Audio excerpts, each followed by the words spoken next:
Hello everyone, welcome back to Rob's Gaming Table. I'm Rob, and today we're gonna play some HEXplore It. I don't know if we're gonna play some, all. I'm not sure. This game can take a while the way I play it. But we're definitely gonna do some gameplay today of HEXplore It, Volume 4, Domain of Mirza Noctis. We're gonna talk about the game, gonna show it off, gonna kind of showcase it, discuss it with the chat, give my thoughts. I made some notes this morning after playing it over the last few days. Just my thoughts on it in general. Good, bad, in between. Full disclosure though, the copy I'm playing today was provided for free from the publisher, so don't believe a damn thing I say. Just kidding. Judge as you will. So it was provided by the publisher, and again, I will be playing as much as I can today, but I am not going through a full playthrough unless it just happens to be a full playthrough by one of two ways. I either die early, which is totally possible in a HEXplore It game because it is a survival game, and when you're playing true solo, and depending on how many rules variants you apply, the beginning of the game can be a little dangerous. You can randomly pull off a card that could be an enemy you're just not ready to deal with. You roll the wrong result on a die and you're dead.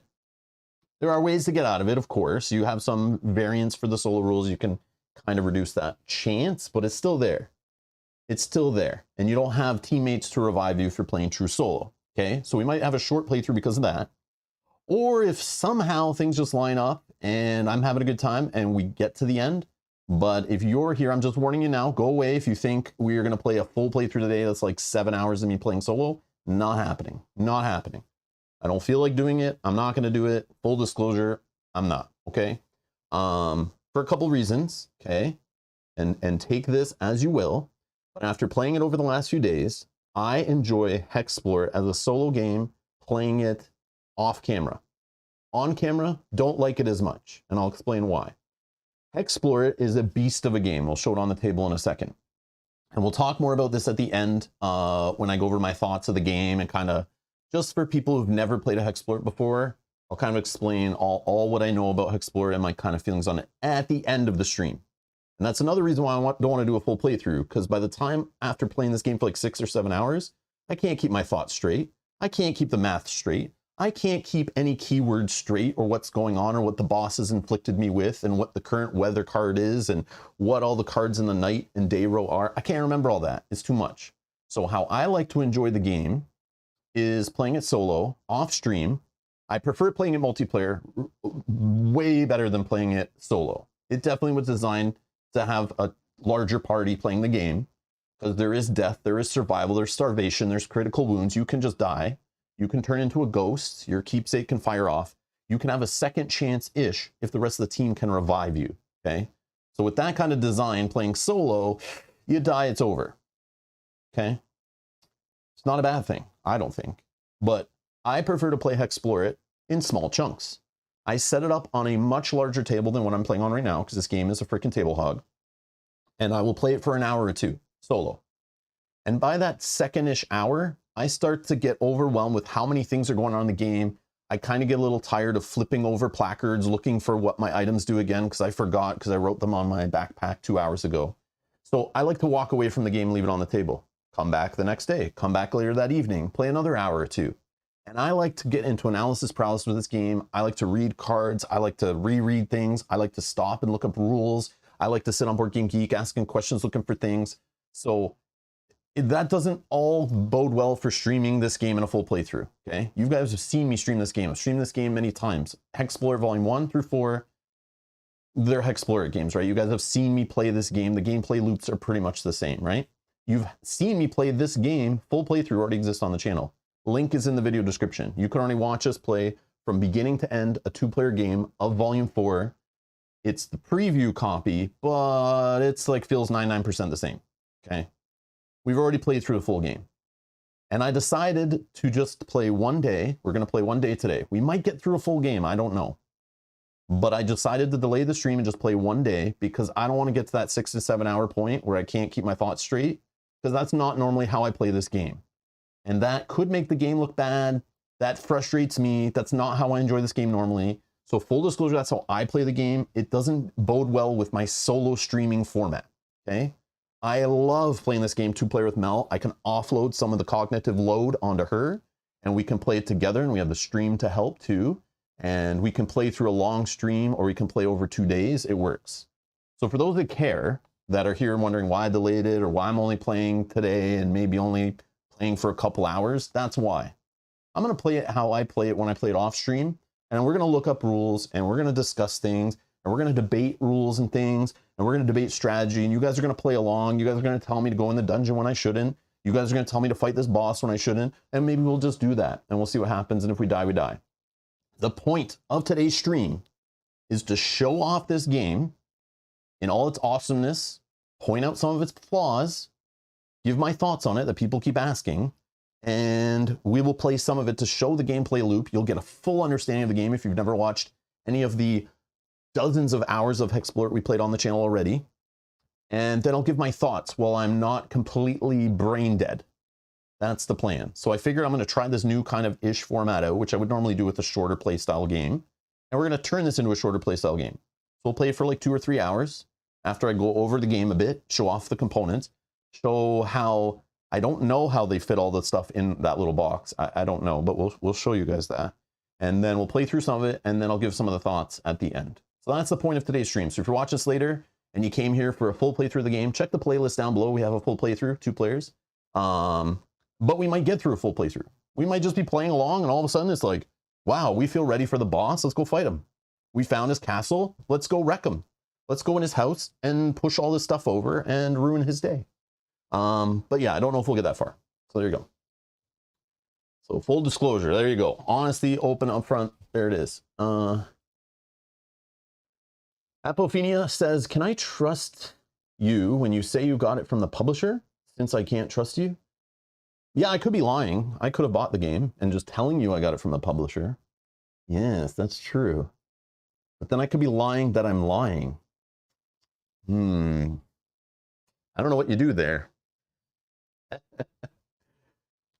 Oh yeah, Han saying a short Rob stream. So again, a short stream here is like 2 to 4 hours, okay? 2 to 4 hours. I'm aiming to be done in 4-ish hours. So it's not so drawn out. So I know people later can just scrub to the end and get the thoughts. So I'm not too worried about that. But I just don't want to get to the point where I'm completely drained and then I need to talk about the game and I can't get my thoughts together. I made notes quickly to kind of keep me on track even in that case, but we'll see. I'm just throwing it out there. But again, we could be here 6 hours from now and I'm just playing, we're having a blast, and we're fighting the boss, like the final boss. I don't know. I'm not sure. You never know with this game. Crazy sandbox game. Crazy open world, anything can go. Who knows? But yeah. RC the High Dwarf says, new goal for chat. Kill Rob in 2 hours. You guys can kill me in the first turn. Like we could just go run into a random boss thing, pick a hard boss, roll a die, see which boss shows up, and a harder one could show up. And we're done. Or we could run into an encounter, roll a 5 or 6, pull it off the encounter deck, find a level 5 enemy that we're not able to flee from because we just fail on the flee, and it smashes us. It can happen. It can happen. Hello, everybody. Hello, hello, hello. So there you go. Just want to warn everyone up front. You wonder why I just stopped playing in the middle of it? And I'm like, okay, guys, like, let's talk about the game. It's not because I don't want to play it. I love this game, okay? You came here to go like, is this game good? Does Rob like it? Yes, I love it. If that's all you need, you're good. Bye. There are some things, some warnings and some flaws I do want to point out because this game is not for everyone. It is far from a game for everyone for many reasons. And we'll talk about that at the end of the stream. And I've probably talked about that at the end of a lot of my HEXplore It streams. Most of that stuff still applies. This is just another HEXplore It. If you boil it down to the bare bones, we're playing the same game for a 4th time. Okay, there are some twists. There are some mechanics added in, some extra layers that mold well with the theme. But we're just playing another HEXplore It. We're just playing the same thing. We're dry erase boards, leveling up a character, diving into different things, finding random encounters, trying to go one way, but then a shiny thing distracts us and we go that way. And we just kind of drive the game ourselves. It's just an open, epic sandbox game. So that's the deal. So yeah, we're gonna hang out today. We're gonna play pretty casual. I'm gonna go over a lot of stuff about the game, and then even later we'll go into all the cool stuff of the game. We'll show things off and kind of like, yeah, kind of like half playthrough, half discussion, half thoughts. I wouldn't say it's a review because I've only played the game a couple times total, so it's like, and some of those weren't even all the way through. But again, I've played lots of HEXplore It, and it's like, you know, it's HEXplore It, good or bad, however you want to take that.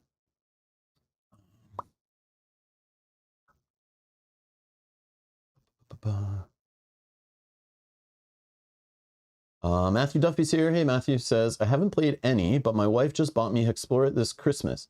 Haven't been able to play it yet, but when I opened the box, I saw there were like 50 characters to choose from. Like, wow. Yeah, so the first volume you have, not all the volumes have that many characters. I guess when they made the first volume, they heavy loaded it with characters. All those characters work in all the volumes, which is crazy. But yeah, if you're looking for just a ton of character choice, the first volume has the most to get you started. The later volumes have a lot less in the box, and the expansions even add a few more. But yeah, it's kind of weird. I wish they kind of spread it out more amongst all the volumes, not so heavy loaded the first one, because it feels like it's kind of like a gotta catch them all kind of idea. Because like, you know, once you get bored of the ones in, say you buy volume 3 and you're like, I like to play strikers. Okay, the fighting, you know, you got a couple choices. And then you're like, okay, cool. I play those guys a couple times, kind of bored of doing their abilities 65 times over in the same game, and they only have 2 abilities. Maybe I should try a different character. And then you find out some of them don't work well at lower player counts, some of the play styles you might not like. And then you're like, I need more strikers. So then you're like, okay, I got to buy another volume to get a couple more. But if you buy the first one, you're just tons and tons of options. Tons of options. Yeah, the first volume has tons of characters. The later volumes, they reduce the amount of characters. They increase the amount of additional content, modes, mechanics, and stuff. They use that extra box space and even increase the box size to add more other things in than just characters, which is interesting. Yeah, it's cool. All right. What can we talk about? Let's talk about it. So, I have a poll open. If you guys could, over the next couple minutes, anyone that didn't vote on the poll that's going in the live chat, if you are here live, go in the live chat, vote on that poll. I'm just curious. It helps me with kind of how I treat the stream for those who are here live. Like, I'm going to focus this assuming a lot of you have never played a HEXplore It. I got to keep in mind that some of you here have never watched us play this game on the channel.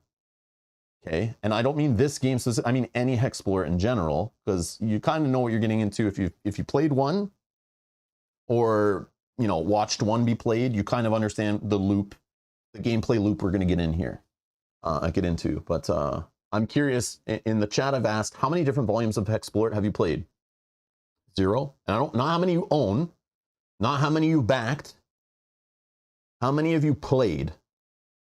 Because I know there's a lot of people who get a HEXplore It game, open it up, spread the components on the table, punch the cardboard, and go, holy crap, there is a lot of info here.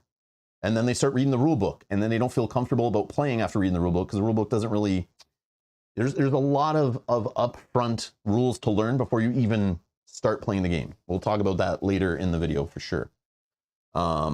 But yeah, I'm sure there's a lot of people who own a volume or two who bought them because they thought it was cool to back another crowdfunding campaign. Let's back one. And then just couldn't get it to the table. Couldn't get the players taught. Couldn't get players to dedicate, you know, 5 hours to a day to learn it and play it kind of thing.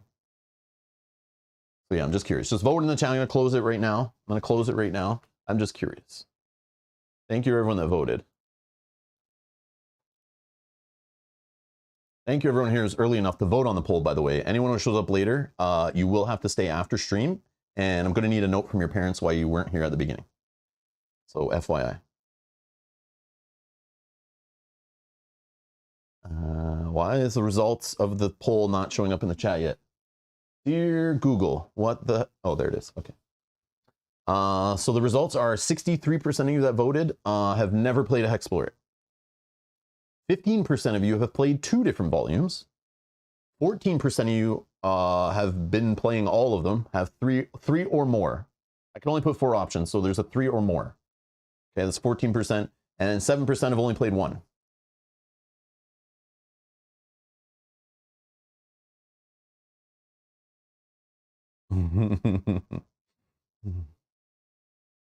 Successful Geeks here. Hey, how's it going? Says HEXplore It is pretty overwhelming, but I played the first and second so far once each. Need to play more. Yeah, that's where I feel every time I play the game. Every time I finish playing this game, I'm like, yeah, I need to play more. I haven't experienced enough of it. And we'll talk more about that when we talk about replayability later. Yeah, definitely. Domain of Mirza Noctis sounds super good though, and I want to play through Clicks Madness. Successful Geek, you sound like me. You sound that's what I think. And we will play through Clicks Madness later. I still want to play through that whole campaign. We're gonna play through that later last year, but we just too many other things. But I do see, and this was a good segue here actually, good segue. There is the second volume, so Force of Adramon, right? Volume number 2 of HEXplore It. That campaign book is coming to crowdfunding in March, I believe. And I talked to the designer. He just wanted me to mention on stream, you know, because it saves you money. And I like, not pay to say this, but like, man, if we can save money on our games, like I'm all for it, right? You guys know that already. But there is a crowdfunding campaign coming for the second campaign book. So if you own volume 2, okay, if you don't own volume 2, you don't need to worry about this. You probably can get volume 2 with this on the campaign, I would assume, but don't assume anything, because all I know, this is all I know. Okay, I'm going to post a link in the chat. It should be in the video description also. But if you're curious, where's my mouse? Okay, I just put a link in the chat to this page. This is the GameFound page, the GameFound crowdfunding campaign. If you follow it, so you got to log in, you got to have a GameFound account. This is basically like board game Kickstarter. Think of it like that. If you don't know what GameFound.com is or whatever, this is like Awaken Realms owned board game only crowdfunding website. Well, maybe there's other stuff besides board games, but I just know it as board games. It's mainly board games. But you can go here, create an account, and it is Board Gamers following, obviously. And you can follow this game. I'm not logged in here, so no point in me clicking on this, but 3,779 have followed, and you'll get a $5 discount on the book. So following it doesn't mean you buy it.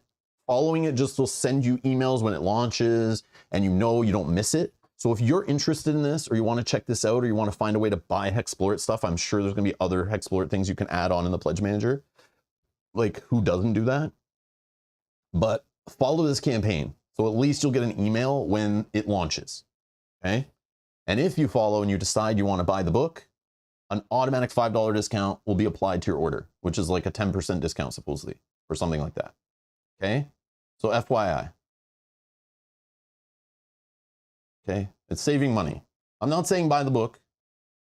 I'm not saying you need this, but like, why not just, if you're interested and you own forests, or you're interested in forests, if you're curious what the campaign book might be like, I've already demoed the tutorial kind of intro of the previous campaign book for volume 1. It's on the channel. You can find that in the video description. There's probably playlist links for it. So you can get an idea of what the hell this is already by seeing the previous one they made, and supposedly this one's going to be more epic. So yeah, follow this and you'll get all the info, but I just want to shout it out that if you're watching this live or in the next few weeks, you can get a $5 discount, so do it. It's not an exclusive mini. If he was like, I'm going to add an exclusive mini for back in early, I wouldn't tell you guys this, because that stuff's all silly. But a straight $5 off your order, like, now we're getting real. Okay, I like that. All right. So today we're going to be talking about and playing this game. This is the BoardGameGeek.com page. This is HEXplore It, the Domain of Mirza Noctis, came out in 2022, ranked 5,539 overall. Kind of a niche game, kind of a small audience, a hardcore game, not meant for new gamers. It's weird, okay? Dry erase boards. There's not 65 miniatures in the box. It's fighting against the norms, okay? So I don't think it's a bad thing. It's ranked like 5,000 whatever overall, okay? It's also like the 4th volume, and some people maybe have one already, the first volume, 2nd volume, 3rd volume. Maybe don't feel they need another volume. The game's fairly new too, but yeah, there it is. So 1 to 6 players, you can play this game. I've never played it over 3. It's best 1 to 2, supposedly, according to the community. 60 to 180 minutes. So in Rob game time, that is roughly 3 to 9 hours. Okay. So if you're like me and you want to analyze everything, you want to make sure the rules you're playing are right, and you want to stop and look things up, search through BGG, you want to, like, you know, check out all the reference material, you know, look anything up you're not sure of, and analyze things and take everything kind of slow and enjoy it, you can easily make a playthrough of this game without stream, without discussion, all that. You can easily make the playthrough like 5-6 hours, easy, by just wandering around, doing things in the game to lower the end game condition, to delay it sometimes. I don't know in this version if you can delay it that much, so it eventually will hit you and kick you in the butt.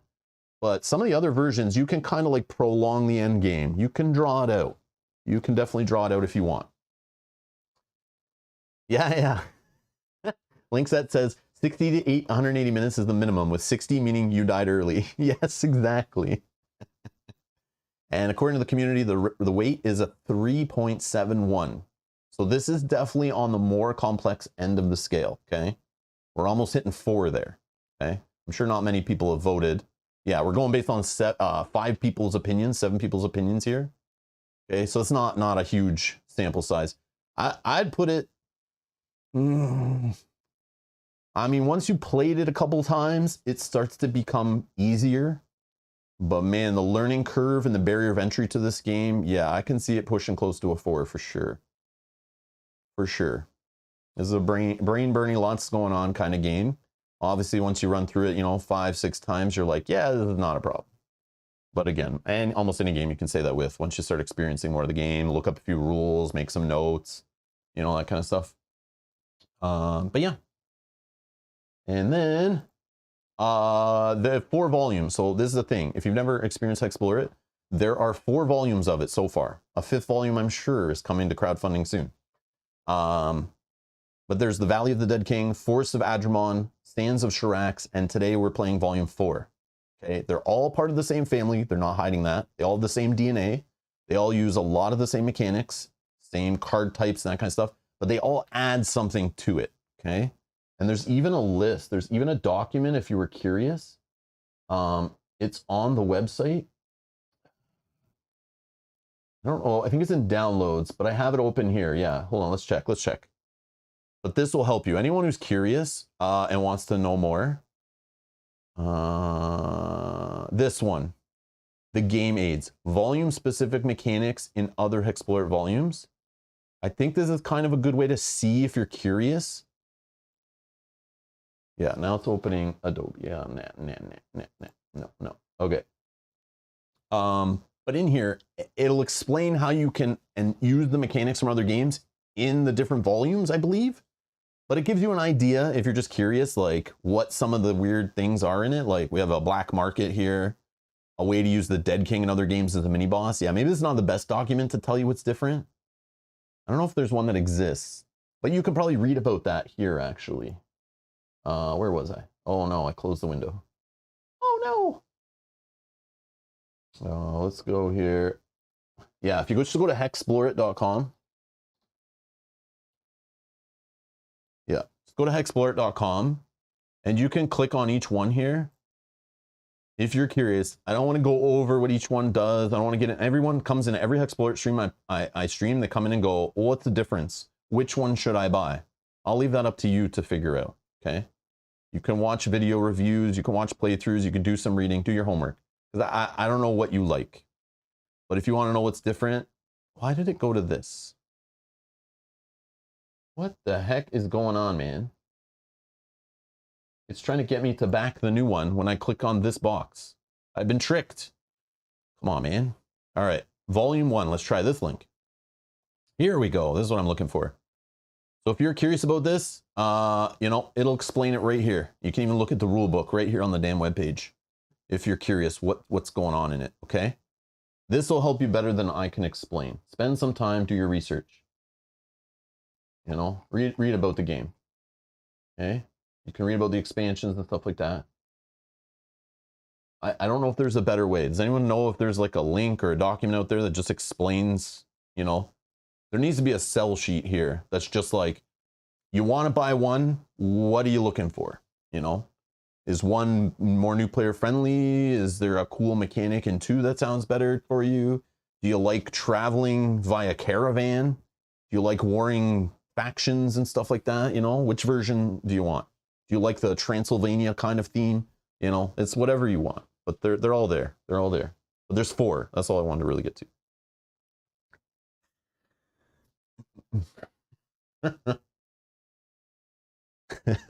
No problem, James. James says, I think there's one now, but I'll mention it to Jonathan. Yeah, I always bring this up. I just say go to the website and dig around, but like, yeah, there needs to be like an upfront. Maybe it's on that first page. Maybe it's right here. Maybe I'm being dumb.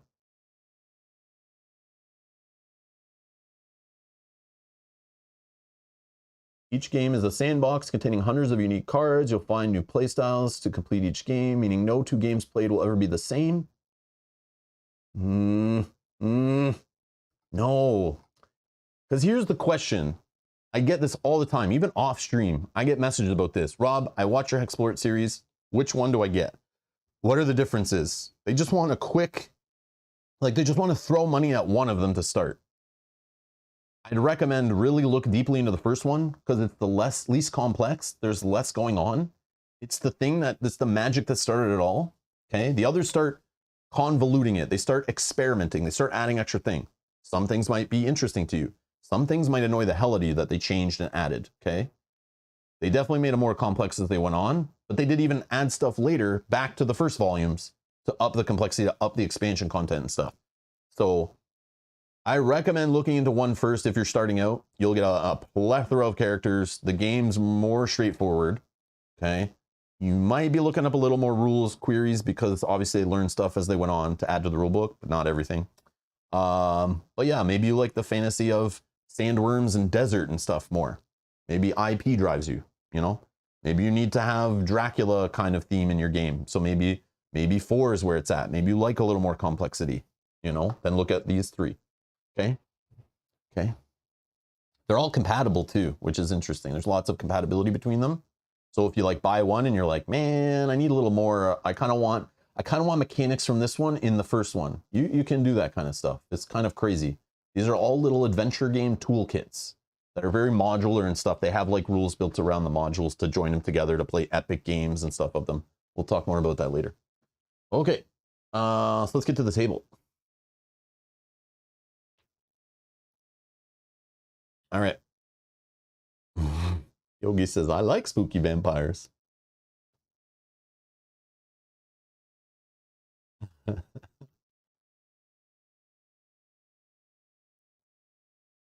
Frank says, seems to me Forest Volume 2 is often the one most loved or hated, I assume is what you mean by that. Or most loved plus or minus. Yes, Volume 2 is probably my least favorite. If I would have to pick one to get rid of, one to never play again, it would be 2. But it's not because it's bad. It's just I like the other ones better. And 3 would be the second one I would get rid of because some of the complexity of that, unless that's the only one I'm focused on, it just does too many different things that I'm not really for. It just makes it way too complex. But if you play this game in the series a lot, those complexities aren't that bad. But if you, like me, and only played HEXplore It a couple times a year and you go to pull out Volume 3, you're going to be overwhelmed. There's like way too much going on there. That's how I think. Osiris, thank you for the super chat, says, HEXplore It hype. Love your videos, Rob. Thank you, Osiris. I know you love my videos. You don't have to tell me. I know you already told me before. Thank you for the super chat. I appreciate the support. But yeah. All right. This little shot here, okay? So I was having some fun. I was playing the game here. Then usually at the end of a playthrough, I'll start bringing out the other content in the box, showing off expansion stuff. But all that you see here, okay? All that you see here, minus this living card deck and these 4 cards, okay?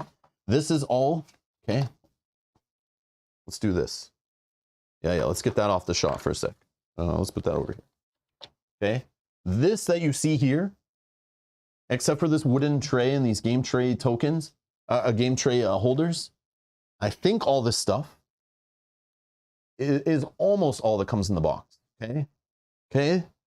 I just want to show this at the start. Instead of trying to pull it all out at the end, we're going to clear some of this away. But this game is a freaking table hog. This is almost my entire table full of stuff. Okay, 3x5, 3x5 table. Barely any room for other players to play on, but you can.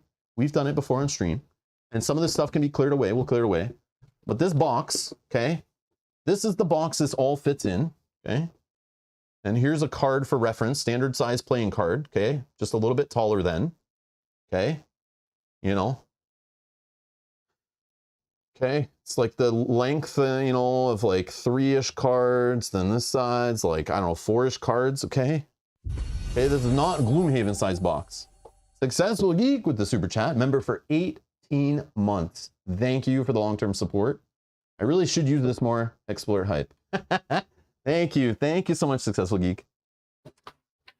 The only thing I don't have on the table, the only real things, are some module components for playing alternate modes, some extra little hex tokens, the markers, a bunch of dice, the other player's critical wound dials, and the deck boxes, like empty deck box, okay? That's all that's not on the table, okay? Okay? I've done this little rant before, but I was setting it up and I was like, man, there's so much of this damn game. How am I fitting this all on camera? It's so annoying. And I'm only playing solo. You could play this 6 players. Imagine 6 players components all around the table. Insane. Okay. You need a big table for this game. Okay. But I just want to show this here. Okay. Hopefully this makes sense to you. Why I'm amazed by this and why I want to show this off. This could turn you off of the game. Totally understand. I have mixed feelings about it sometimes, but there's a lot of stuff. Okay. A lot of text on things in this game. Tons of cards. Okay. Tons of decks of cards everywhere. Okay. Tons of placards, tons of bosses, tons of characters, tons of optional aspects, tons of races, tons of familiars, okay? Keepsakes, okay?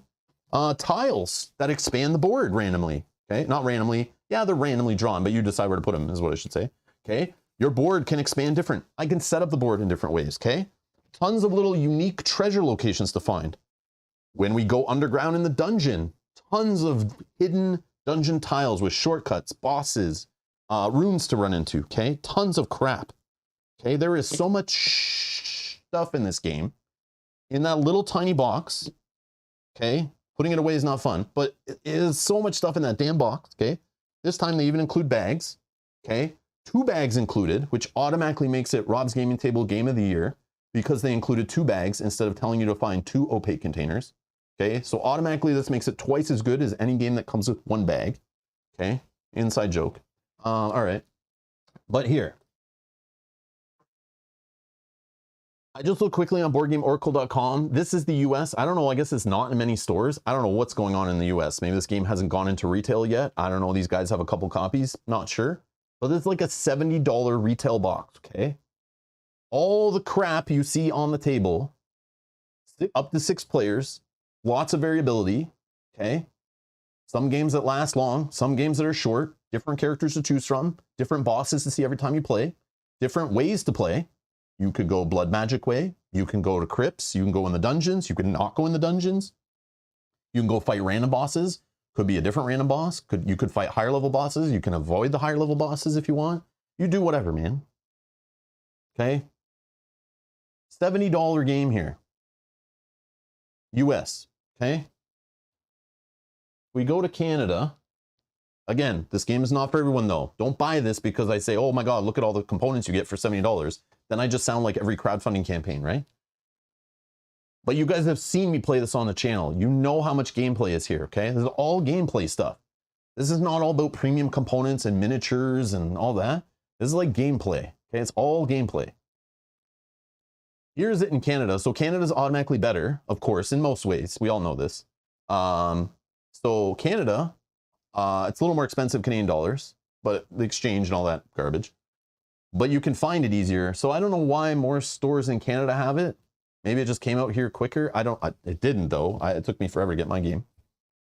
I wanted to play this game in October around Halloween when everyone else was getting their copy in the US, but I didn't see it till like December. So I don't know what that was all about.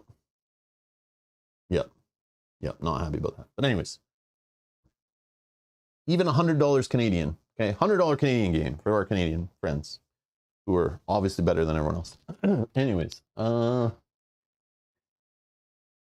Let's see the UK. Okay, yeah, this game is not available in retail yet, is it? Low stock, blame Canada. Oh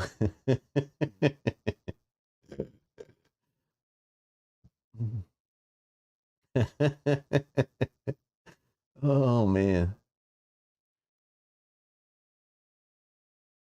Yeah, Kate showed up in Calgary, her friend little game store. Yeah, what is going on?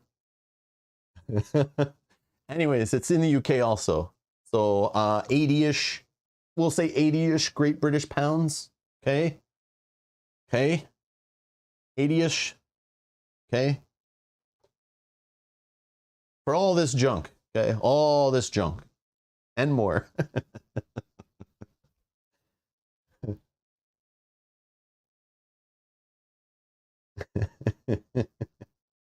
Oh man. Not volume 4 and not Calgary, much smaller city, but 2 and 3. Okay, okay, cool. That makes it even crazier.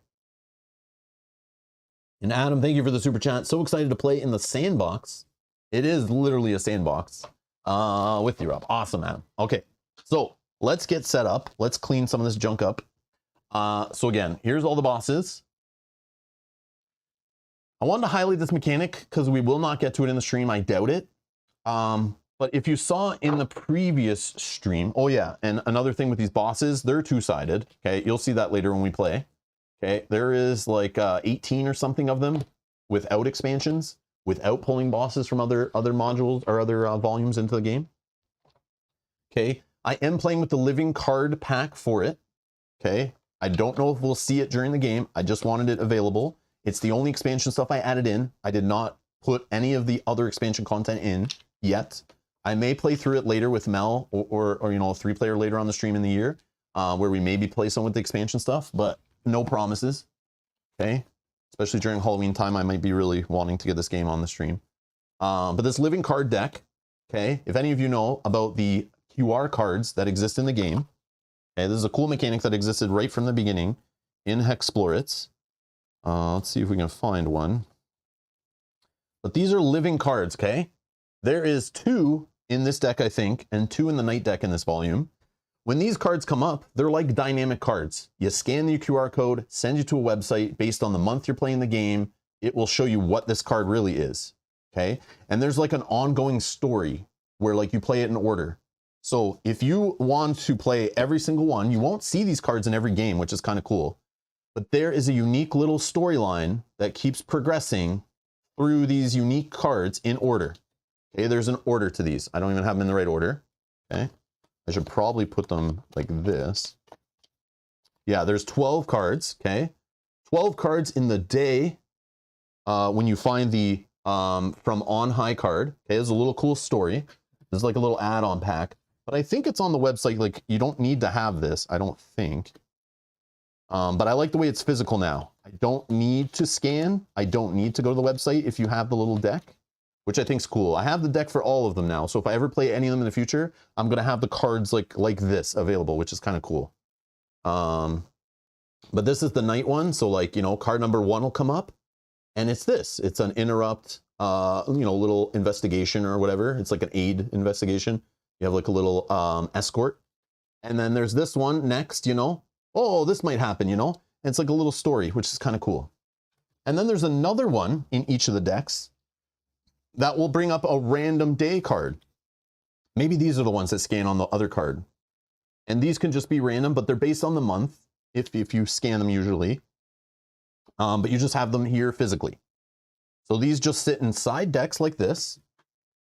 And basically, this just adds more replayability and a kind of Easter eggish kind of achievement little, you know, again, you could play a whole game and you won't see any of them sometimes. You could play a game where you see, you know, all 4, which is cool. Where did I put that card? Did I just put it back in the deck? Probably, right? This one. Okay, there's one. I want to get both. Yeah, I probably put it in here. Just want to make sure to mix it in the other cards, which I'm known to do when I talk. I just forget where I put things. So here they are, right? So this explains what it is, QR code. I just thought this is cool. I just want to show it off, but I am playing with that. This does not come with the game. This is like an additional add-on deck, but you still get to experience this stuff because these come in the base game. You would just scan and it's available like on your phone, tablet, laptop, whatever. Just go to the website and you'll get the card information you need. Okay. Okay, just so you know, that's like a cool aspect. But I just want to point out that that's the only thing that's like not physically in the game. It's the living card stuff. I have the rules for it right here. But it's neat that they do them physically now. I like that a lot. I like that a lot. So you don't have to fumble with your phone trying to remember what card you looked up and what's going on and, you know, what the card really means in the row. I like that a lot. Yeah, so anyone who doesn't know, James Spade is in the chat. He works with Jonathan from HEXplore It and Nathan and the other guys there that work. He like writes the story, I think. I don't know, James, did you work on the story and like stuff in this game too? I know you worked on the campaign book. And I'm assuming you're working on the next campaign book too. But anyone who doesn't know James did some great stuff with the campaign story stuff. So yeah, praise to you, James, for that stuff. I loved what I saw, and I'll praise you when we actually play through it later on the stream. When we get to our series of playing through the campaign. But yeah, so if you guys have any complaints about HEXplore It in general, because James is here, even if it's not related to what James does, we will blame it on James. Okay. So if we get a bad die roll, if we see an enemy encounter we don't like, we blame it on James. Okay, just because he's the sucker who showed up to the stream. Oh, and Mountain took a die? Okay. Not, oh, you didn't work on this one. Okay. Cool.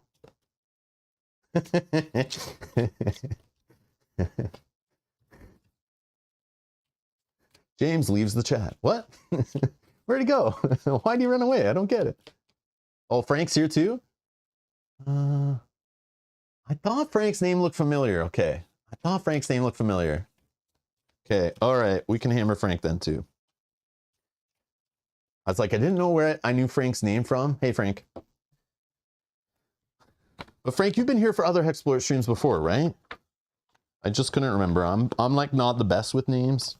I try. I need like constant reminders sometimes, especially since I don't have a face. Always, right? Yeah, I thought so. Where are the credits, man?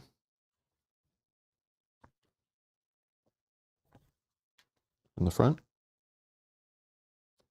Ah, there it is. All right. We can also blame Frank and James, okay? They're right there. These editors, we can blame them for anything we don't like about the art and the game design, okay? By default, Frank and James, you can yell at them, okay? That's how we roll here, okay? That's how we roll.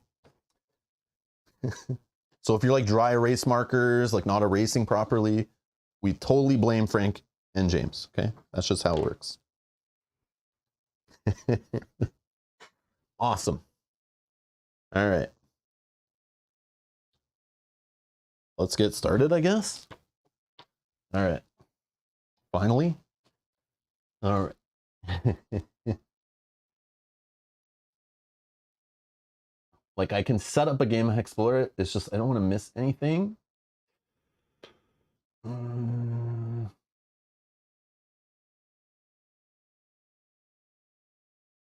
We have a role. So we're playing the Warlock today. And the only reason I'm playing the Warlock is I want to play this guy when I was reading the characters. But then I look back at the last stream I played through. I already played with this guy on stream. So I'm not playing with him. But they're the only two strikers. Okay. I like playing with strikers when I play solo because I like to be able to damage stuff. And even cooler though, the Warlock, I can damage energy, which is not normally something with the roles I play, but I was going to, which is recommended. If you're playing this game and you have the expansions and you have those, what are they called? Exclusive roles that are like 2 factions or 2 roles in one. Those are recommended to play with at lower player count. And Mel and I usually play with those, especially when I'm playing solo. But today I'm not. Today I'm just going to play with the Warlock. We're going to use some of the recommended rules for solo to kind of make sure we don't die too early, hopefully. And we're going to play as a Dark Elf. So that's just what I picked because Dark Elf sounds cool. And a Dark Elf Warlock sounds cool. And it's a striker. So it's as simple as that. Is it the best character to use solo? Oh, I don't know. I don't know. But some of these roles aren't really good solo. It's just known to be that way. We'll talk about more about that later in the stream. Okay, but I did want to show there are still a ton of choices for characters, especially if you play multiplayer. There are some supporty classes, like in any adventuring fantasy kind of game. You know, there's some utility classes, sappers that like, you know, reduce energy. Oh, they're the HEXplore It one. These are the Hex exclusive ones, okay? I did pull them out of the box. I was looking at them, but some of them do add some stuff from the expansions. They add some complexity, but they do have higher stats. So they are recommended when you're playing lower player counts, if you want survivability early in the game, use one of these roles, okay? Because they usually come with like 3-ish of them in each expansion. And they do sound the best, okay? Blood Mage, Death Knight, and Demonologist. Automatically, I wanted to play one of these. But when I started reading through them, they added more complexity, or they involved me opening the expansion, learning more rules, adding stuff to my game. Not the hardest thing once you wrap your head around the game. I just don't like doing that when I'm like new to a HEXplore It. I like slowly adding modules later, okay? Because the game already is a lot to bite into right from the start. But the expansion stuff does add even more, but it feels like it's meant to be added after you played a bunch. And you kind of have a good handle on the game. You want to up the difficulty and up the variability. But these are in there and you can grab these right away. It's just some of these ones this time you need to know about, like madness, or, you know, you have to summon and have like extra allies and things, you know. And I don't want to do that. I don't want to take up more table space. So we're not going to do that, okay? But there's this many characters in the base game. Lots to choose from, okay? Done. Just want to show that. Okay. And the aspects. I'm not going to play with one, but these were added in a few volumes ago. These are available to be used in any volume. There's aspects to choose from, okay? I think these were added first in the hero chests optional add-on thing, but they started being added to the games, obviously. And these are like a kind of like an extra race kind of idea mechanically, like it will modify your stats and give you more abilities, but it's just like more stuff to keep track of, more things I will forget that are on the table. So today I just don't want to overwhelm, I want to keep my thoughts straight, and I want to see if we can play the game a little quicker so I don't have to worry about this stuff.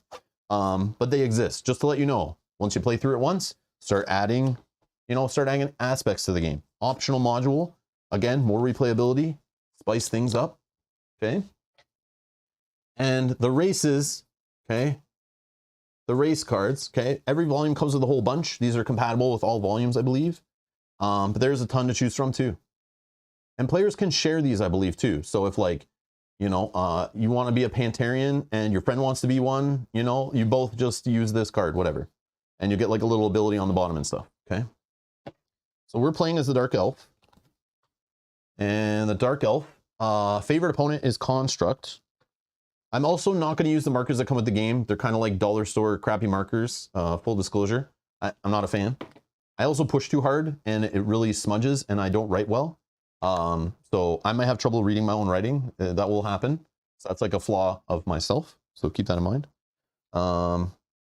Oh yeah, there's also greater aspects in the game, which may or may not come into play if we see them, but you can be turned into other greater aspects. They're like a new thing to this mode.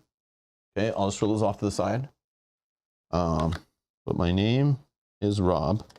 I'm just gonna use my own name. We're not gonna come up with crazy names, but we could. Construct.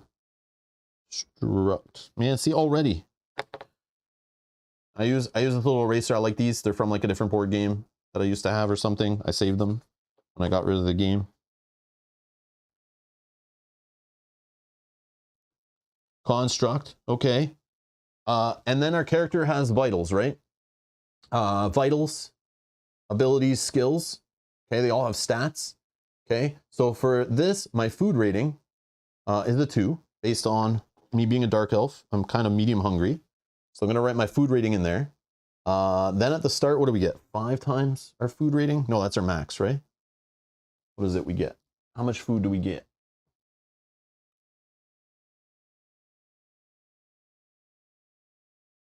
There's gotta be a quicker setup steps.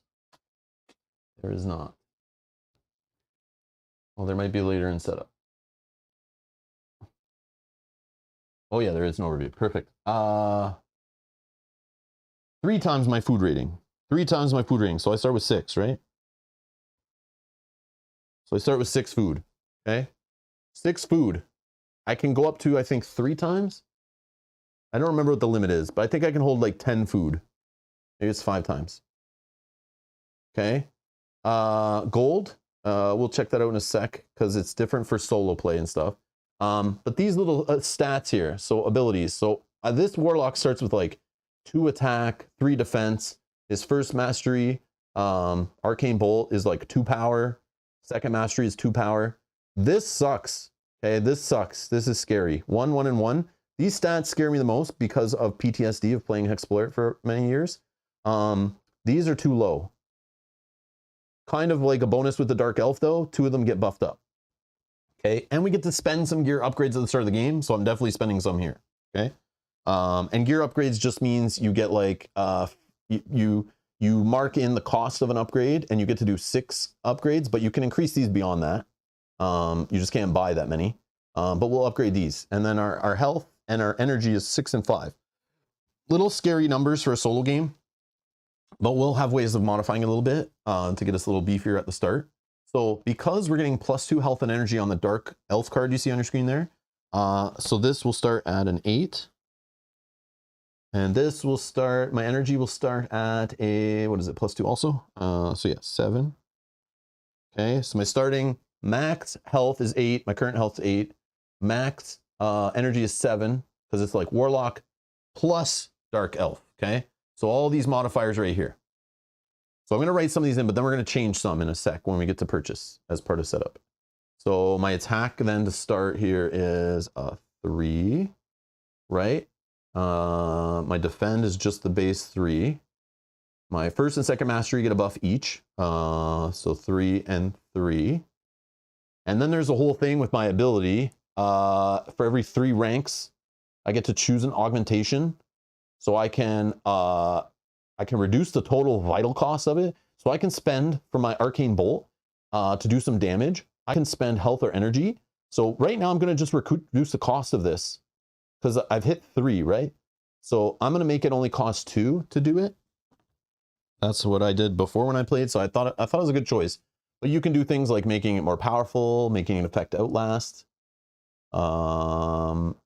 which increases boost arcane bolts damage by half rank and increase its vital cost by 1. Not yet. Maybe later in the game I would do that. Okay. And then down here, this will be navigate is getting a +1. So that's a 2, 1, and 2, right? Okay. And then the gold. Uh-oh. Oh, Jonathan's here to take blame too. Oh no. Oh my god. All right. The HEXplore account is here, aka Jonathan. Yeah, no worries, no worries. All right.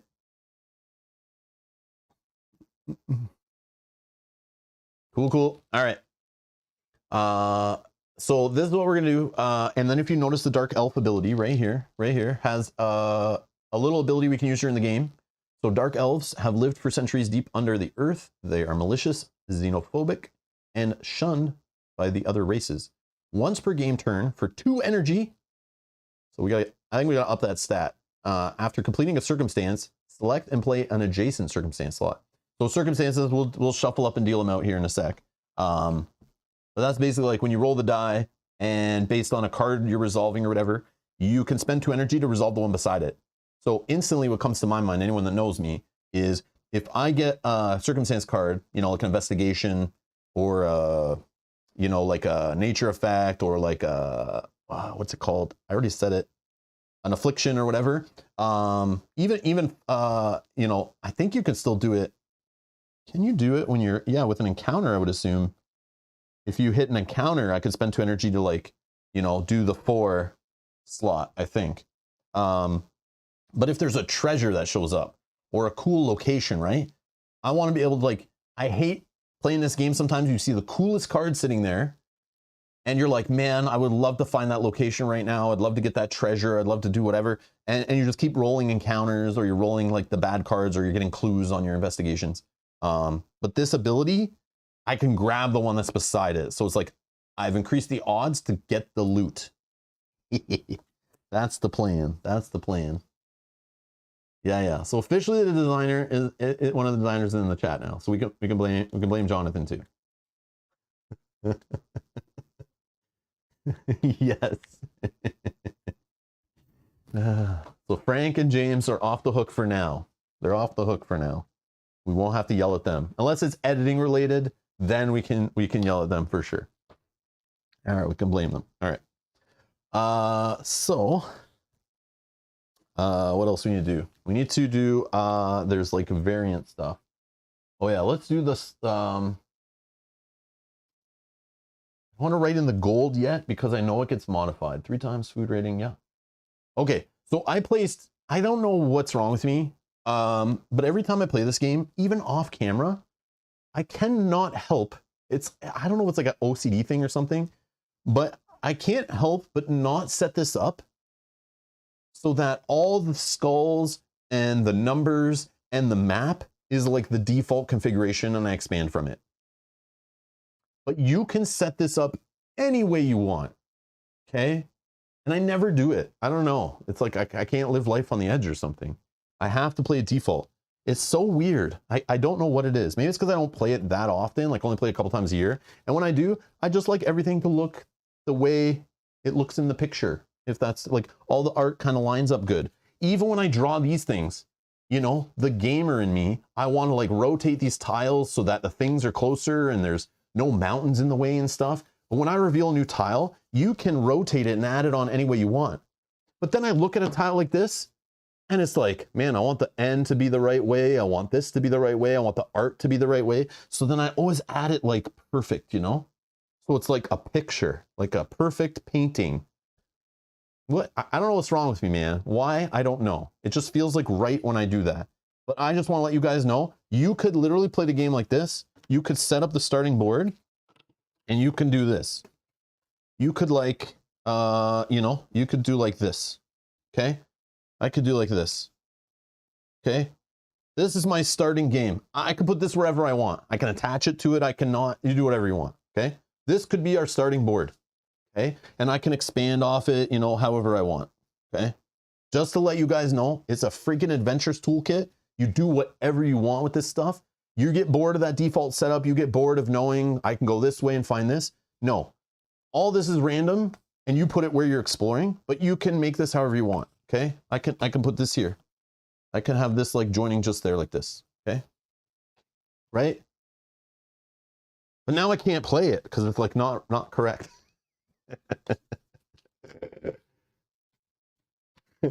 Linkset says, I purposely make it look janky, then just tilt my head. But again, if you're playing with multiple players around the table, it might actually be better to do it something like this. So every player has kind of like a way to look at it. It's not all upside down, you know? But yeah. Sit on the other side of the table. Oh, man. But yeah, I just like to highlight that. I don't play it like this because there's something wrong with me for sure, but you can do this, okay? Just so you know. So every time you watch me playing this game on the stream, I always put it back to the default because I also think too, like new players getting in the game, this is the way you kind of want to set it up based on the rule book. You know, A, B, C, and D. And yeah, it'll just, you know, it'll help you when you're first playing the game. When you see me playing it like this and you're like, okay, I get it. You don't have another variable to kind of mess up your learning. So yeah, I just like it like that too, especially showing it off on video. But when I don't play it on video, I still set it up like this. I don't know what's wrong with me, but yeah, I just do that.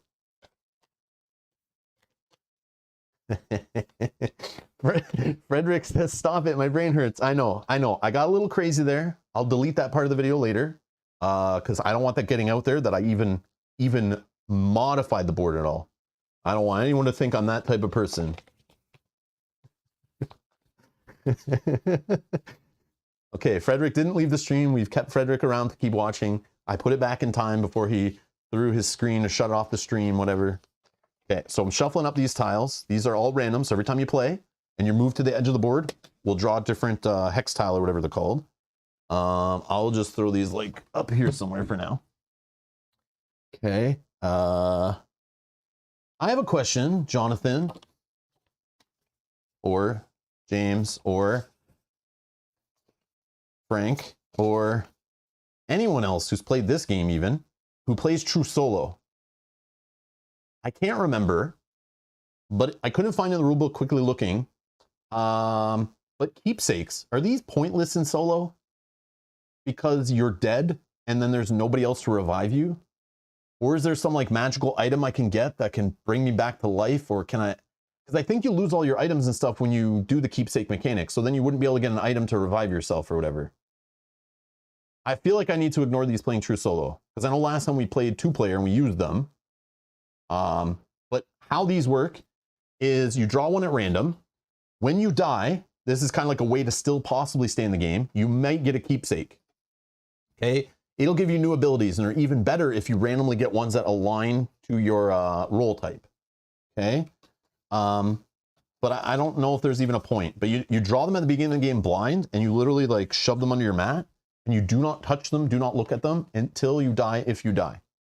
But I think it's useless in true solo, I'm pretty sure. But I am assuming, because there was nothing I found in the rulebook that said in a solo game, don't use these, they're pointless. But I don't know every single card in the game. I don't have every single item memorized. So I don't know if there's a way when you die true solo in this one.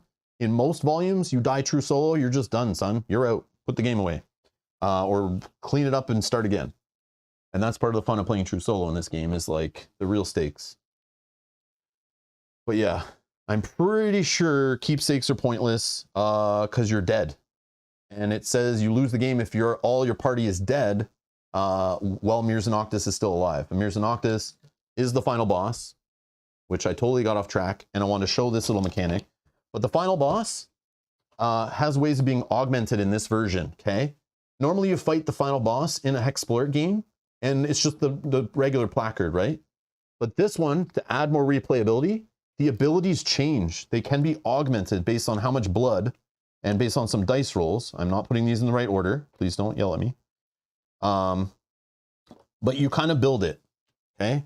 The only negative I have with this, it is a cool idea on paper, but the text is so small, and the beauty of all this information in this game being on placards and having multiple players around the table, or even solo player without, you know, the vision of a cat or whatever, supervision, you need to pick these up to read them because the font is small, okay? And there's information, you want to pick them up, you want to flip them, you want to look at them. Okay, you don't need to flip this one. But what if Jimmy over here is playing and I need to pass him this and he wants to pick it up and read it? He can't. So it's like, I like the idea that these can be augmented and you flip it over and they have a more powerful version of the ability. So every time you play and you make it to the final boss, which won't be every time you play, their abilities will change and be augmented, which is super cool. This is super cool. Okay, but I don't know yet. Like, I would have to keep this like very close to me. But again, if you're playing with multiple players, one player is in charge of reading this stuff and understanding it and explaining it. Yeah, 2-layer cardboard, apophenia is exactly what I was going to say. If you're going to do this kind of stuff in 2023 or 2022 in board gaming, dual-layer cardboard. I know it costs extra. I know it'll make the box bigger. I know you'll have to reduce some components in the box and it adds weight, blah, blah, blah. It's expensive. But if you're going to do cool stuff like this with small text, like this is small, okay? I know you can stand up. I know you can lean over. I know you can reach in. But every player at the table might want to take a look at what the villain does. And you don't want to interrupt play, right? So there's just a better solution here. And it's not this. But this is neat still. Still doable. It's still fine. And again, if you're playing solo and you have this right beside you and, you know, you're fine. But just multiplayer, I can see this being like kind of lame. But it's neat though. Very neat. I just want to point that out because we probably won't get to that in today's stream. But yeah. Okay, we have our game turns. Okay, I'm gonna keep these here to reference because there is stuff. This is the thing. I play HEXplore a whole bunch before, but there's always new stuff in the game. But I love the way they have the game flow on these 2 placards here. So I will be making sure and referencing them when weird things happen. But man, they don't waste any space. There is conditions on the back of one if you want to quickly look those up, so you don't have to grab the rule book. The keywords, again, don't have to grab the rule book. Just quickly flip this over. They're all there. Okay, it's got the too many bones feel, right? Like the rule book doesn't have all the info in it. You need these placards. So like a lot of the rules and things that are on here, the information is on here. So if we go to villages, there's all you can buy at villages. There's a reminder of village rules. Okay. There's your starting equipment. Yes, I almost forgot about that. I'm going to go through the setup on the book because I'll forget some stuff for sure. The monastery. Okay. You can go and impart runes here. And kind of like, you could trade in like sets and stuff, reduce the blood pool, which will make more sense in a minute, on the boss. New subscriber, Joel, thank you so much for subscribing. Thank you, thank you. Put another boss behind it. That might work as long as you pick it up and like don't accidentally like not pick it up, you know? I know you could totally fix it with a glue stick and some cardboard, but yeah. There is another side though too, so like you could flip to this side and it just is convenient. I don't think you need this side technically. It's just a convenient to remind you when he hits 10, he's at this much health, but you could just like modify it to remember that. But yeah, just too bad it wasn't like dual layer. Anyways, nitpicky, I know, nitpicky, but I gotta say some negative things or you guys will think I'm bought and paid for.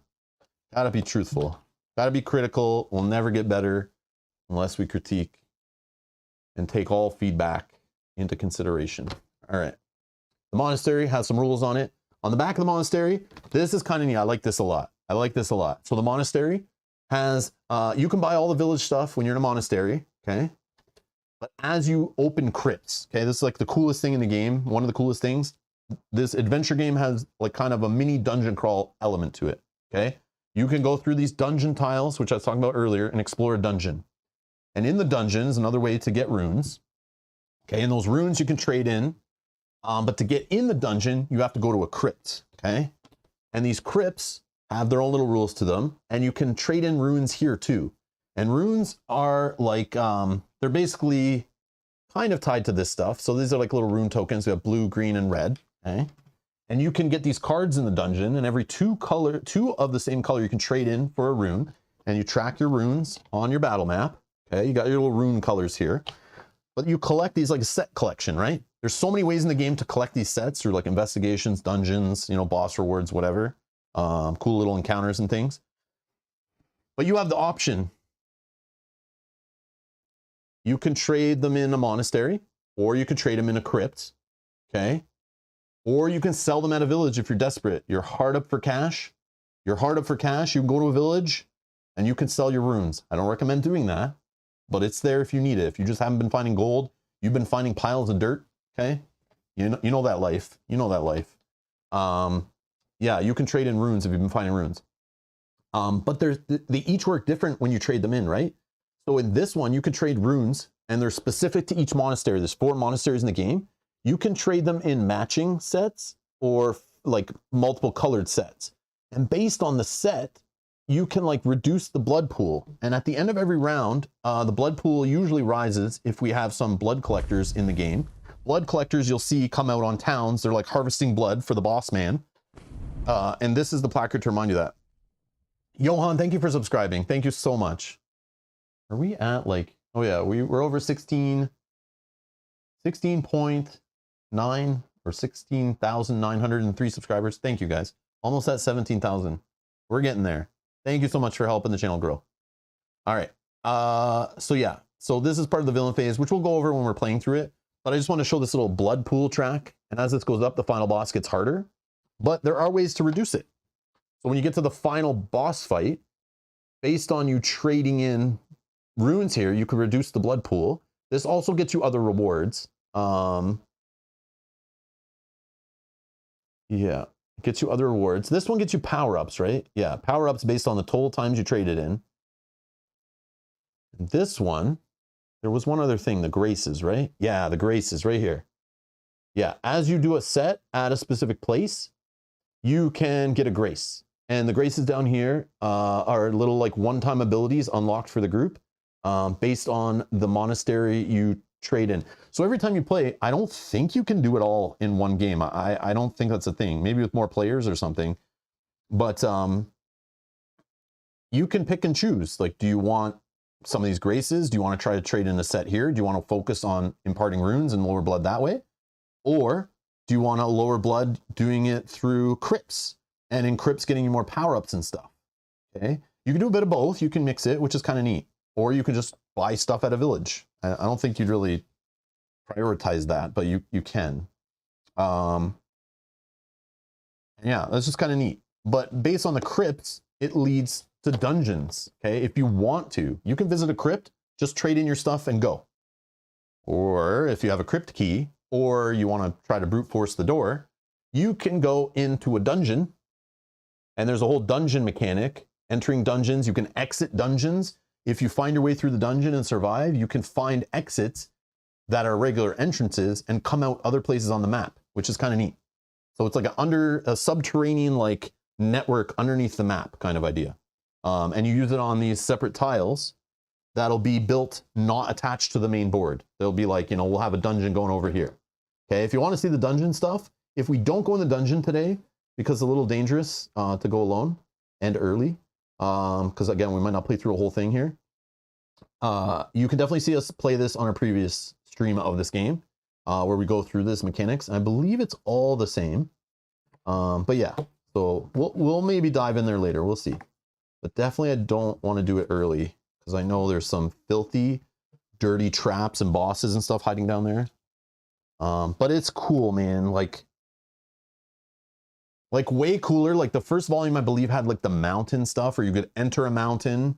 I think it was the first volume with the dwarf. Like there's like a little dwarf card. You could enter a mountain, come out on the other mountain and stuff, like all this stuff.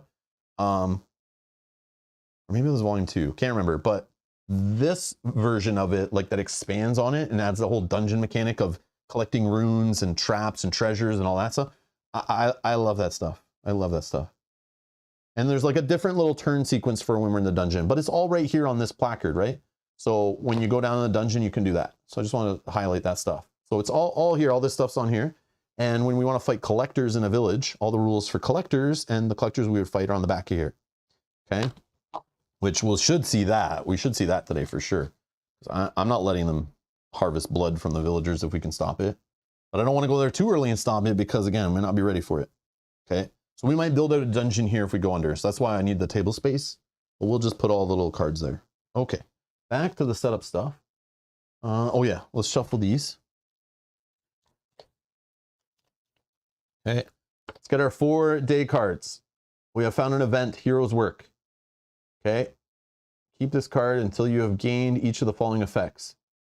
Next time you face a boss, one hero gains a favorite opponent type. Ooh, gains its favorite opponent type. The next time you visit a village.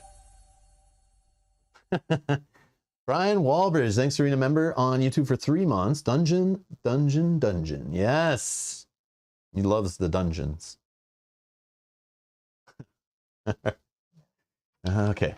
So, this little card, we don't get to do this right now. We may never even resolve this card.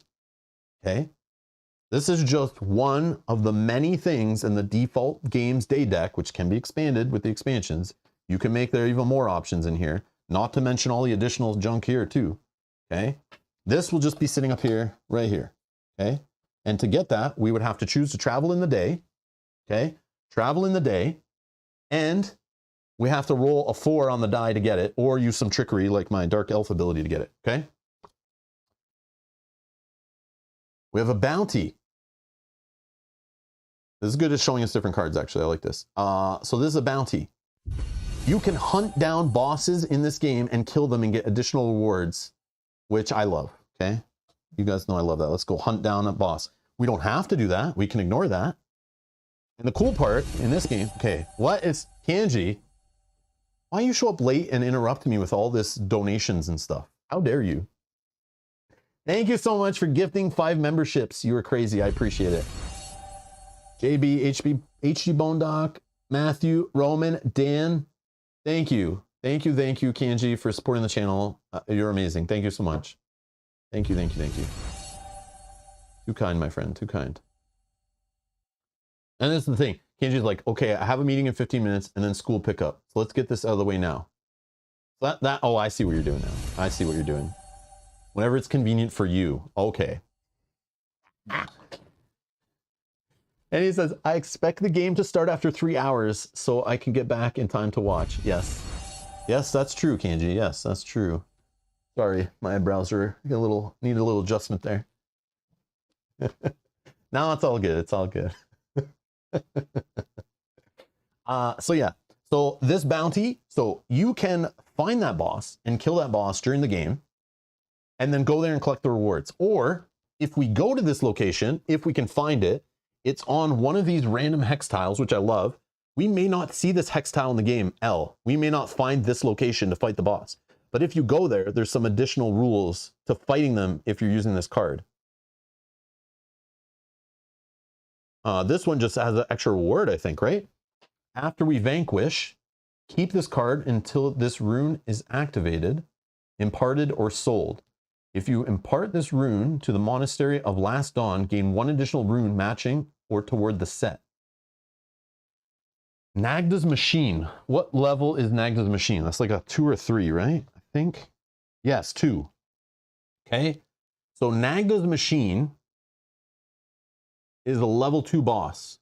Now here's the cool part. This is the cool part about this version, okay? I don't need to go find Nagda's HEXplore It tile, hex tile, whatever it's called, L. I don't need to find this to kill, okay?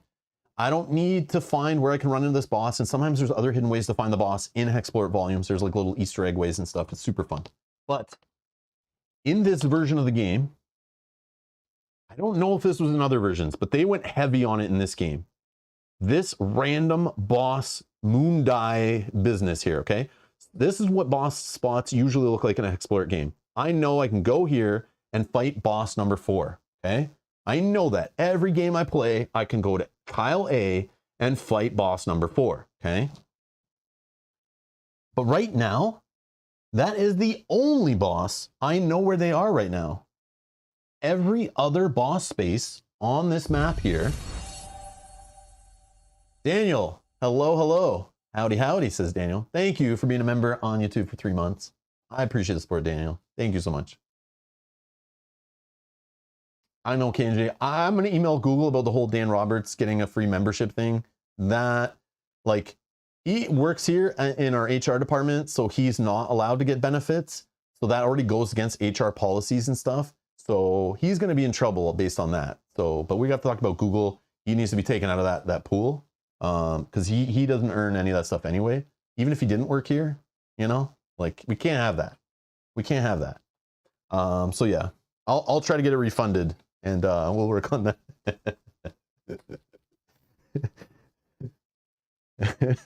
Revoked. All right. So the cool part about this bounty though, and this clue mechanic, as we roll the number 3, if we're traveling in the day, we will add clues. This is also new to this mechanic. Oh, and the moon die stuff. Sorry, I'll talk about the moon die stuff. Okay, so this random boss die stuff. Okay, these are all random boss. So I go there, and in this version, they put a little more on the player. I don't know if I like that. It's assuming you know what you're doing. But let's just say we're like, okay, I want to beat Nagda, and I want to crush her face, and I want to fight her in my own neighborhood. I'm over here. Let's say I'm over here in the game, okay? Let's say I'm right here. I can go here and fight Nagda here, instead of trying to find tile L, okay? And get the bounty right away. I can just go fight Nagda when I think I'm ready. And with the random boss spot, I can go, all right, I could say I'm fighting Nagda, or Nagaida's, I don't know how to say this, you know. Nagaida's Machine, okay? It's a random boss fight. So you roll the moon die, which it shows on the icon there, and you say, I'm hoping to fight her. So you grab her placard, okay? This is super cool, like, control for the player, but then, like, it's false control, because you roll a D10, or no, this is a D12, sorry, D12. And based on the result, we might fight the Dark Fae. We might actually get to fight Nagaida's Machine, or even worse, we will have to go to Kesh Kazul's sheet, placard, which we'll have to find, which is the level 3. Look at this guy. Okay, the art in this game is awesome. A level 3, okay, with Aegis, We'll talk about Aegis. Hopefully it'll come up in the game so we can talk more about it and it'll make more sense when we actually fight it. We'll now have to roll on this table. So based on this, we roll because on this placard, it shows this die. So we random roll here and then it forces to random roll on this enemy's table. Okay. And on this table, we could fight the Hermit, which is lower level. We can fight this guy, which is level 3, or we might accidentally have to fight against the Mad Alchemist. So see where this is going? If you keep rolling bad, you'll keep rolling up higher enemies. So I might have been cocky and went here and said, and this happened to me once, I had to fight a higher enemy. It wasn't that bad. I didn't roll off more times, but it is a possibility there, which is, it's hilarious. It's kind of like developers having fun over there. The designers think they're hilarious, but this game has the chance to just mess you up. And this might turn people off of the game. Like this is what I was talking about. You could die in the first few turns because I might go to fight a level 1 boss and I could roll into like a level 3. Matouge, thank you for again supporting the channel and becoming a producer. Welcome back, my friend. I can tell you're back because you got the juicy gold die beside your name. So obviously YouTube tracks how many months you supported the channel. And Matouge is a long-term supporter. Thank you, Matouge. I appreciate it. Welcome back. Welcome back. Not that you left, you know what I mean? But like, I appreciate the support again. Of course, of course. So Nagaida's machine, if I wanted to fight this, I go here, but I'm cocky. I'm like, yeah, I'm going to go fight it. And I'm going to get her, the machine killed so that when I do find tile L later in the game, I'll get those rewards, no problem. Okay. Like right away. But the problem is I could go here because I'm going to a random dice spot and I'm trying to kind of, you know, get lucky. I might end up finding a completely different boss. So it's kind of funny. They give you all these ways you can fight whatever boss you want, but then some of them have a random table. Not all of them. I don't think all of them do. Yeah, like if you wanted to fight Kalen's Manor, I think you can fight it at a random boss and you just get to pick Kalen's Manor, I think. I could be wrong. I could be wrong, but I think that's how that works. Yeah, it's just a neat twist to this version of HEXplore It, which I think is super cool. It's like just more chaotic. Again, some people might not like that. Again, you could just rule it the way you want, but Matouge gifting 5 memberships, much appreciated. Thank you so much. That is awesome. Matouge says, I heard you can just throw money at your favorite YouTubers. Yeah, your favorite YouTubers, that's how they keep doing what they're doing. You throw money at them, and then they get to sit here streaming cool board games all day. It's how it works. And buy better cameras and equipment and go to conventions and all that stuff. Yeah, much appreciated. Matouge, thank you so much. And Kanji, thank you so much, guys, for the 5 bombs, as the kids call them. Thanks for dropping the 5 bomb in the chat. Much appreciated. Thank you for growing the channel. Much appreciated. All right. So yeah. Just keeps popping. Love it. All right.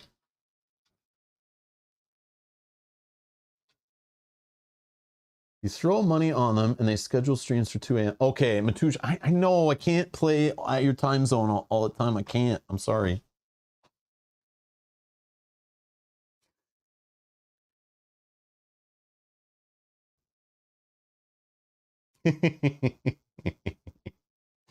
All right. So let's keep drawing. Oh, okay, we got another bounty. Oh, we just saw this bat, right? Kesh Kazul Dire Bat. So we just saw this guy. So we have his bounty. Okay. He's on tile B.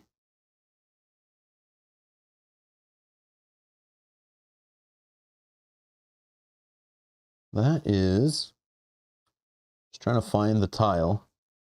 Okay, it's down here, right? Tile B. It's by the second little nudge. Right here. So technically, so how we're going to do this. So see this little rune down here? This is a reward. So I'm going to put this blue rune. So that's how it kind of works. I put this blue rune on the space. And the space I'm looking for, it tells you right here. And it shows you the art just in case you can't find it. Okay. I don't put a rune, I don't put a token for this one because we don't have that tile out. Okay, hopefully that makes sense. Zealous Bard. What the heck? I haven't seen a lot of these cards, man. I'm telling you, like, you can play this game so many times. You're not going to see a lot of these cards. It's so cool. The Zealous Bard may roll a stat test outside of combat. Oh, this is an ally or something, like yeah.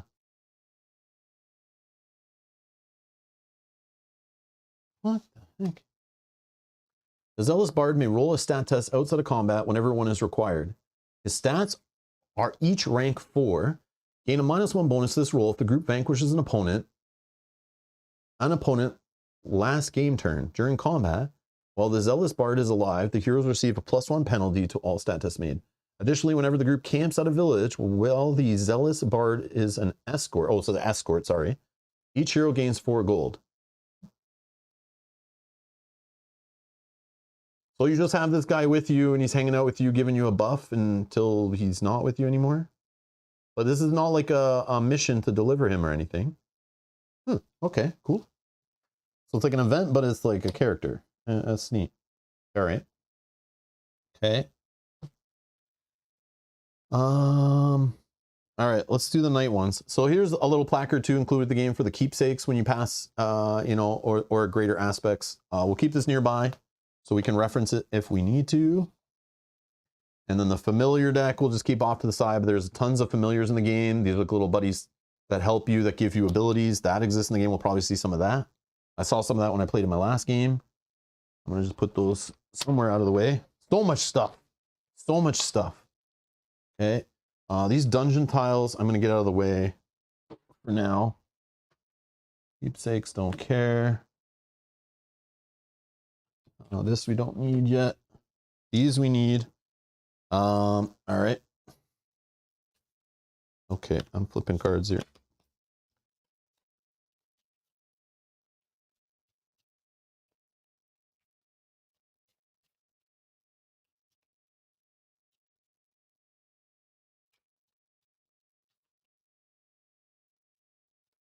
Yeah, Dan, I'll talk more about at the end of the stream. I'm not going to play a full playthrough for anyone to join late. I'm just going to play for like an hour or two or something. We'll see, just to show some mechanics of the game. But then I want to still have like a not worn out brain, like I normally feel like after I'm done playing a full of this game. So we can discuss the game, my feelings on this version, answer some of those questions about do you need all of them or like what I think. Again, if you don't care what I think, no hard feelings. You can just take off whatever, but I'm just trying to give an overview of this game and then we can talk more about my feelings on it. So it's kind of like a little bit of gameplay, a little bit of like thoughts and kind of review, but it's not like I can't feel right saying this is a review of the game when I've only played it a couple times, you know, like, but I'll still give my thoughts for whatever those are worth. But generally I played a bunch of HEXplore It, so you know, if you played you know, hours and hours of other ones, and then you play this one, you try the new mechanics a couple times, you kind of get the vibe of what it's about, right? I don't think you need to play it like, you know, the 30 times or whatever to see all the content, maybe, you know, or whatever it ends up being. But yeah, we'll talk. I want to talk about more about at the end, so we'll just go through a few turns, you know, maybe try to fight a boss or something. I don't know what we can get done in a few hours, but we'll see. Sometimes the game can go long, sometimes we can die early. You know, but we're gonna have fun. You guys are gonna drive it. But let's see our night cards. We're not even set up yet. So this is unavoidable. So if this happens, lightning storm is gonna happen. Okay. If we roll a 1 and we're traveling at night. Eternal sunshine. This is an interrupt. So I think this happens right now. There's something about this. Oh no, on setup we ignore interrupts. I'll shuffle that in a sec. Yeah, I'll shuffle that in a sec. We'll just keep drawing. Bounty, the graveyard golem. I don't know what level that is, but if we find tile E, we might care. So we can get this bounty. Oh, these are the ones, these are my favorite, okay? Anything you see with an orange banner that is one of these unique little locations that could appear on the map. These are my favorite thing in this game. They're like these, you don't see a lot of these every time you play, but sometimes you see the same one or sometimes you find a new one. And like, even when I played volume 1 like a handful of times, even I would find some of these and be like, man, I never even knew that one existed. Like, it's super fun. This game has like 8 of them. So this is a discovery. We got to find this. It's the Waterfall of Transformation. I don't think I've seen this one I played before. I only had one in my last game, and it was not this. It was one that lowered blood, which was really neat.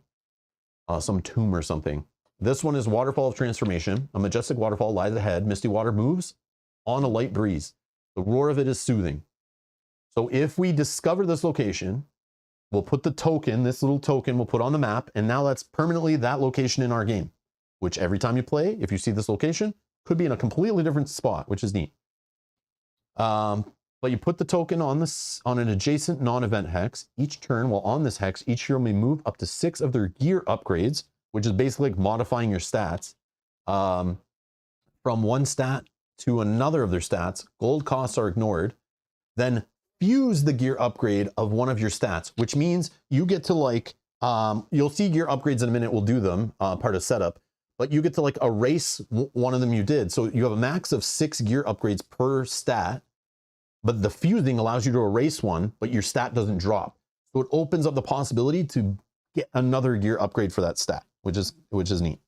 It's like very powerful. So that's sick. Yeah, that's sick. Number 3 at night. We may not see it ever, but it's there. And we ignore that. Interrupt. So interrupt in this game is new to this volume. I should explain this probably. This just means when we see them later in the game and they come up, instead of just putting them on the bar and worrying about them later if we roll on them, right away they have something you have to do on the card, you know, and to follow. But we'll just throw this on the bottom. We'll shuffle in a sec. But we'll just draw another one. So we got overloaded a bit in bounties. We got the Mad Alchemist who's on tile 9. Oh, and the clue mechanic. Yes, I want to talk about the clue mechanic. Okay, that's new to this version. Okay, that's what these white cubes are for. It's like clues. So as I roll if I'm traveling in the day and I roll a die for my circumstance, based on the number, some of these cards can take clues. And there's a little slot here. Like for example, number 4 here, there's 3 little cube spots.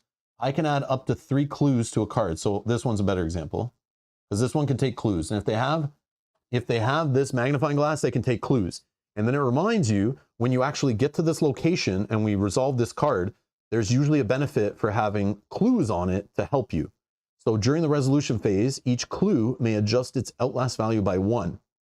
So if I got 3 clues on here before I went and fought Nagaida's machine, I would get to reduce Nagaida's outlast, which means the amount of turns I need to survive in combat. I would get to reduce that number and make the fight easier actually. So that whole scenario, that the decision points of I could try to fight Nagaida at a random location to get Nagaida out of the way, or if I keep adding clues to that location, there are other ways to add clues. You don't need to just roll the die on it. There are rewards you can add clues to, things that allow you to add clues later in the game, you'll see. But I could really focus on adding clues on there. And once it's full of clues, then we go find that location. We travel till we find it. And then we fight Nagaida at the bounty location. And then you'll get that bonus instead of just fighting Nagaida not there. And you'll have an advantage. And we get a bonus rune reward. And whatever the card tells you get for fighting Nagaida there. So already, that's 1 boss encounter. And I already have like 16 different ways I can approach that or not at all. You know, I can decide to do at different points in the game, how I want to approach that boss fight, completely ignore it. Things might unfold that allow me to go there. Maybe that card goes away somehow and we don't even get that option. You know what I mean?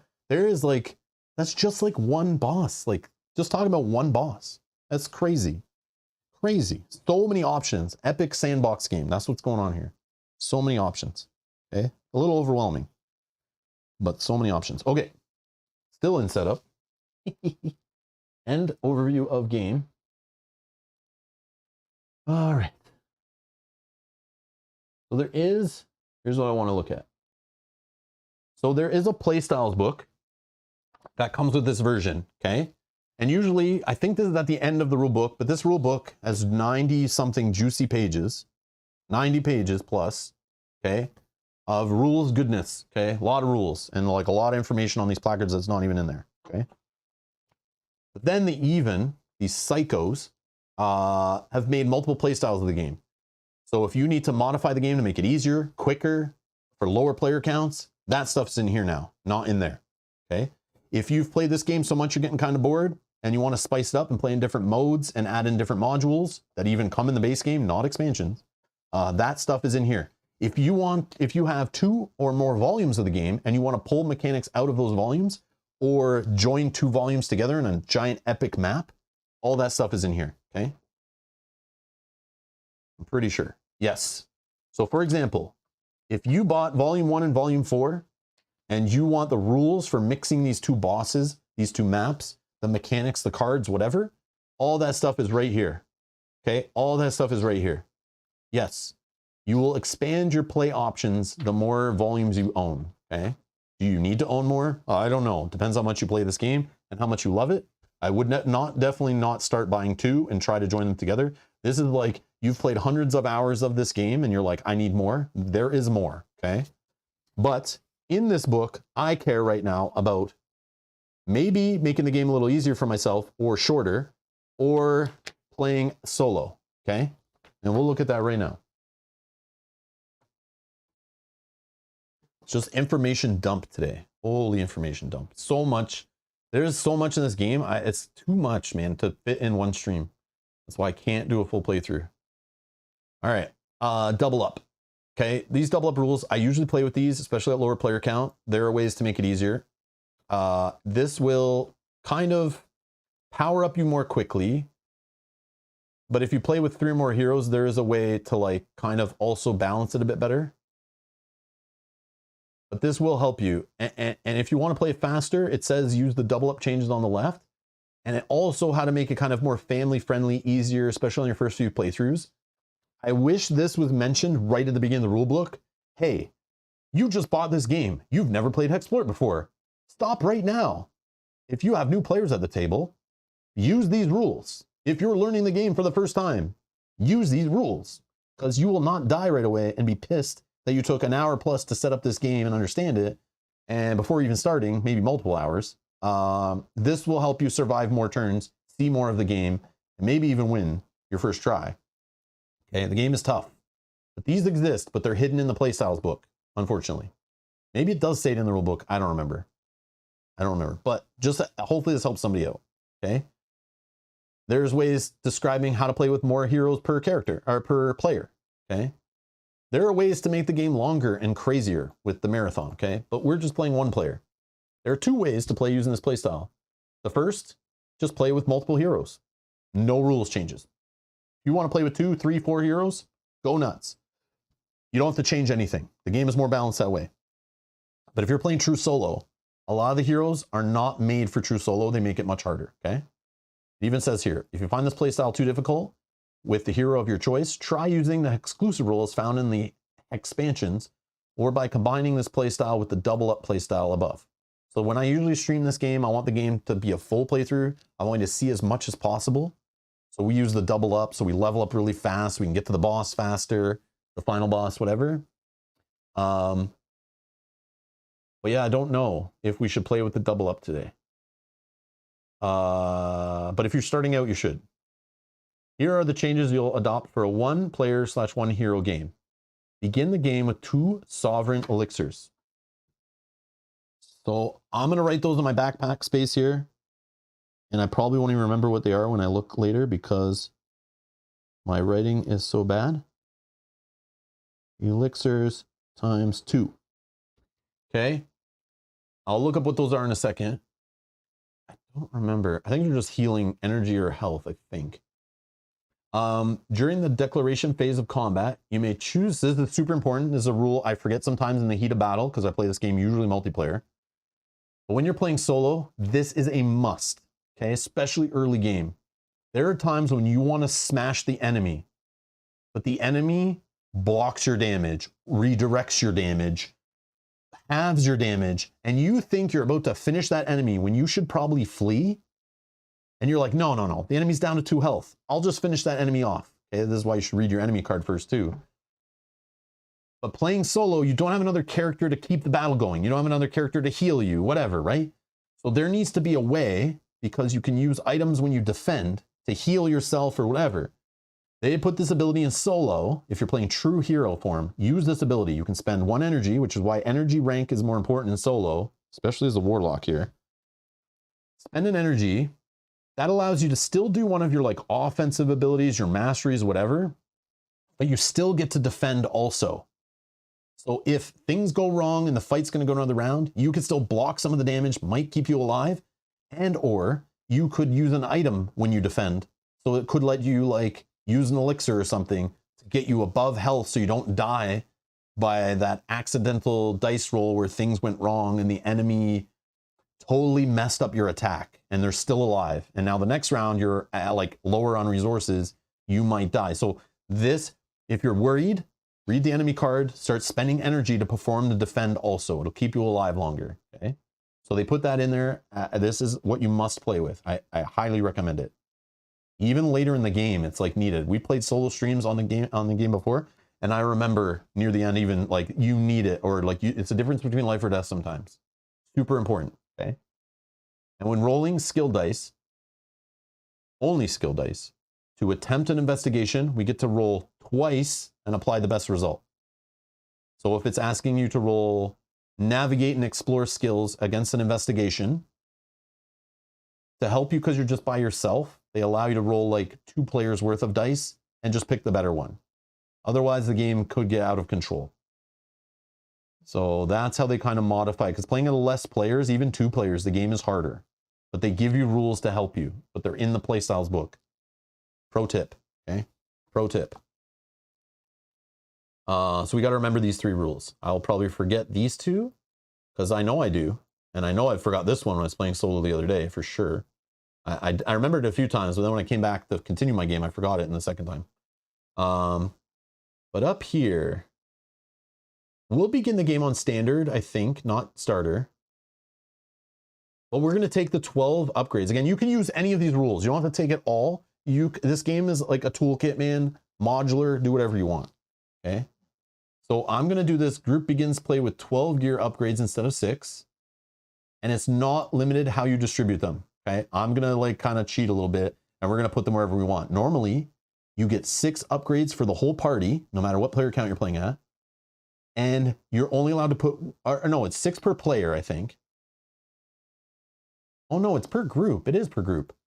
6 per group by normal, and you can only put 1 upgrade per stat or whatever, per ability, skill, or vital. You're not allowed to put it all into one. So you can't have like one player at the table and you're like, yeah, give that player 6 extra health. That's all, you know, just keep them alive. No, you're only allowed to put 1 in each. But if you're trying to make the game a little easier, a little more digestible, you want to see a little more in the game, want to survive, not have it so challenging, and want to shorten the playtime, you give yourself 12 gear upgrades to help get you started a little faster. So, but yeah.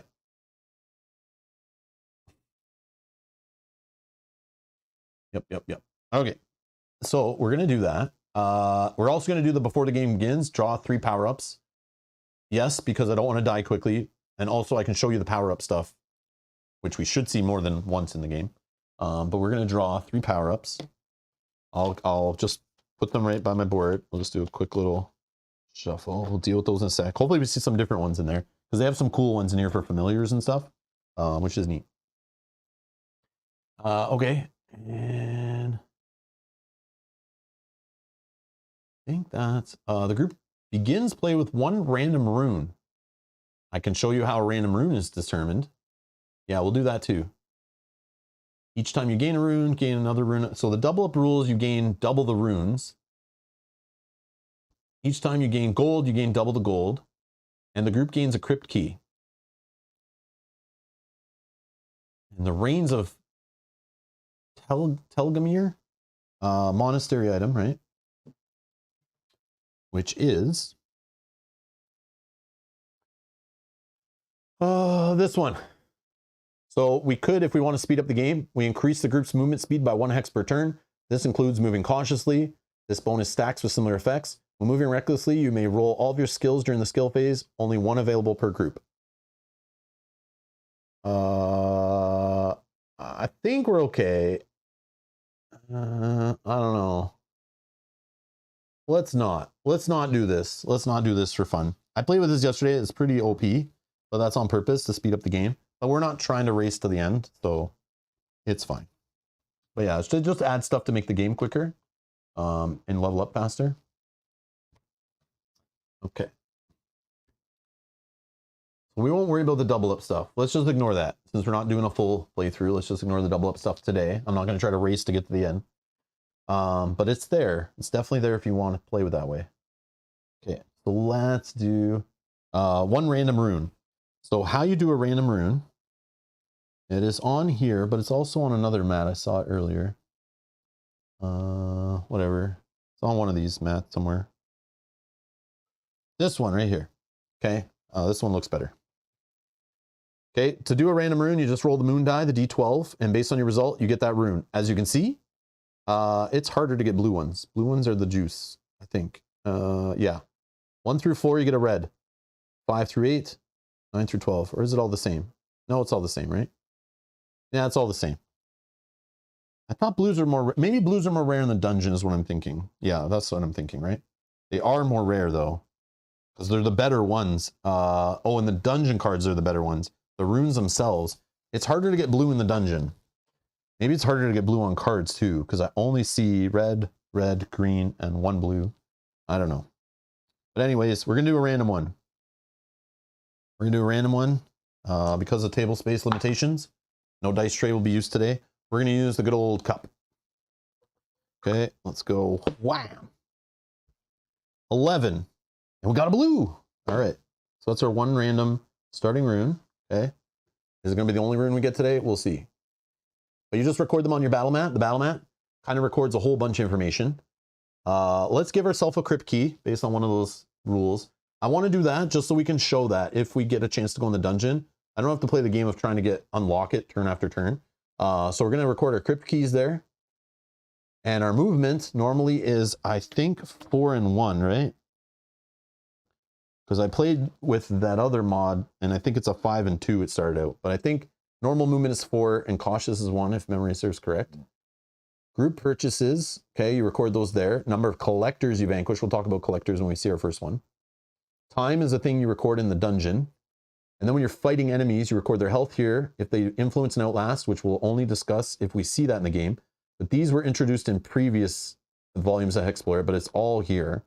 And then we have energy value. And if your favorite opponent, which means I have a favorite opponent of construct, it's just like kind of a trait. If I fight enemies of that trait, I get like bonus options. And this version, if you have favorite opponent, you get to choose from like 4 different things you can do to the opponent, not just automatic damage anymore. It's like way more interesting. It's really cool. I'll look them up. I don't remember all of them. I think it's like outlast you can reduce. You can definitely hit them with damage. I forget what the other options are, but we can look them up. And then the difficulty of the game. So again, we could have played on starter. I'm going to start on easy, which is no change to the enemies. But as the game increases in difficulty, or you can raise it if you want. If you want to start the game on epic, go nuts, my friend.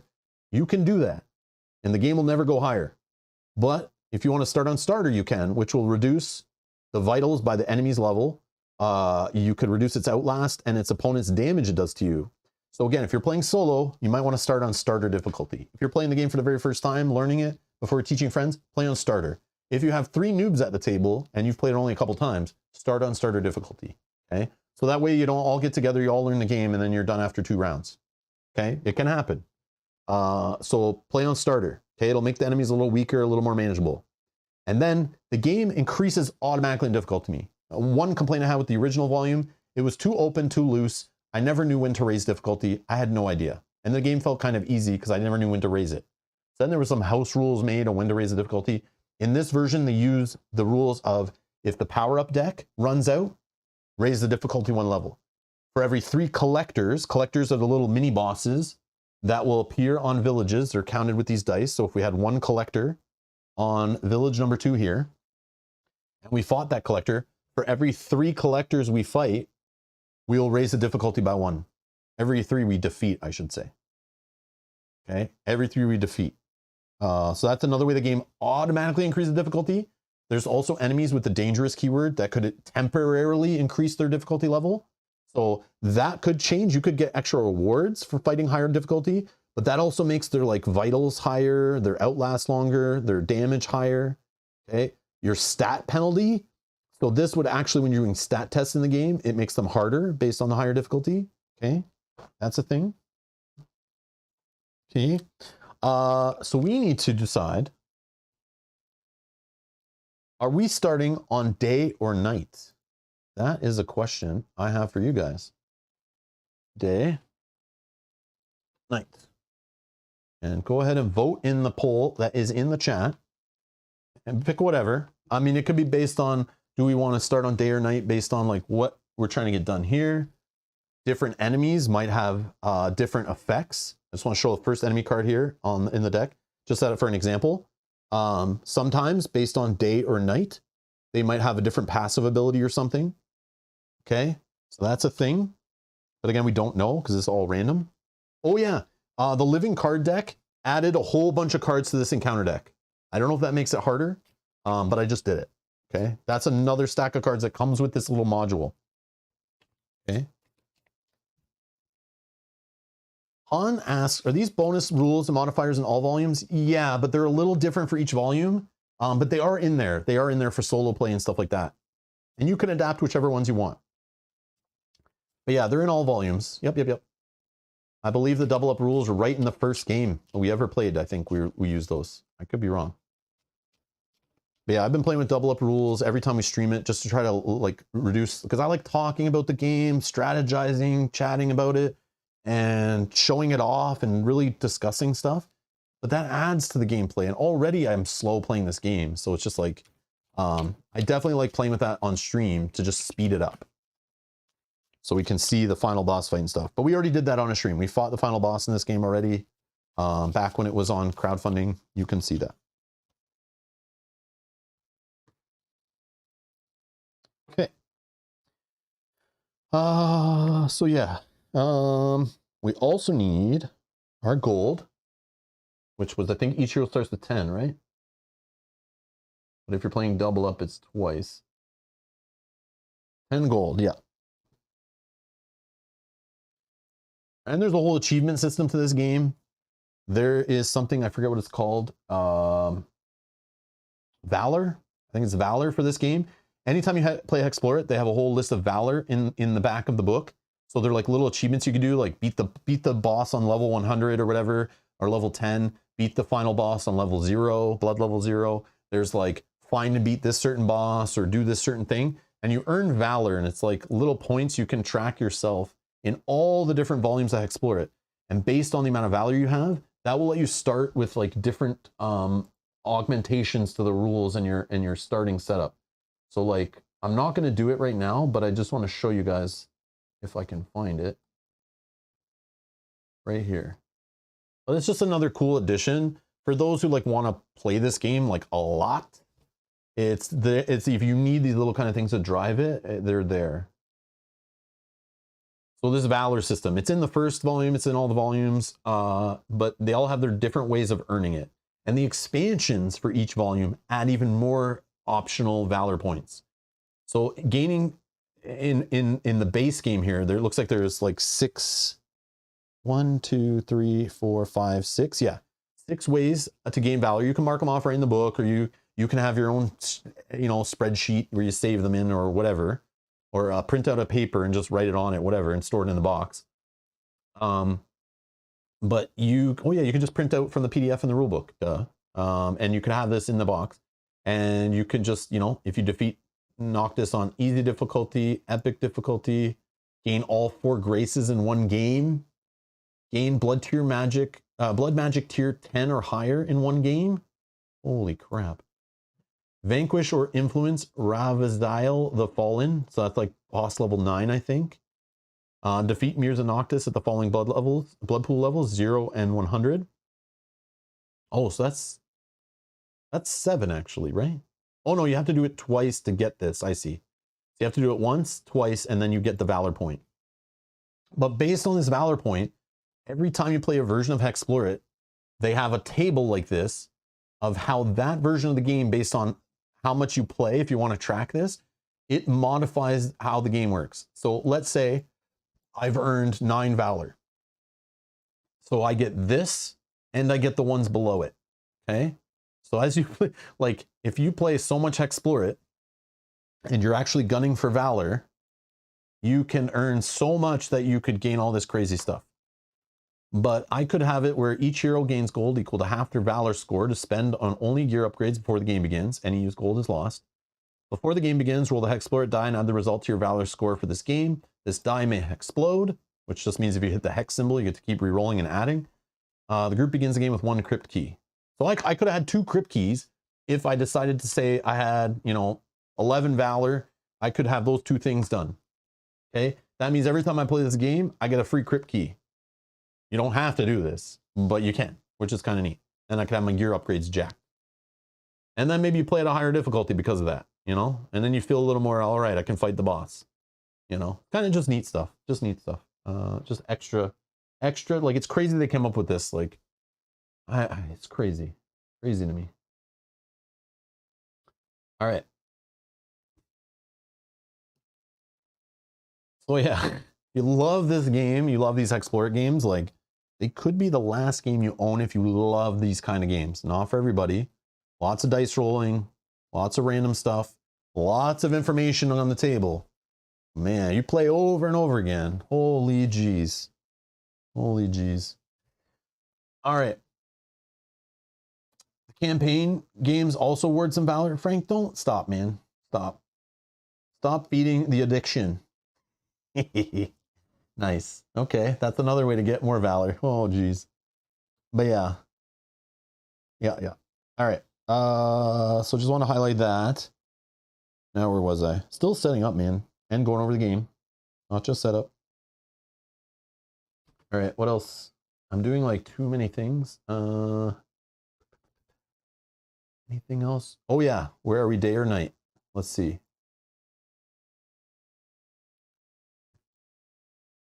So we have this little metal coin, okay, full bling. And it looks like the chat voted 60%. We're starting in the day. Okay, we're starting in the day. Okay, we track it with that to remind us, because it will affect the game turn. And every turn we decide if we want to change it. If you're in the dungeon, it's always night. Always night down there. All right. Okay, what else? We have our dice. Okay. So in this game, we have our core dice. Okay, these are your survival stuff. Yogi Bear with the super chat with the Aussie 100. Psycho. Thank you, Yogi. It says, okay, time to HEXplore or get hexwhelmed. Loot. Yes. Yes. Yogi, thank you so much. You're too kind. Too kind. I appreciate it. Thank you so much. Okay. As well. Yeah. So in this game, okay, so Jonathan and other designers like Nathan and stuff who work on this game, they're sickos. So they probably saw me playing before in one of our Volume 1 streams. And already I complained in those streams, not complained, I tried to warn the rest of the Hexplorers who play these kind of games that I always see new players get into these games and they complain that they die too quickly, it's too hard. They come in our streams and say that, I see them on BGG saying it. It's because it's a survival game. Any game that has like a food and eating and you could starve mechanic and random encounters that could be of a higher level than you can handle and a fleeing mechanic, those are red flags letting you know it's a survival game, okay? But they saw me in early playthroughs. I realized that was a way you could die early. I learned that very quick. So of course the gamer in me wants to game the system. And I usually just try to pick races or heroes or whatever roles that have low food rating, 0 preferably. So I will use aspects, races, modifiers, whatever, to get my food rating to 0, okay? Because then I'm cheating, right? I don't have to ever worry about starving, okay? Now I don't have to worry about the whole, like one part of dying is gone, okay? So all I have to worry about is the classic, don't get in over your head, fighting, battling with enemies, hoping afflictions and nature doesn't kill me. But there is so many ways this game wants to kill you. And the designers went, yeah, you want to go with a low food rating? You think you can avoid some of the ways to die? Oh yeah? How about we give you another way to die, okay? They added this thing called critical wounds, okay? Anytime you take critical damage, they have these little pile of black cubes, okay? And you can take as many critical wounds up until your food rating +3, your initial food rating. So my initial food rating is 2. I'm pretty sure you add 3 to that. My max, and it can never go above 6. And that's why this helps you, reminds you. So technically, once I get 5 critical wounds based on my not so hungry belly, I will instantly die. Okay, and there's ways to heal critical wounds in the game, and it's thematically for this, the whole idea of getting bitten and infected and all that kind of stuff. Yeah, you can have critical wounds, not just regular wounds, not just losing regular health. And yes, you can die when you go down to 0 on health. No, there's another way. Even if you're not at 0 health, you can still die. Okay, so yeah, those sickos are like, yeah, we need to give you other ways to die. Okay, so there's another way to die. FYI, you wanted a game with more ways the game can kill you, this game has that. All right, there you go. Okay, let's take, I don't know what order to do this in. The additional double up / starter rules / one player rules / quick play rules and all that. I don't know when you do that and you do your gear upgrade stuff. I don't know the order, but I'm gonna just do these right now. But obviously that would change my decision how I spend my gear upgrades. But this part's random, so I don't know. I'm just gonna do the random part first because I want to. All right, so this is an upgrade card, okay? The graphic design department, a little cheap on this one. They still haven't made the backs of these cards any better. I think it's to kind of keep it uniform throughout the game. But yeah, it still feels pretty amateur with the back of the cards. But these are upgrade cards. The big plus means they're good and you want them, okay? These cards drive me playing. I love leveling up. I love getting stronger. And that's what these will do for you, okay? So this part of the card, this looks amazing and professional. It doesn't go with the back of this card, but they're not changing it. Yeah. Yes, more nitpicky stuff. All right. Okay, so you can choose one. So when you do this will lower the blood. Not lower the blood. It changes your roll that we'll do in the villain phase later. It'll make more sense later when we do it.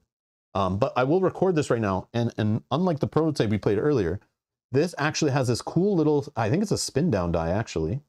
Yeah, I think it is, right? Yeah, it is a spin down die. So you don't have to sit there hunting for the next number. You just know +1, you want to find the +2, it's right beside it. +3 is right beside the +2, okay? It's a spin down die. I love it.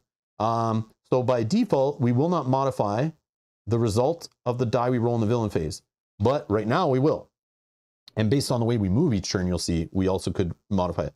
So this is going to reduce the bad thing that's going to happen to us by 1. So I'm going to record that on here. I'm going to flip it over.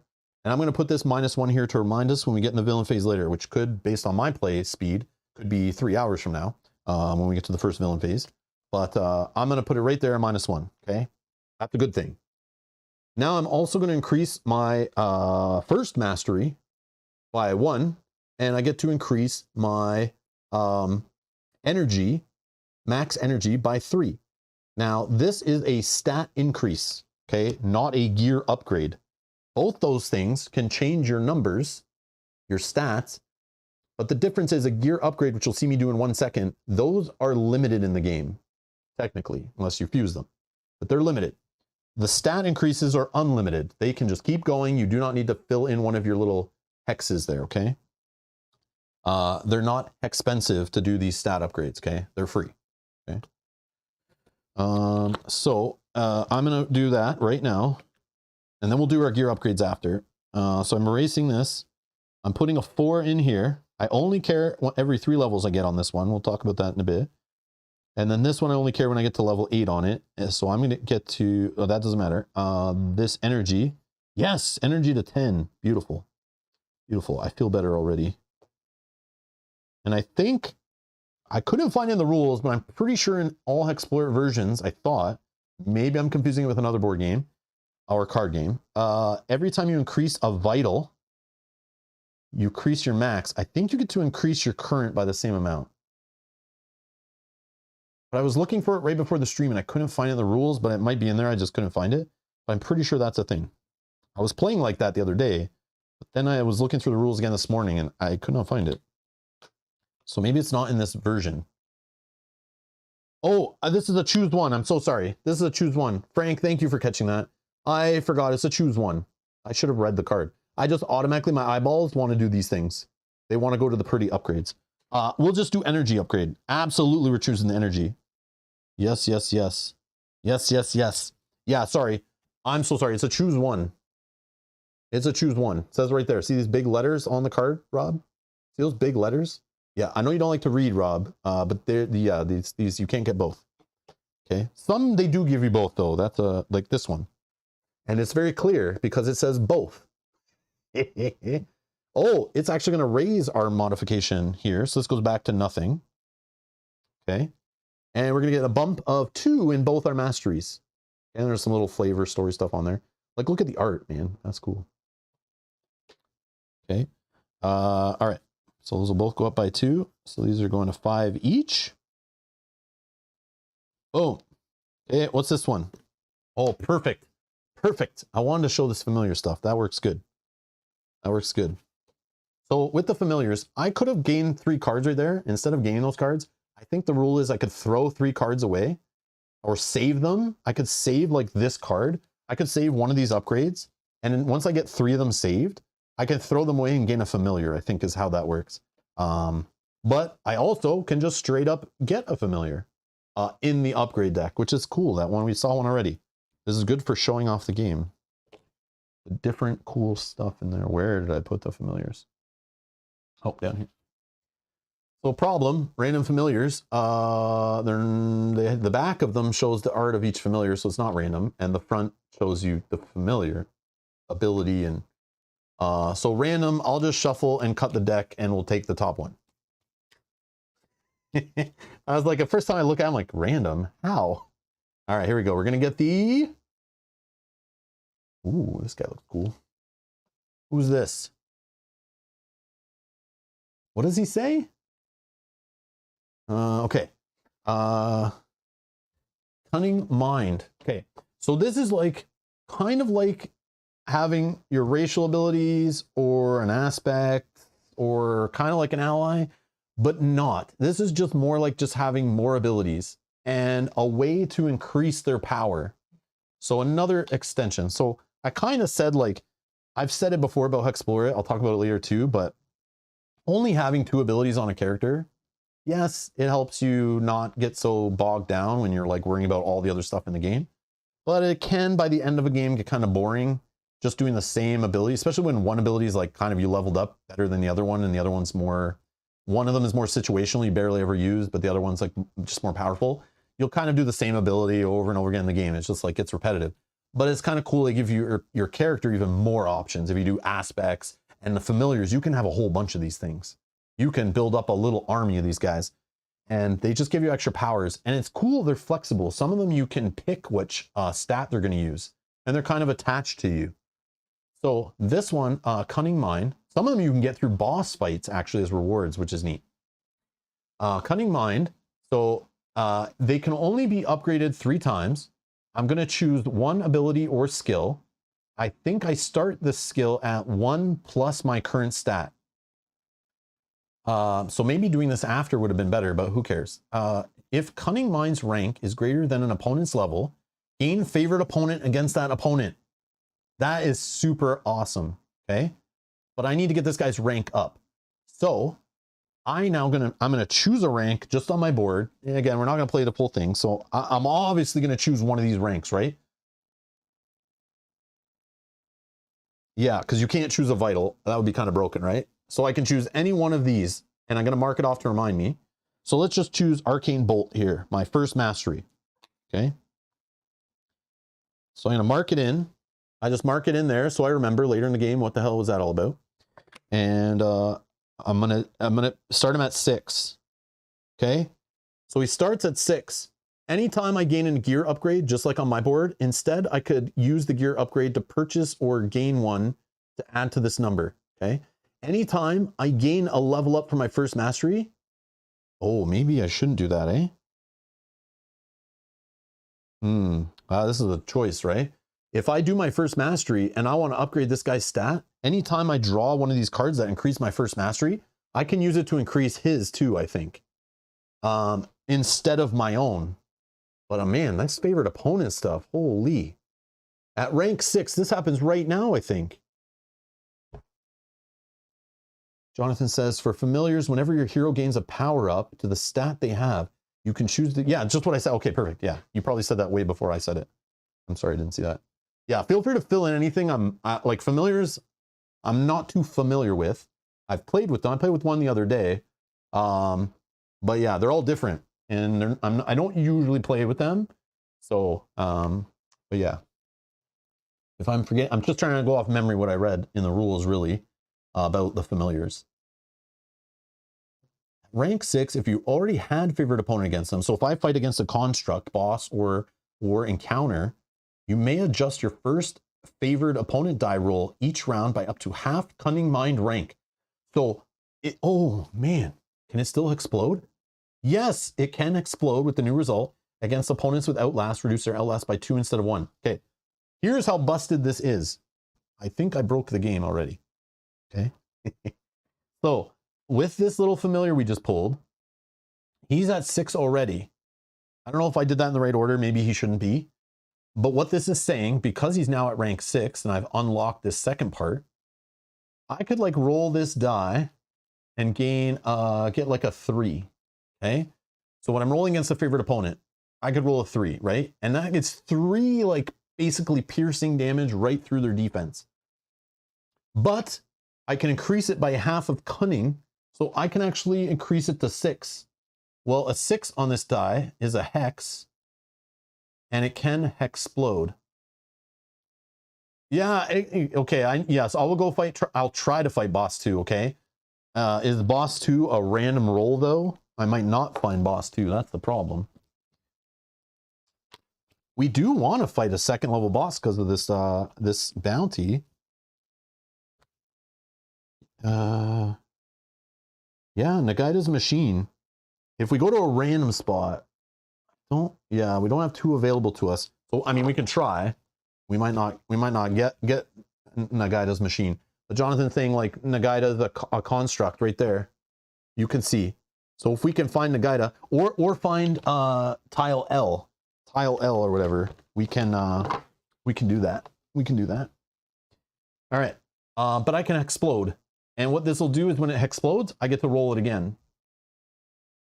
But it says on my first die roll. So it's like, yeah, this is cool. Yes, yes. All right, that's cool. All right, so we got a little familiar. That's good. I wanted to show that off. So that's kind of neat. We found one right away. Okay, so we'll just discard those. I'll just discard those over here somewhere. Okay. All right. What else? What else have we not done?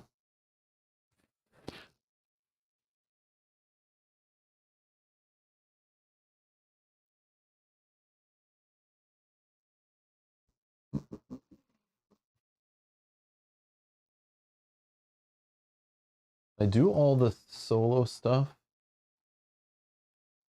Happens to me every time.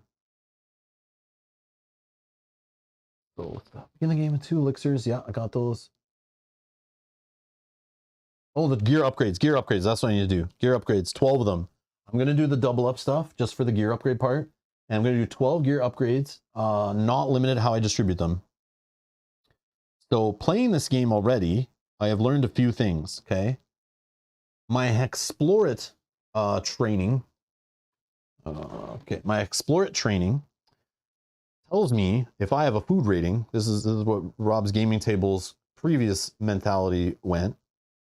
I would want to improve my skills, okay? These skills are lower than, like, I would never touch a hero card. I automatically throw them in the garbage when they're, like, this low to start, okay? Those heroes never get played here. I need higher value than these 1/1/1 crap, okay? I did increase it with the Dark Elf. I could have grabbed an aspect that maybe could have helped me there too. But in this game, I don't have to go to a village to buy upgrades. I don't have to, like, you get a bunch right at the start. For the group. I'm playing solo, so I'm the group. I get all of them, which helps because I think I need them using this Warlock. So I'm not restricted either where I'm going to put them. So I could put them like all in survival, right? I could say I will never have to worry about any food problems, and I could cheat like I normally do with this whole starving thing, and I could increase this to like 9. So the only fail is a 10, right? I keep rolling, I never have to eat my food, I'm good, I'll never die from starvation. But then, I played this game a couple times now, and I've learned there are many reasons, like the Aegis little shenanigans with the orange shields here. I like this, it's very clever. Definitely foils my plans. But some bosses and enemies can have an Aegis value, kind of like a shield. You can't actually attack them unless you reduce their energy to 0, which some roles and races and abilities, you might not even have ways to really reduce their energy too much. So you're kind of stuck. Or you can have enough gear upgrades equal to half of the Aegis value to get damage through, okay? So let me just find one for example. Visual examples are what I'm all about. Of course. Everyone's favorite, the succubus. Okay. Has an Aegis value of 3. I can tell because it has a little orange shield. So I can't just come in here and start fighting against the Aegis based on where I'm at. I have 0 attack upgrades. And again, gear upgrades. Gear upgrades are when I spend money or gain gear upgrades, I start filling in these hexes around the outside and I start increasing the middle number, right? So if this was the case, I would be considered to have 3 attack gear upgrades, okay? And that's relevant for Aegis enemies, and they're sprinkled all throughout this damn game, okay? If I were to fight this succubus right from the start of the game and I was following the default rules of the game, right? Default setup, I may only have 1 attack upgrade, okay? I would be at 4. Okay, let's say I follow the rules. I'm only allowed to spend 1 per, skill or ability or whatever. I would only bet 1 gear upgrade in attack. Maybe I'm at 0. Maybe I didn't spend any there. Maybe I'm playing with 3 players and we were really fighting over how to spend the 6 and we all put it in health and energy. Each of us took 1 health, 1 energy. I would have 0, okay? Then I draw the succubus. And the succubus says, okay, you can either flee or get my energy down to 0 because you can't damage my health because I'm Aegis 3. And it even shows there underneath, I need at least 2 gear upgrades because it's half the Aegis value rounded up. Half the Aegis value rounded up to even do damage. So somebody at the table has to have at least 2 gear upgrades to fight this enemy normally, like just by fighting damage, right? Obviously, there's ways of messing with influence and there's ways of getting energy. But if you can get that 16 energy down to 0, so if you have, it's a sapper, right? The sapper in the party, you could try to get this energy down to 0, then everyone can beat the crap out of the succubus normally by punching its health value, okay? But that's what Aegis is. So previously, at the start of the game, in any HEXplore volume, I'd be like jamming all the numbers down here. But then what happens if I run into like Aegis 4 or something and I didn't put any in my attack? What if I went heavy on 1 mastery? You're stuck. You're stuck. Like you can flee, of course, but now you're like getting hurt, losing game turns and stuff. The villain's going crazy on you. There are other things I also ran into that matter. Oh, what else was it? Oh, the familiars, okay? Depending on your familiar stuff, like you might want to have a gear upgrade higher if you run into a familiar that you want to have them start at a really high value. So you might go heavy on 1 gear upgrade for that reason. Maybe you just want that ability to be better. Like there's so many different reasons now. There was another one too I saw, but I think they did a good job in here that like gear upgrades to skills aren't always the right answer anymore at the start. They are still, but there are other reasons you might want to put it in other values, which is cool. Can you name the fox? Yeah, you can. Am I going to? Layla? What am I naming it? I will name it Layla if you want. There's a bar right here. Can I get a name? Who's this fox? What would you name this fox, Layla? I knew someone else. Anazi says Naruto. Okay, did I ask you? Just kidding. It's all good. Or if anyone has any funny names that Layla will approve, I will use those. Yes, you can name the fox. Zerdalin? No fox given. That's how he looks. Layla wins the chat today. All right, Layla wins the chat. No fox given. Which is normally how I kind of live life. All right. There you go. No fox given. Done. Done, done, done. Easy peasy. Layla's awesome. All right. Thank you, those others, for those names. But I'm sorry, not even close. Okay. What was I showing off? The succubus. Okay. Succubus, there's a little encounter. All right, there you go. Ooh, a gear upgrade for a reward. Okay, okay. So I'm going to shuffle that back in there.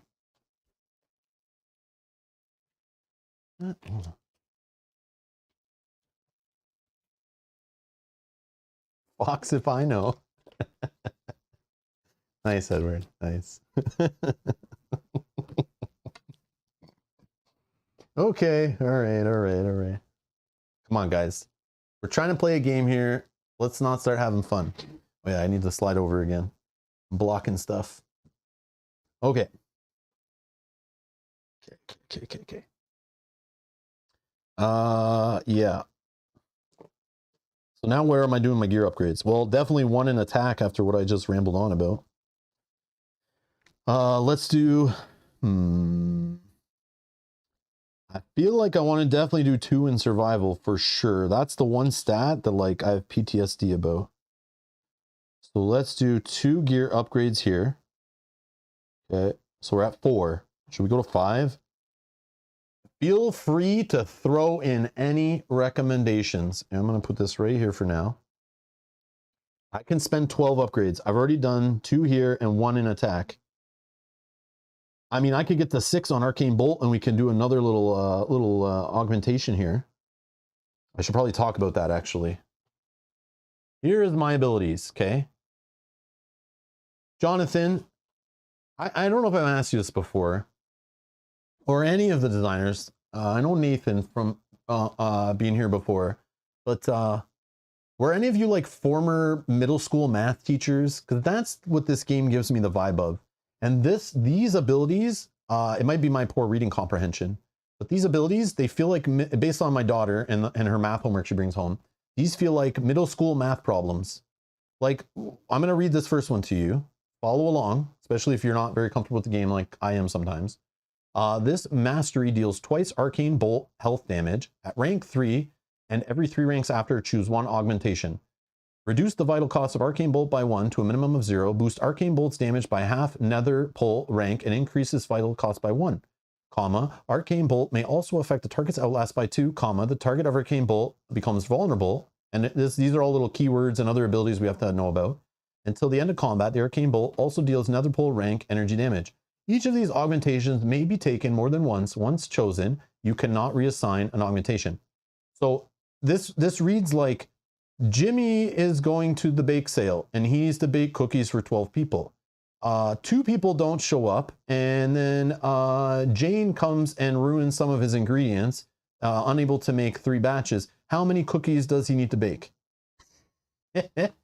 That's what these read like. I read every time I go to pick a character for this game. I am sitting there reading these, try to understand what the hell they do, because then you've got to kind of look up some of these. You know, you have to know what boost does, you have to know what vulnerable does. But once you understand like what the gameplay is, you start using this in a game, it's not that bad. But to help with them, they have little tables over here because they know this is like, who wants to read this over and over all game, right? So they have little ways of shortcutting and tracking numbers here and nice little summarized results. Sometimes you need to buy 60 watermelon. I know. All right. So that's what this reminds me of. So I'll tell you, when I'm picking a character for this damn game, it's like an hour event of me sitting on the couch, reading 1 by 1, putting them in a pile of, I want to play it or I don't want to play it. And then I have to start looking up each one I'm on. It's like an adventure. Like it's an adventure just choosing your character because of these abilities is crazy. Or you can just be crazy and play with them and see what they do. That also is probably a good way to do it. So it reminds me also here, and I like this, I can look down at a glance and know that every 3 ranks, every time I get 3 ranks, I need to care about reading this again. And I know it uses my attack stat and my first mastery stat in some way, okay? And I can record the damage it does over here. I can record the energy damage it does. I can record the outlast it affects. I can record a check mark or whatever if it does vulnerable. Here are the options I can pick. And then down here for Eldritch Siphoning, okay, just another reason when I read this ability, I want to pick this guy. For 1 either health or energy. So with the Warlock, you may spend health and or energy, so a mix of, to pay for your abilities. Normally it's only energy, I think, is the usual, right? But here I can spend health. So if I can get my health stat up, that's just as good as getting my energy, kind of, right? So if I'm in like a desperate situation or I just have tons of health, I'm not taking damage, and I run out of energy, I mean, get low on energy, I don't want to run out, but I could start spending it on these to do them. So Eldritch Siphon, I could spend, say, 1 health or 1 energy. If energy was spent, I power this mastery, deal health damage to the opponent, and then I heal health. And then I could spend health to do the ability to deal energy damage and heal my energy. This ability right here, like this is why I wanted to play this guy. This seems like the coolest thing ever. Very flexible. It's like a little mini game to play. I like it. And you can track all that right here, and there's a reminder right here. So if you're like me and reading all this and you have to read it like 6 times to try to like digest it all, they have little reminders right here. Okay, but I just want to point that out. Because some people are like me, not everybody, I know this. I am definitely my own person, but all right. So based on that, these drive what I may want to do here.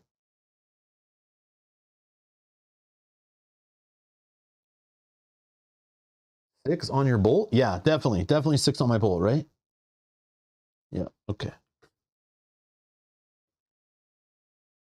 And now when I do that, I can choose, right? Do I choose to reduce the cost? I think I do, right? I probably should just reduce the cost so that I'm not like hurting myself as much. Yeah. Or I could, yeah, I think later in the game, I probably would choose to increase the cost of it to then boost up the damage of it. Like later in the game when I need to like really fight bigger bosses, I think that's how you kind of should approach that. But again, I could just boost it right now and then just walk into a battle, lose 2 health and an energy or something, and just like one-shot encounters. Maybe? Maybe? I don't know. I could also worry about Outlast a little more and use this as my Outlast. Like, I have ways already of dealing energy and health damage. I have it here too. And my default attack does it. So I could like focus on just making this better for Outlast. So when I run into swarms and stuff, I'm better suited for it.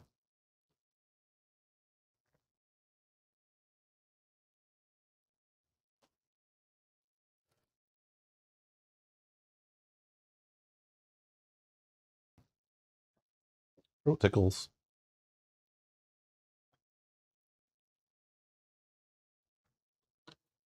All right. All right.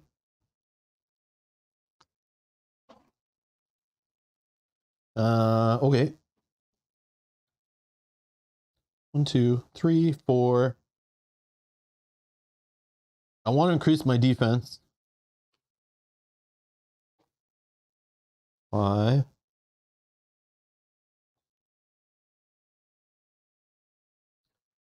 Oh, gold 2. No, I know what the other thing was. I now remember. There is a reason these stats are important now too. The dungeon mechanic with time. So these added together is the time you start with every game turn you're in the dungeon. So normally I always care about this stat, jacking it up as fast as possible. But also like I don't want to wander. And yes, I do want to gain gold. But also if like we do wander in the dungeon, I want these numbers to be really high, right? So we can get more done and push our luck for each game turn, right? And really get things done. So that could be a thing. So yeah, you can't sleep on these two either. Yeah, that's why I knew there was other things that like I came across in the game. I'm like, oh yeah, that stat matters more. Or I shouldn't ignore it as much as I normally do. So yes, let's definitely, I'm going to put 2 in each of these.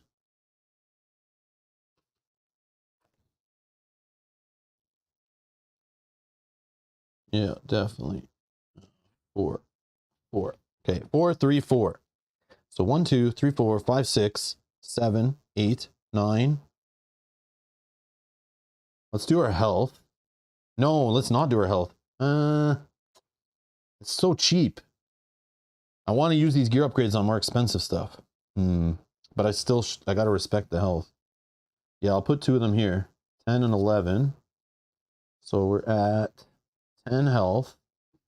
Okay. I mean, again, we could spend health for energy, right?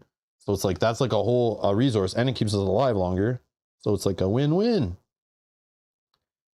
1, 2, 3, 4, 5, 6, 7, 8, 9, 10, 11.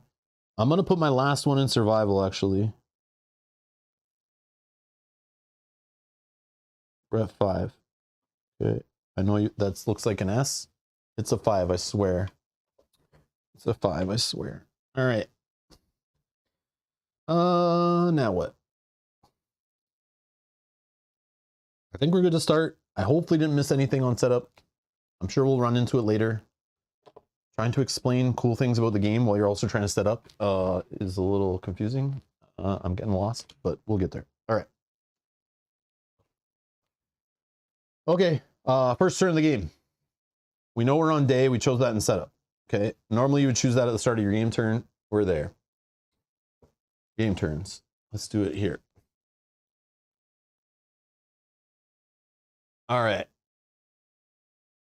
So on movement, you choose to move either during the day or night. We already done that, so who cares? Now, again, just like every HEXplore It volume, you have multiple ways you can move each turn. Do you want to camp and try to heal up and get something done where you're at? Stay there for a while? Well, that's going to be a problem because Mirza Noctis has sent out his collectors and they're getting work done. They're hunting you. His spies are following you. The slower you move in this game, the more the villain is getting powered up for the end game fight. You don't want that. But sometimes you need to. You need to stay where you are. You need to heal. You need to stay where you are, working on an investigation or something, or trying to, do your stat test rolls, dealing with some event or something. And it's just how it's going, okay? But you will increase the roll of this in the villain phase. I need to talk about the villain phase because it matters, like literally right from the start. Mirza Noctis has a board. This little placard is on the back of villain number 9. And it's good to keep this nearby because you can track the blood pool that increases and will make the boss more powerful. That's all you really need to know. You can also track it on the battle mat. It's right here, but this one kind of sucks. I like this one better. So we're going to keep this by here. It's easier for me to tell the number. Although I could just write the number at the top. Yeah, maybe I do that. But you do need this. You do need this at the end of the battle, at the end of the game, if you do make it to the boss by getting to his castle or when he hits 100 blood, he will come for you. So you need that for then. But every villain phase, you're going to be rolling against this table. You roll the moon die, and bad things happen. And the higher the number is, the worse.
Yeah, Addy, I'm not sure. I thought that was on the TV. Yeah, Mel, if you can grab me a tea, that would be amazing. Thank you so much. I just put a cough candy in. Hopefully that stops. Yeah. Addy, I'm not sure. Or maybe it's... Do you not see that? Like it's like right there. It might be on the sensor now. I'm like, I don't know. I cleaned the lens. We'll see. I'll deal with that later though. But yeah, I don't know. Like the Seinfeld red dot on the sweater? No? All right. All right. I thought it was on the thing, but yeah, now I see it. Oh man, now it's gonna bug me. Oh well. Well, nothing I can do right now, I guess. All right, give me one more second.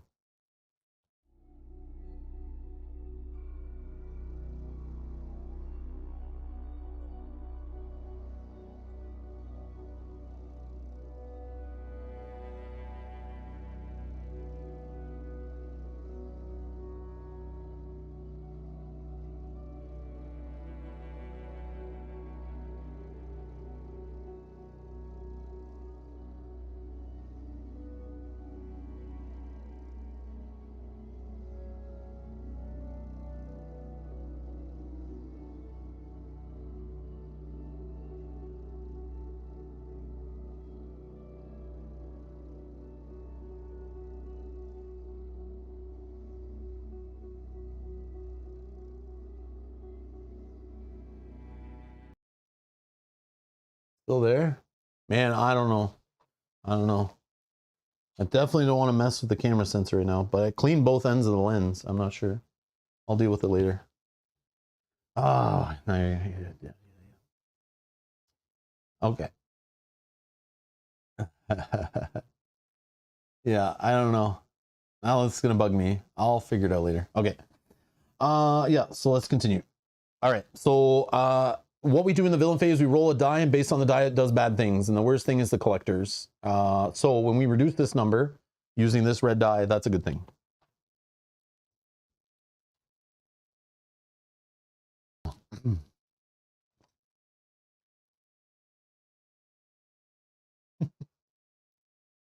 All right.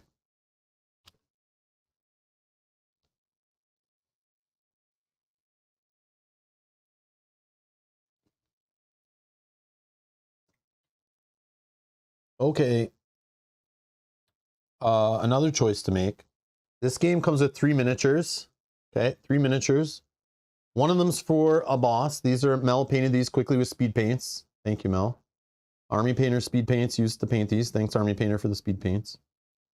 Okay, thanks, Mel, for the work on painting these. Quickly washed them up, got them table ready. Yeah, so you can choose either one of these to be your party token, basically. So I'm going to choose this one. Okay, so this is us. This is our party. Okay, this is our party. We're going vampire hunting. Okay. So we need to roll for our town. And the starting village is like, oh yeah, we're in the day. You guys chose day. I forgot to mention that part of it.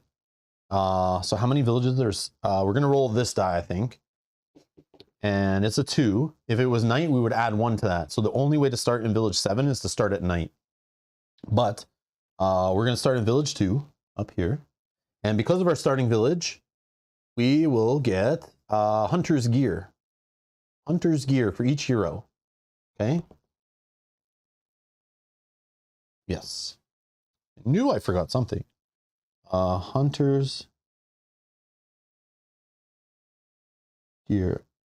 I can't write when it's this close. All right. Hunter's gear is right here.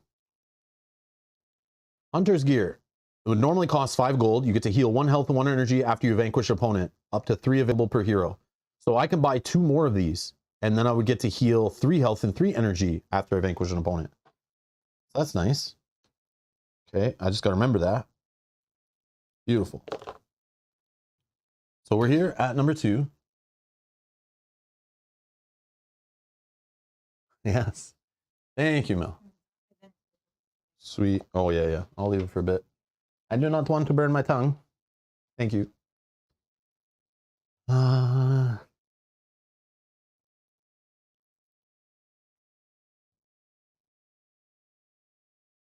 right. So, yeah.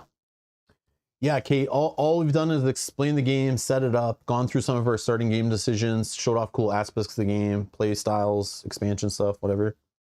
All right. So, where are we going? What are we doing?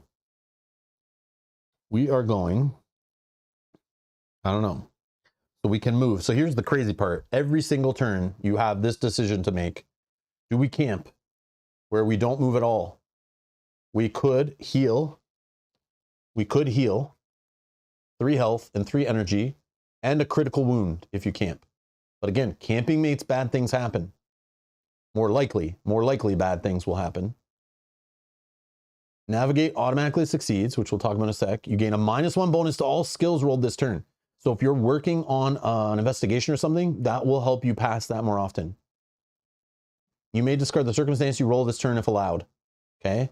So if we camp or we're cautious, we can just throw away whatever circumstance we get if we don't like it.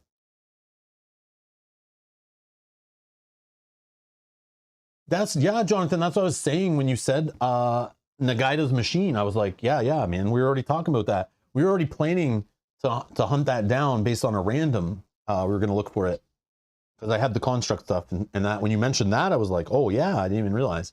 But yeah, we were already talking about that one. You obviously were busy. And then we have cautious. Cautious is like moving only like 1 space, or if we travel only on a road and or like a river.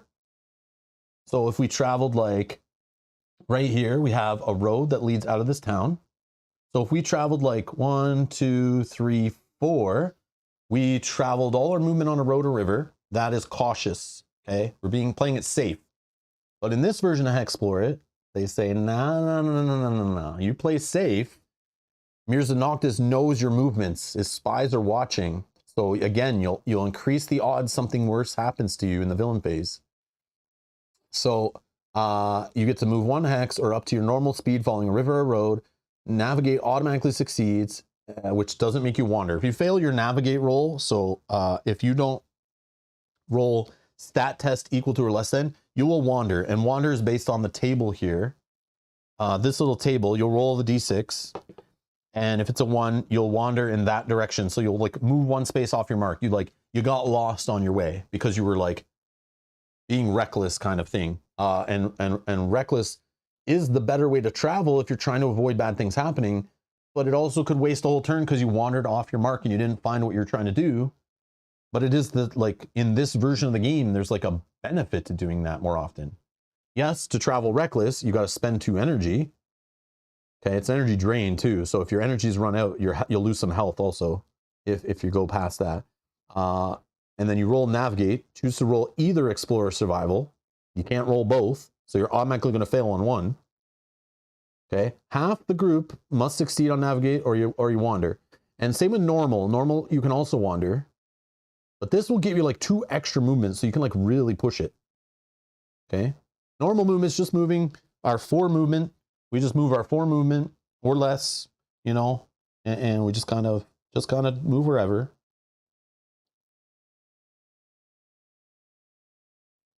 Okay. And then down here it talks about the skill checks. You're going to roll all your skill checks. Tells you, I love this, the criticals are right here. Anytime you get a critical, I never remember what these do in any HEXplore It, but they're right here. So when they do happen, you can look them up. If you get multiple criticals, even better good things, more super good things happen. But yeah, so we'll do that as we go through here. Let's just do it right now. I don't know where we're going. Should we just go? Okay, hold on. I'm gonna peek. How bad are we looking here? 30 health, 22 energy. What's this? Outlast is a random from on a D12. Is that what that means? Like we could have a random outlast? Get out of here.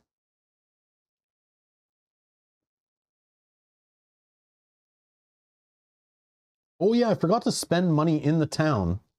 Yeah, we can spend money in the town too, on the opening turn. So actually we need to do that still. So I'm definitely gonna buy some mysterious meat pies. They could help us with food maybe. And some lesser potions. Yeah, I'm gonna buy some lesser potions. Do I buy a voodoo doll or something? Like what should I buy? Any recommendations here? A scaling kit costs 6, but I can get through mountains. Oh, there's a palm reading. For 2 per hero, you can discard up to 4 cards in play in either the day or night bar and draw new ones to replace them. So all these bounties we got so many bounties. Like, I don't really want to start the game off just hunting bounties for hard bosses. So we could just make some of those go away, like this lightning storm.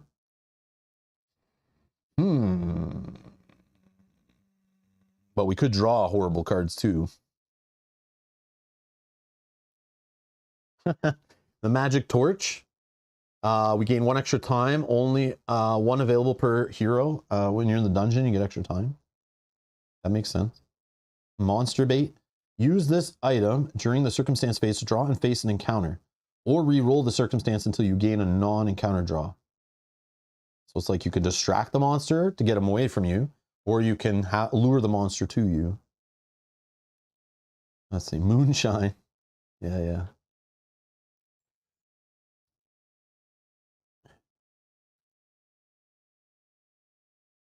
But not all who wander are lost. This is true, Han. Man. All right. Yeah, I'm gonna take some lesser potions for sure because I don't want to die. Lesser potions. Let's take 5 of those.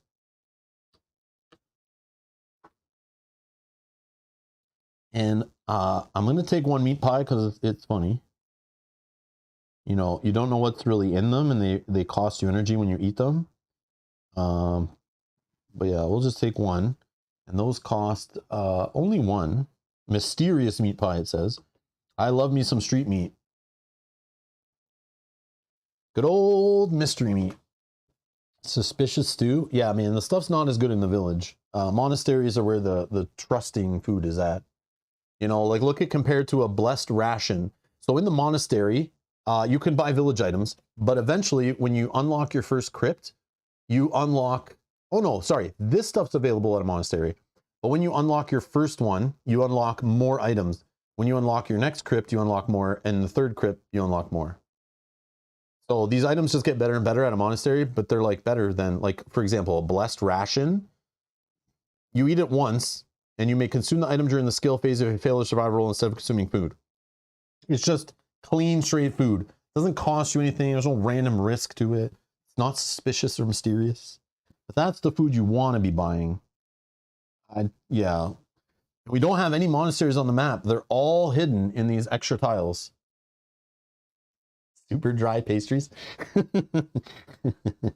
I'll keep the 4 gold, actually. I'm just going to buy that. Again, if I was more planning on the long game, I probably would have used the double up stuff and started with 20 gold, you know, and bought like scaling gear, more hunter's gear, you know, would have really jacked myself up. But I'm just showing you kind of the cool decisions, and we haven't even started, you know, we're still in setup, and it's like 2 hours of setup because of all the decisions I want to talk through. All right, but I'm just showing you the cool stuff of the game. All right, so here we're gonna move. We don't need to go to a village. We could go just try to fight like a level 1 boss, maybe. We could just try to find a monastery. We could, oh yeah, let's get this clue off of here. I don't know. I don't know. We could just wander and find encounters and fight some enemies. I'm not sure where to even start, to be honest. This is the crazy part about this game. Every single time we're traveling in the day, so we're definitely like interacting with only this stuff. I want to expand the map. Like maybe we get in a guidance machine tile, maybe not. But if we wander to like an edge right here, we could expand 2 tiles at once. I can't go through these mountains, but I could go like around them. Expand the map? Yeah, Frederick? Okay. I'm down. I'm going to purposely expand this way for table space purpose. I want to leave an area for a dungeon on this side. But we can expand this side a little bit too. But yeah, I'll go west just for fun. Oh, but this blue one's here. Oh, what's the bat? Yeah, the bat. What level was he? A 2? 3? Oh, he's a 3.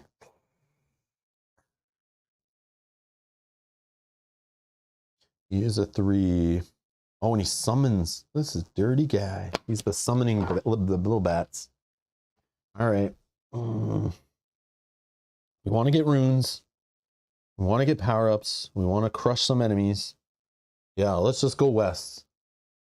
Let's just go west. Let's get crazy. Okay.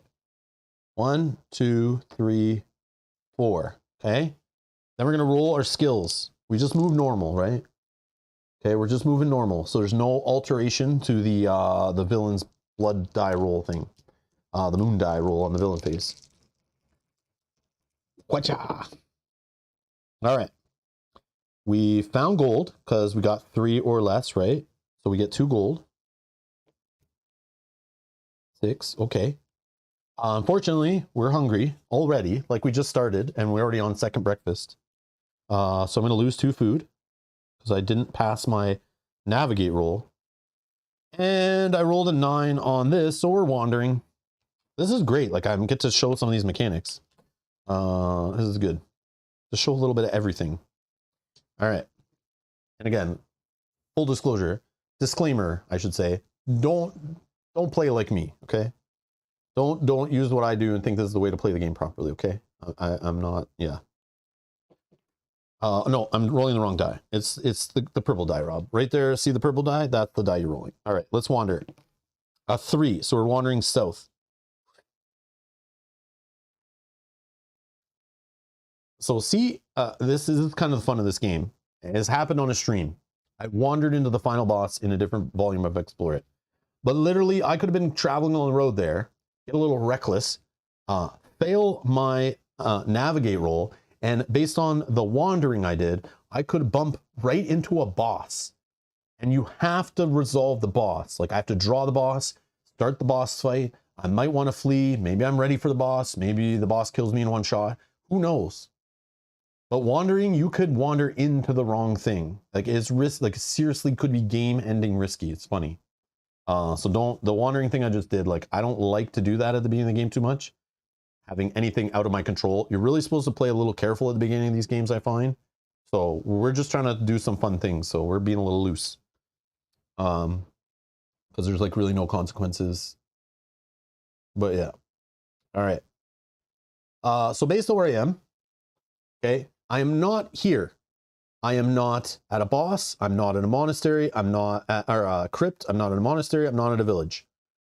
If I was, I would skip right to resolving those events, okay? But I am not.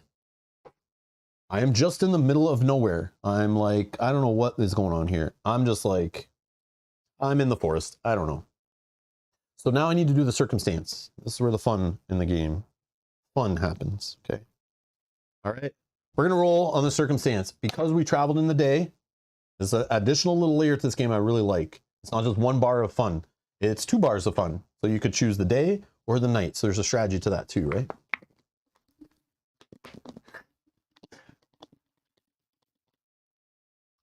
Frederick says, for HEXplore It, I find a dice tray to be very useful. Thank you, Captain Obvious. Says, can just put it on top of other things you do not use. I agree. And I was going to do that, but I'm just going to use this cup because it takes up less space.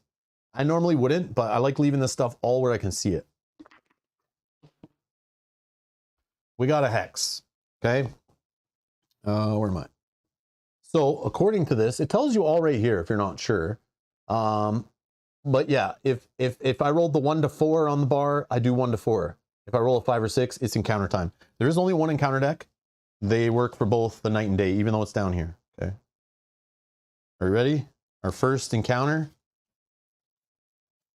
First encounter. Are we ready? Yeah, Janet, if you didn't see the thumbnail, this is a gameplay and thoughts video. I'm doing a different format where I'm basically just showcasing the game. So I wanted to do an overview of the game for those that came late, which you just gave away that you were late. How dare you? You'll be staying after class. but I wanted to cover this game. We've already played through it on the channel. We already have a full playthrough. If you want to see how this game plays, we have a full 2-player playthrough down below. If you want to see how any of the HEXplore It games play, we have full playthroughs all over the channel. They're all down in the video description of this video. But this one, I just wanted to kind of highlight it. I don't want to play a full solo game. I want to discuss the game, show off the game, and give my thoughts. But I want to give my thoughts without playing for 6 hours or plus before that. So I kind of have like my brain's not cooked. And we're playing games tomorrow and the next day and all that kind of stuff. So yeah, we've been there, done that. So we'll probably play this game in the future. I just didn't want to play a full game solo of it on stream. It's just too much for me. So I'm going to wait and we'll play this probably later in the year, maybe around Halloween time. We'll play with Mel, 2-player, so she can share some of the load and maybe we'll play it over multiple streams. It's just a really long game and I make it long because I like to dive in and discuss. So today we're just doing like a short stream, maybe 3, 4, 5 hours, but it's mainly about showing off aspects of the game. And then I'm going to get into my thoughts, good, bad, what I like, to help people who are like, should they get this game as their first HEXplore It? Should they avoid it completely? Should they get it and get them all? Like, we'll talk about that later. That's really what I'm trying to get off here. Because playing through a whole game, I look back at some of them, nobody watches the full playthroughs usually, very few do. And especially if I play a solo play that I like to take my time on. And normally how I play the game, I play it off stream. I play it over multiple, like 1 to 2 hour sessions over multiple days. That doesn't work for streaming this game. Nobody watches beyond episode 1. So I just didn't want to do it. It just didn't make sense. Or if I start talking about the game after like 3 streams, no one's going to see that point. Most people want to just come in, hear what the game is about, see what it's about. So I'm trying like a different format here. So I've been talking about the rules of the game, the cool parts about the game, the expansions about the game, setting up the game, showing the decisions. And we're only going to go through a few turns now because I didn't know how long that would take. And then we'll give my thoughts and we'll discuss the game, discuss the HEXplore It series. I made notes. So that's what we're doing here today. It's kind of like some gameplay, some discussion. It's just a different thing I'm going to try that I would kind of do with like a shorter game. So yeah, hopefully that makes sense. But yeah, I talked about that at the beginning of the stream also. I'm trying to be quick about it so I'm not repeating myself for those who have been here the whole time. But yeah. Yeah.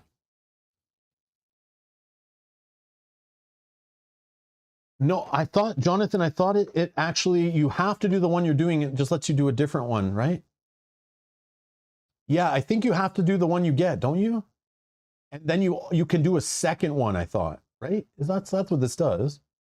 Jonathan, do you not have every single race memorized off the top of your head? How dare you? All 4 billion? How I was playing this the other day when I was playing Dark Elf is I would use it to fight like the encounter or do whatever, and then I would use it to try to grab like the treasures beside it or whatever by spending 2 energy. Because it says after completing a circumstance, select and play an adjacent. I'm pretty sure that's how that works. I don't think I can avoid this. I could have avoided this encounter if I moved cautiously, which I probably should have. I probably should have moved cautiously. Okay, let's see who we get. How bad is it going to be? And remember, I put the living card deck in here, which I probably shouldn't have done already, but there could be crazier enemies in here.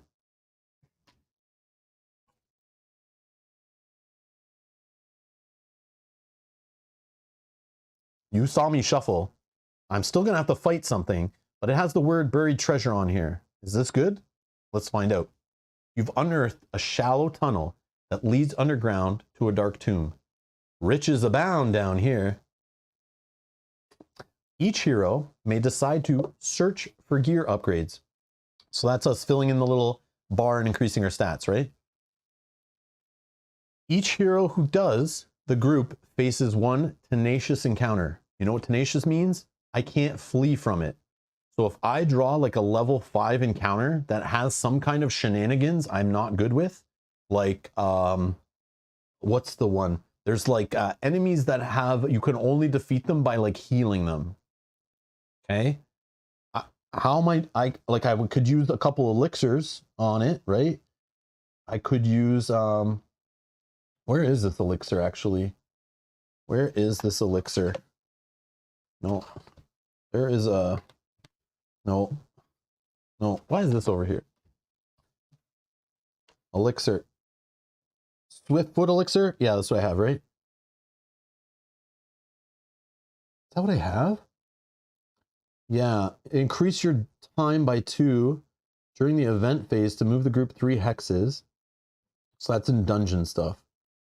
The hero using this elixir suffers 3 energy drain after using. Only 1 may be used for each turn. No, that doesn't help me with healing. But I could use 5 lesser potions. But if it has more health, I can't beat it. Can't beat it. Oh man. This is scary. Like this could be trouble, right? This could be really bad. Just because I'm greedy and want to upgrade a stat. I do not draw encounters until all heroes have chosen. The group faces each foe in combat at once.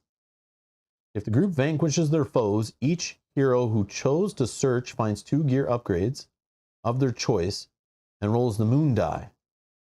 Gain gold equal to the result. This die explodes on a result of 2 or less. All right, I'm going to put this to you guys in the chat. No, I'm not peeking. No, I'm putting it on you guys. This could get real crazy. It's a very slim chance that I run into that kind of problem. But like, I know, here's Billy. This is a survival game though. I like just woke up. I'm Link from Zelda. I just woke in my house out in the middle of the night. My uncle's wandered off to the castle. I have no sword, no anything, okay? I just wandered. My first time leaving the house, I woke up from a coma. I have nothing in my pockets. And I just wandered into a buried treasure. You're telling me on the first turn of the game to go fight an opponent I can't run from, and the opponent could be many levels above me, many levels already, then have mechanics that my role and race and all that isn't even ready for. This is how you die first turn in HEXplore It. Okay? Listen, this is I'm trying to teach you here too. Because I see people complain. They get the HEXplore It, they get it on the table, and they start complaining they lose on round 1. You got to treat it like a survival game. On your first day out, you're putting your hand in the hole and seeing what you find? I don't know, man. I don't know. Oh, I do have the fox. I do have the fox. Okay, what I need to know with the fox, hold on. I need to remember what the favorite opponent stuff is. Hold on, hold on. Where in the rules is that again? Favorite opponent stuff. Here, I'm gonna use the book. Right here, let's make it quicker. I just need to know the favorite opponent options again in this game, because I always forget them. 62. Because maybe I can get around that thing I'm thinking of. Where is it? Favorite opponent. I could roll the hex die, reduce your opponent's health, or influence. Is influence what I'm thinking of, the thing you have to heal? Is that the one? Man, so I can't. Hold on. It's right here, I think. Where's the healing one?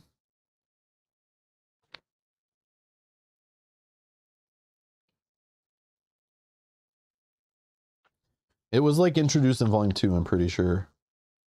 I think it's that one. Or maybe it's the new thing. Can somebody, I don't know if Jonathan, if you're there, what is did I miss it already? I forget the thing that happens, the healing one. That's like the poltergeist is. That I fought before.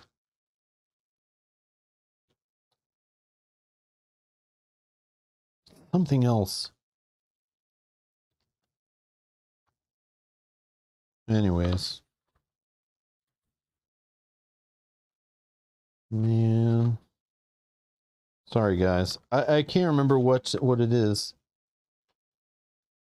There, oh, right here, I found it. It is influence, right? Yes.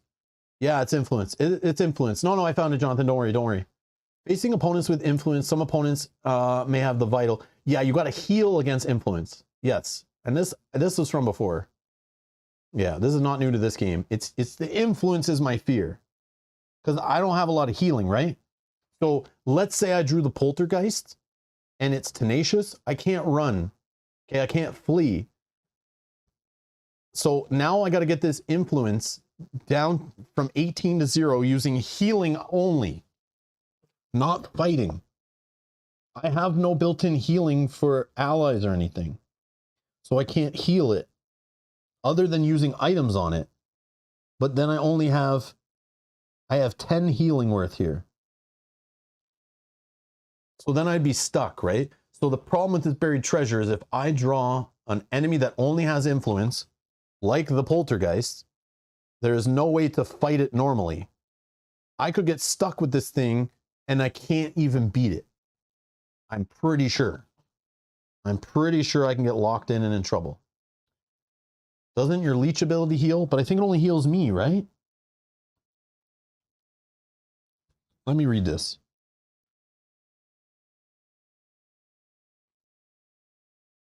To do this, heal the opponent using your abilities or items. When the group heals health or energy an opponent with influence, it will not restore their health or energy vital. Instead, it reduces their influence value. But this just heals me, right?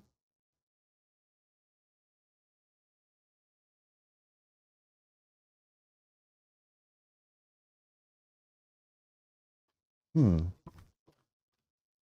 have the favorite opponent from Fox's sake. Okay, that's what I thought. Okay. And that's what we were looking up originally. Yeah, the fox might be our savior. Okay, favorite opponents. So favorite opponents, in this version of the game, it's kind of cool. So you could do, oh, you can do influence. Okay. It's not broken completely. So favorite opponent, normally it would just do health damage, but you can also hit influence here.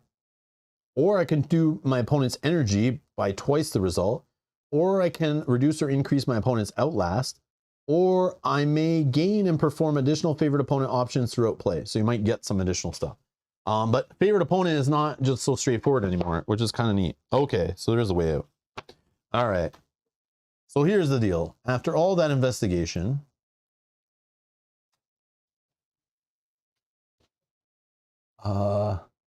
look for treasure or walk away you. All right, so 2 options are in the live chat. I'll leave that up for a minute. Go ahead and vote. What are we doing with this card? What are we doing? This is our encounter. This is so cool. It's not an enemy straight up. It's a choice. I love it. Tenacious, can't flee. Can't flee. This could be the end of the game right here. If this enemy is too hard for us, it could wreck our face. Okay? We're hopefully not going to let it because we got no fox given.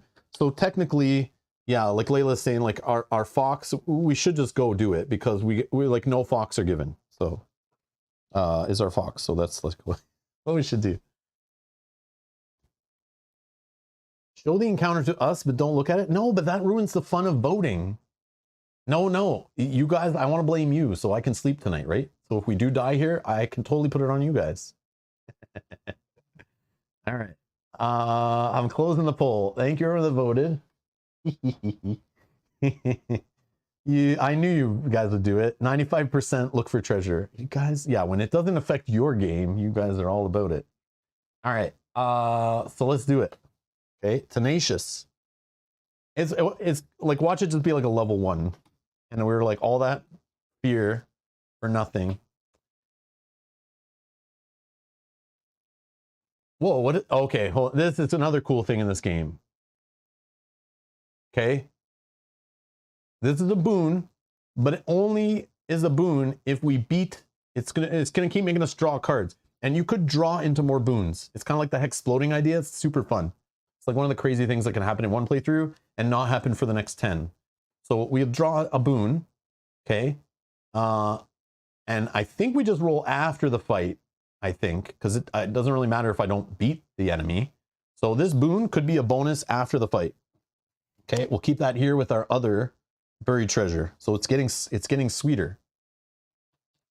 You guys saw me shuffle. Don't say it's a stack deck. This is not normally how the game works. Normally I draw like a level 4 enemy as my first one. Always. Somewhere around there. It's a level 3. And this one, I can tell by this little symbol, this is from the living card deck. So this is not in the base game. But this is one of the where are these guys? One of the collectors that you fight in a village, maybe, based on a die roll. I think it's the exact same. Yeah. Yeah, we just found, but I don't think it counts as a collector when you fight this guy right now. Because he doesn't say he's a collector, and we don't have any collectors yet. So I'm assuming this won't increase our collector count towards increasing difficulty. but this guy is 16 health. Okay. His outlast value, if we want to go that route, is 9 minus 1 per hero. So he's 8 outlast. Okay. Let's write this stuff down. 8 outlast. So if outlast gets to 0, we just win. So we could turtle up. We could try to hit his outlast. Oh, he's a construct too. Oh my god. Yeah, we're going to crush this fool, I hope. He's got 16 health. We're going to write that on a little battle mat here. And the rest is rewards. So if we beat him, we get 8 gold, a gear upgrade, and a power-up card. And he's only level 3, so it's like not that high. And he's construct for our favorite opponent. Like, we rocked it.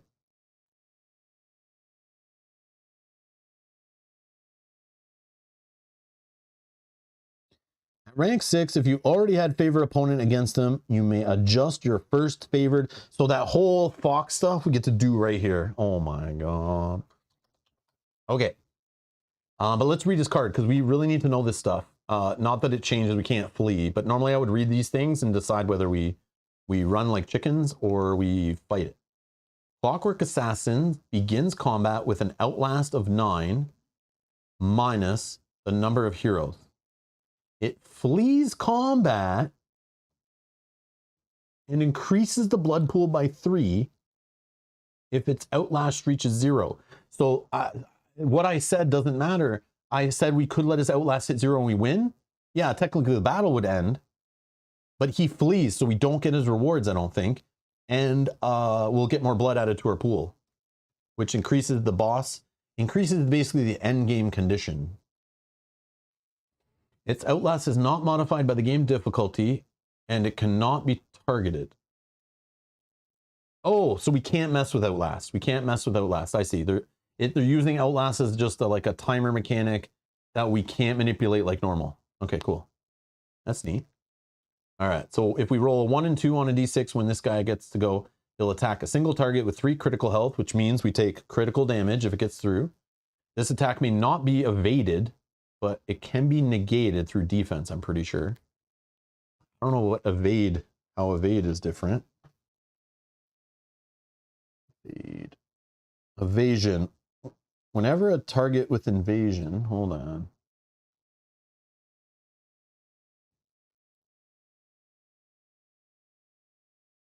Oh, we roll a core die. The result is equal to or higher than the evasion value? What? I guess some characters are able to evade things. I don't think I have that ability. I know enemies can evade. I know evasion. I've run into that. But I guess you can evade sometimes. Reduce this outlast by 1. Man. And then it could hit the whole group, but again, we're only 1 player, so it's fine. 1 hero right now. We don't have allies or anything. And the familiar cannot be targeted unless it says so. He doesn't have a health value or anything. Group 4 energy for block 4. And then his 5 or hex, he'll hit 2 targets, but it's just me. 2 piercing critical health. The targets gain bleeding. Evade 8. Okay. All right. So.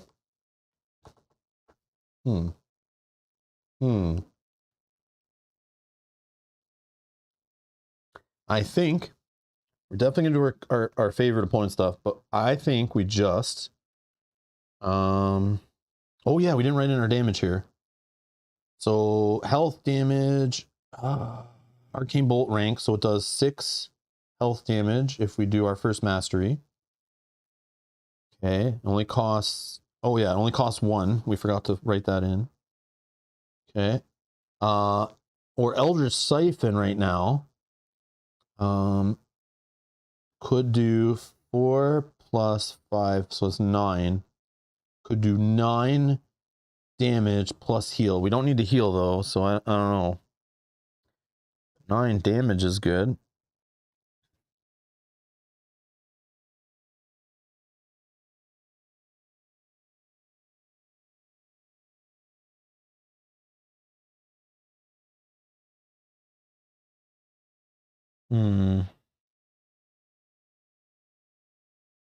I guess we just spent like, I don't, yeah. Yeah, let's do let's just spend 1 energy.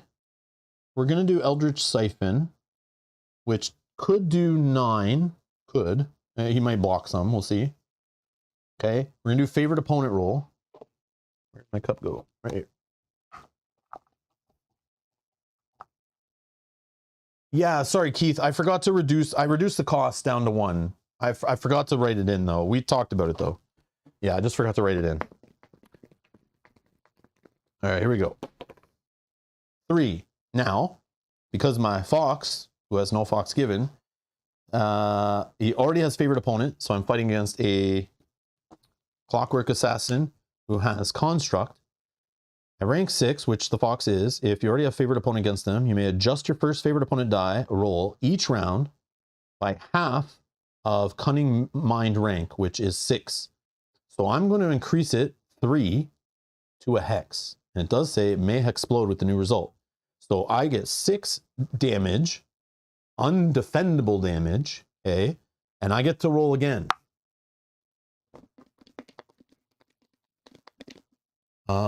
Do you get HP equals damage? Yeah, so if I lose energy to pay for Eldritch Siphon, it does health damage. If I lose health to pay for Eldritch Siphon, it does energy damage. In this case, this guy doesn't even have an energy stat, so I'm just going straight health. Okay? We need to kill this guy before he runs away, so I'm going like YOLO. And I kind of want to reduce some of my stats so that I can heal them later with this anyway. So it's like, I don't know. I really like the Eldritch Siphon idea. Unless I'm doing it wrong somehow. No, I don't think so. Because it like even reminds you right here. Spend energy, deal, and heal health. Spend health and heal and deal energy. I don't know. That ability seems so cool, but I might be doing it wrong. I don't know. Okay, so we got a 6. If we get another 6, we roll again and we keep adding it. Exploding dice. Oh, we got a 5. Still amazing. Yeah, we're going to crush this guy in 1 shot possibly. Okay, so we write our favorite piercing and favorite opponent dice damage down here because it can't be reduced. So we're doing 11. 11 of undefendable damage. This guy minimum is down to 5 health. But I don't even think he can block even all this, so I think he's dead. But we'll see. Okay, now we're going to roll for him. So that was our declaration phase or whatever. And now we're going to the villain, enemies or whatever. We will roll a d6 and see how the villain's going to work. It's a 3. So that is the second. He's doing his first mastery. This guy doesn't even need to spend energy for it. He's just cheating. He's going to do 4 energy to me, and he's blocking 4 damage. Okay. So on our little sheet here, I'm just going to take the energy damage right now, which sucks. So I'm down to 5 energy. Okay. So we're going to definitely try to heal that up. And he's going to block 4. So that is only going to take away 5. But when we add, okay, welcome to Rob's middle school math class here. HEXplore It. 5 plus 11 is 16. Okay, class. Anybody? Anyone have the answer? Does this defeat the villain? Does this defeat the Clockwork Assassin? Anybody? Anyone? Yeah? Yes, Sarah? Oh, yeah. Oh, yes, you're right. Yes, it does. Okay. 11 plus 5 is 16. So we defeat this fool, right? Unless he does something else that we're missing. No, I think we beat him. Do you also die if your energy is 0? No. But if you get hit with energy drain and it takes you below your 0, it starts coming off your health. You only die when you're out of health. Energy is like the fuel in this game to fuel all your abilities and magical spells and commands and all this kind of stuff. You're not done when your energy goes to 0. Even though it's called like a vital, I'm pretty sure. Oh, sorry, -5 plus 11. I'm sorry, yeah. I was minusing from his health. You're correct. Hold on. 11 plus 5. There we go. Is that better, Keith? All right. So yeah, we defeat him. We get rid of this guy. All right. We didn't die on the first round of the game. Success. All right. So this guy's gone, but let's get his rewards. Let's loot his pockets. Yeah. Get his gold. Get his gold. 14 gold. Boom. Okay. A gear upgrade. What do we want to upgrade? Survival, right? I don't want to keep eating food. Survival. It's cost 6, so we just cheated and got a 6 upgrade. Okay, this 3 is bugging me. Hold on. 3. All right. And we get to draw a power-up card. The best part of the game. Attack and survival. Oh, I think you're allowed to get all the upgrades first and then decide where they go. I should have done that, but I'll take a free upgrade on my survival. That's fine. Okay, and my attack. So my attack. So remember, this is a stat increase, not a gear upgrade. So my attack is now what, 5? Whoops. 5. And I don't fill in this because it's not a gear upgrade. It's a stat increase, which are 2 different things. And same down here. This 6 becomes a 7, but I'm not filling in my like limit of ones I can purchase. I feel good with that. That is good. Okay. What else? That's it. That's what he gives us. I'm going to discard this idiot. Okay. Now here, what does this do? What does this do? Let's roll and find out, right? Good old boons. An 8. And an 8 does what? All heroes gain a gold and 3 food. Sure. I'm up to 7 food in my backpack. And 1 gold. So 15 gold. Okay. 15 gold. Sweet. Now what about this? Oh, I forgot to do the gear upgrade from this first, right? I should have had 1 more upgrade before even going into the fight. Whoopsie. Let's just do, I don't know. Pretend we did, I don't know, defense. I'll do defense. I don't know. I didn't really use it, so that wouldn't have changed anything. But I probably would have chose that too if I was more scared. Okay. Then we chose a gear upgrade. That's what chose us to fight, not necessarily. The chat should have been voting whether we take a gear upgrade technically. So we went for the treasure. We drew our encounter. If the group vanquishes their foes, each hero who chose to search finds 2 gear upgrades. Oh no, sorry. I don't get it before the fight. I get it after. I'm sorry. The first part wasn't saying take 1. It was just saying if you want to. So I'll take 1 more. It is after the fight. I'm sorry. If the group vanquishes their foes, each hero who chose to search finds 2 gear upgrades of their choice and rolls the moon die. Gain gold equal to the result. This die explodes on a result of 2 or less. Okay, I'll take 1 more gear upgrade in a sec. Gold, a 4. Womp womp.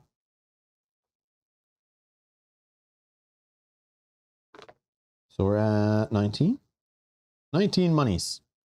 All right, and then our other gear upgrade, I'm gonna do our attack. So I need gear upgrades for the Aegis stuff.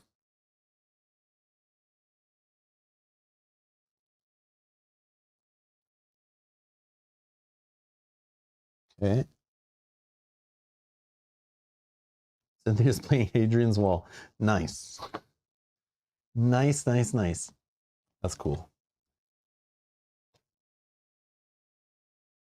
Yeah, Cynthia, I know. I like, yeah. I'm definitely trolling teachers when I play this game. So you may not want to be here while I pretend I'm a teacher horribly. Yeah. All right. This is awesome. Okay. Now the villain phase, right? This is what I wanted to show you guys. Finally, we get there. Mirza Noctis, villain phase. Okay, he plots to enact secretive plans from the sidelines, often countering the moves you make. You may think that your actions against him are secret, but you're wrong more than you like to admit. At the beginning of the villain phase, add 1 blood to the blood pool for each collector. We have no collectors on the board, but those would be the little red dice that go on the towns. So the blood will not go up. The blood will not go up yet. They're a little quiet at the beginning, okay? Then at the end battle begins when it reaches 100. roaming bosses and tokens roam at the end of the villain phase. So we need to roll. Sorry, we need to roll the moon die. It's in here, right? Yeah. Roll the moon die and apply any modifications to the roll, if any. And play the effect from the villain action table. The villain action table is on here. So the villain action table is right here. So again, we had a no modification on our little die here based on the increasing and decreasing we did of that value based on our movement choices, our upgrades, all that stuff. So we're just going to roll the moon die and see what happens. Nope, we're going to roll again. 12. That is horrible. Literally the worst result ever. Who said it? Excellent first turn. Layla, you jinxed us. All right. Roll again twice with no modifiers to the roll. If another 12 is rolled, immediately add 1 to the blood pool for each collector in play. Oh, we have no collectors in play, right? This does nothing.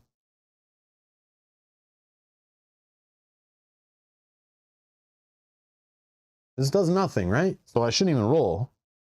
We can roll for fun, but I have no collectors, right? We didn't start with any, unless I missed something. A 10. You were saying? Yeah, sorry, Layla. I'm sorry. I'm sorry I doubted you. And an 8. All right. All right. All right. Sorry, Layla. Sorry. All right. Yeah, so whatever. This turn was amazing. I told you. Excellent turn. Okay.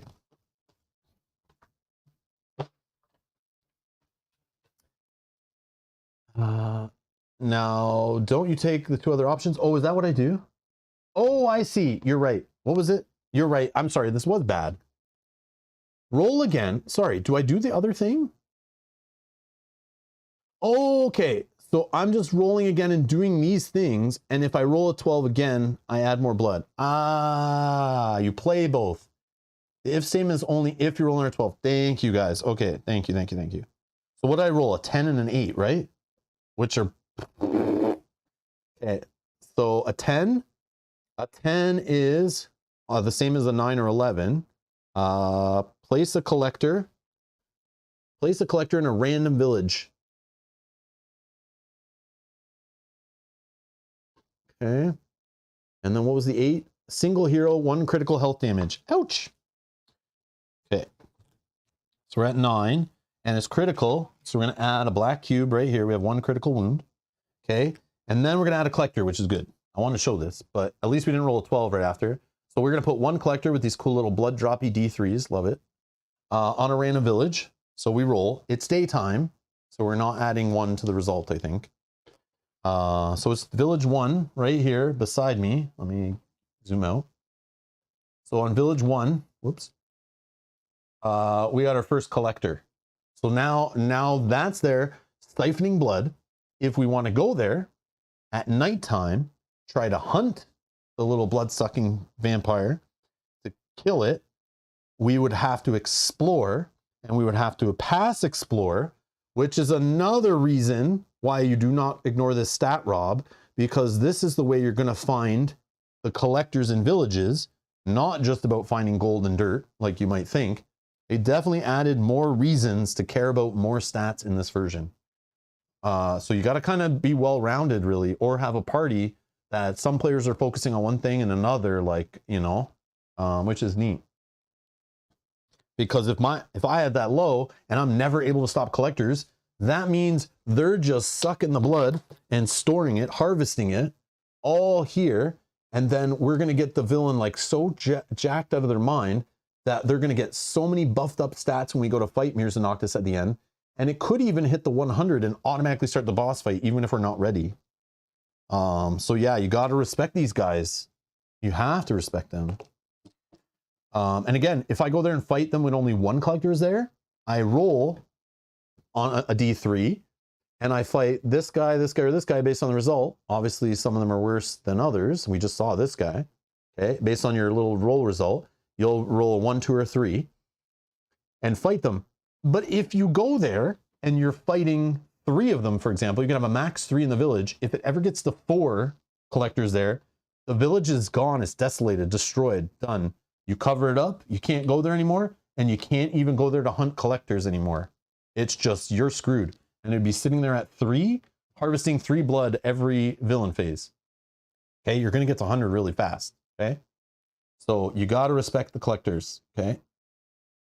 But if there were like 2 or 3 there, and I went at nighttime, and I rolled the Explorer, and I succeeded, and I found them, I have to fight all the collectors that are there, and it's random. I could fight like 3 Clockwork Assassins, you know, I could fight 1 Vampire Sanguimancer. I don't know how to say that. I could fight like I could fight all 3 of these, or I could fight like 2 of these, 1 of these, you know, based on the roll result, and all at once, okay? All at once.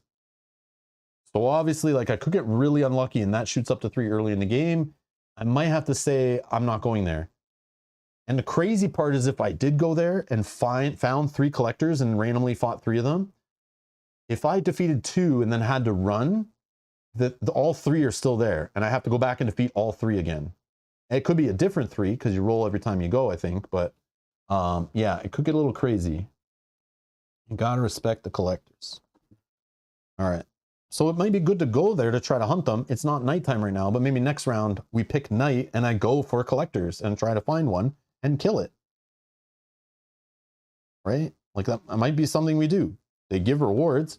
We know this guy does. You know, we know we can deal with this guy. It's just these 2. What do they do? Yeah, she like heals herself off your health. Obviously. What's this chemist do? Corrosive. Evasion of 6. So I have to roll every time I attack this guy. If I roll is 6 or higher, I think. I miss. But it's only if there's no other opponents in combat. So I gotta fight him and get rid of this guy. Well, there could be like 2 of these I'm fighting, which are worse.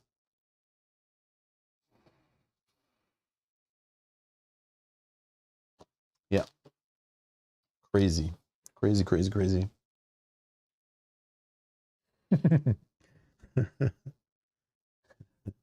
All right. So yeah.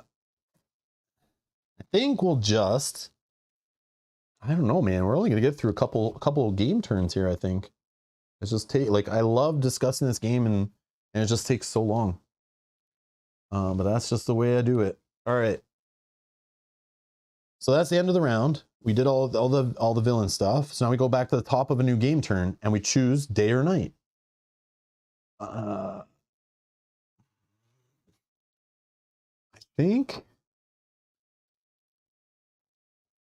think we just choose. I think we choose day, and I think we try to expand the map. Okay.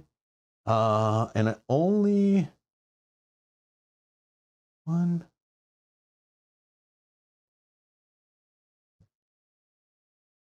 Yeah, I don't know. I mean, how unlucky can we get? Can we keep getting encounters? Like, probably. I could have got the Zealous Bard too by spending 2 energy. I could have used my Dark Elf ability to get this. Oh no, sorry. The Hero's Work, right? I think that counts as the adjacent card.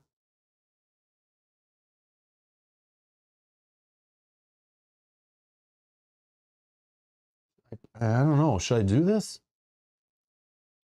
If I spend 2 energy, I can take resolve the card that's next to an adjacent circumstance slot, which I believe if circumstance slot is 5 or 6, the adjacent would be either 4, but I'm in daytime, so I think it's the daytime 4.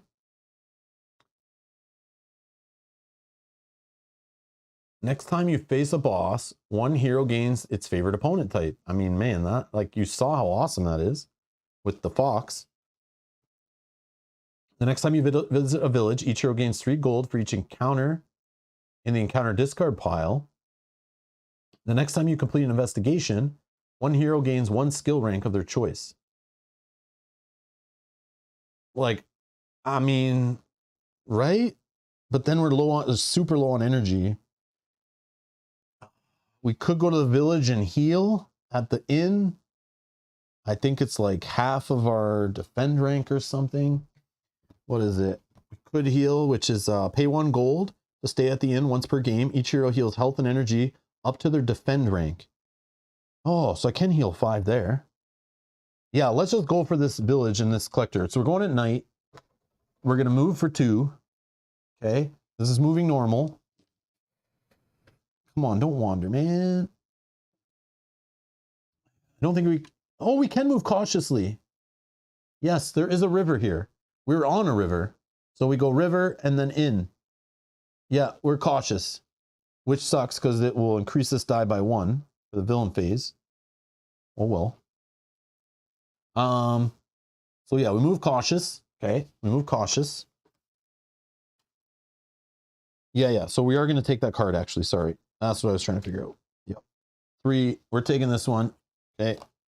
We'll just keep this card here. Next time you visit a village, each hero gains 3 gold for each encounter. Discard pile. Oh, you keep it until you've gained each of the following effects. So you have to like track them. I don't know if we can...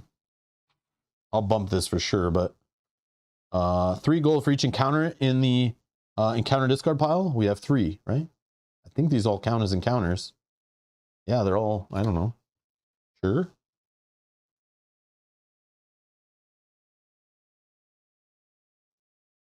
No, I think it was 19, right? 28. Pretty sure. I just want it for that favorite opponent thing. Okay, we're going to replace that card. Interrupt. So this happens right away. This would have happened actually like when I replaced that card last turn. While this card is active, anytime the group moves into a hex tile, so that's me expanding the map, I need to roll a core die. If the result is equal to or lower than the number of hex tiles in play, the Doulahan attacks the group. So a boss literally shows up and fights us. This is like an ongoing thing. So this is interrupting, telling me, read the card right now, Rob. There's something that's you have to now keep track of and remember every time we move on to one, not just to reveal it, anytime we move on to one. Into, so I think it's like the first time you enter. So we can keep moving around one, but if we leave and go to another one. Yeah, crazy. Who is this guy? Doulahan. Is he like a high level guy? Oh man, he's the 7. It's the friggin' headless horseman. Just roaming the countryside. 90 health. His head has a value of damage of 15. And he has influence, so you could heal him because he's undead for 40 to kill him. He gives you a crypt key, 3 upgrade cards, 12 gold, reigns of Telegamir, monastery item. Gives somebody +4 attack. And you could get the horseman's spine legendary item.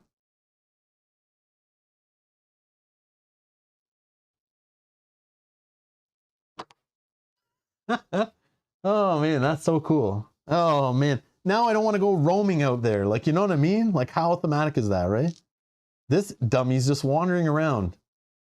Oh my god. That sucks that showed up there. That is definitely one I would want to discard. Yeah, Han says so you could run a solo healer in this volume. You could, but not everything has influence though. Not everything has influence, but yes, you do have more ways of dealing with enemies than you normally would. Like yeah, you could just do basic attacks and stuff. But man, some of these enemies by yourself, I don't know. If you get the right familiars helping you, maybe. Yeah. All right. So back to this business. We're gonna go into this village. Okay, it's nighttime. We moved cautiously. We don't have to roll. Oh, hey, Mike's here. Says the priest is a decent solo hero class. Which volume is the priest from, Mike? Is it from this volume?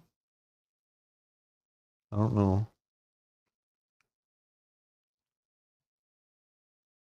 Okay.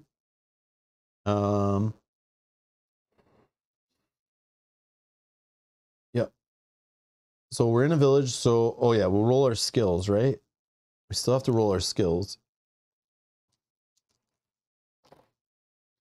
Oh, hex and a hex and a 2. Pass, pass, pass. 2 criticals, right? So we got critical on this one.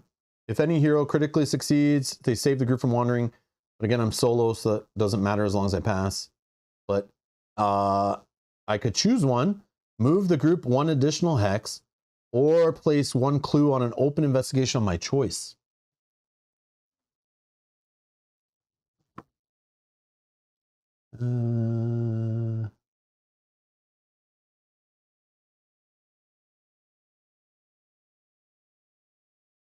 Man, like,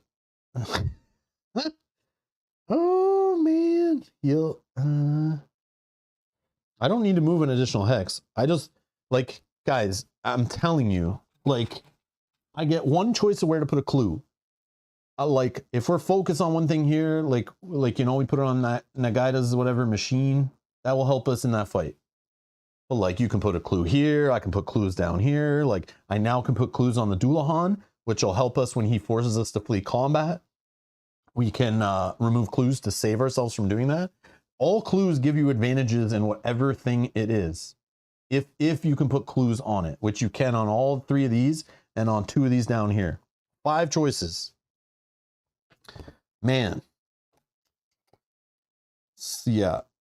You see why it takes me like 9 hours to play a playthrough of this game? You see now why? So many decisions. So many decisions. All right. All right, okay. So explore, we got success. So each hero gains 2 gold. Okay, we're at 30. And then this one's different here. Each hero. Oh, a clue also. Okay. So we could choose one. Each hero heals 1 lost health, or you may place 1 clue on an open investigation. Yes, let's put another clue out there.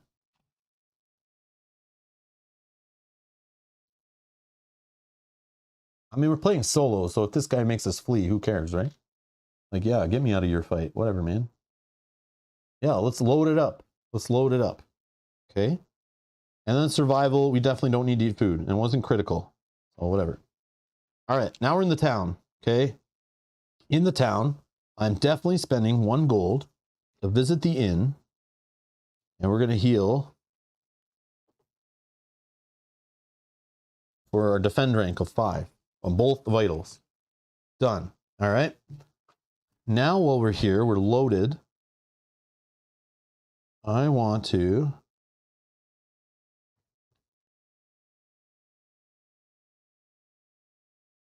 shop before we go hunting. I think we're allowed. Yep. All right. I want to get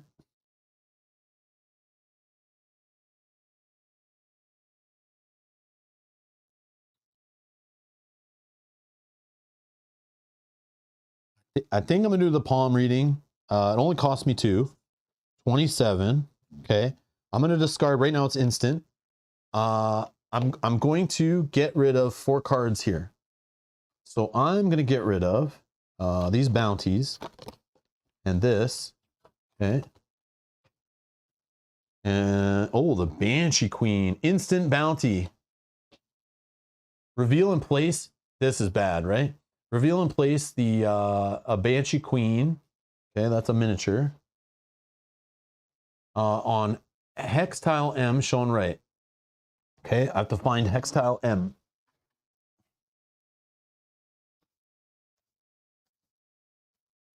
Okay. Shuffle.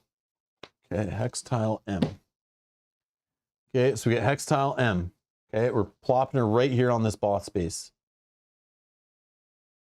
Looks like, yeah, I'm pretty sure. Okay. Let's just put it right. Ooh, hold on, let's read first. At the end of each game turn, she roams.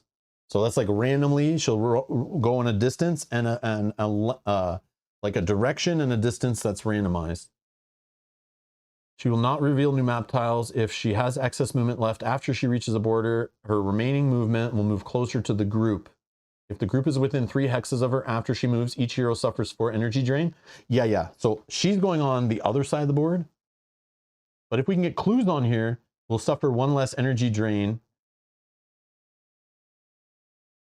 Suffer 1 less energy, damage in combat with her per clue.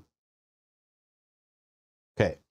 So I'm going to put her way over here. Actually, yeah, up here. Okay. Yeah, she's going to go right here.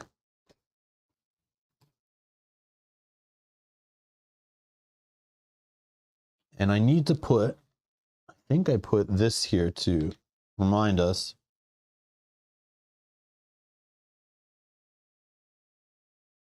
Remind us about her bounty. So if we go fight her and we kill her, we'll get the bounty of a red rune. Okay. Okay, finally we get a skill 1. Navigate and explore. So that's an investigation. Bloodlord's Requiem. Or Requiem. Sorry, Requiem. For each clue, 1 hero may re-roll a failed skill die. So for a blue rune, if we roll 7 or higher, we have a trap of adding more blood to Mirza Noctis' blood pool. And this is, we're going to put a blue one. And you see as we put the little colored runes out on the board, you kind of see where you might want to go set collect based on what you're trying to do in either of these set collection little mini games of trading in runes to help you in the end game or during the game, even with abilities like graces and stuff. So this is on tile A. It looks like it's right here. Okay. Treasure, Lantern of Ways.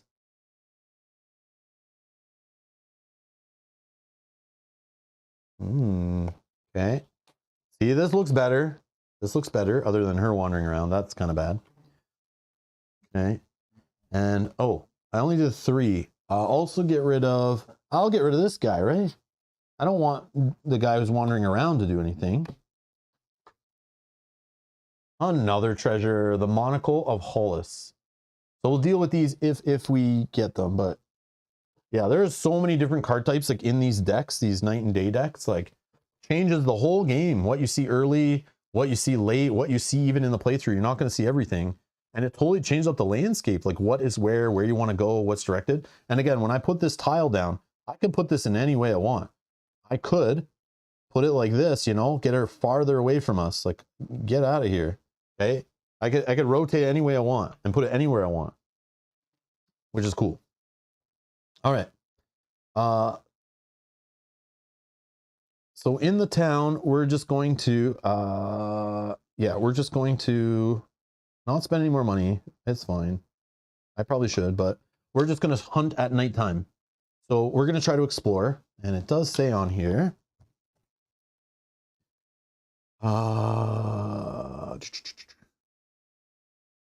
Where is the hunting collectors?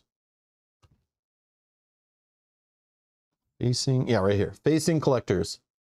So during the event phase, you may roll explore to attempt to find collectors in the village.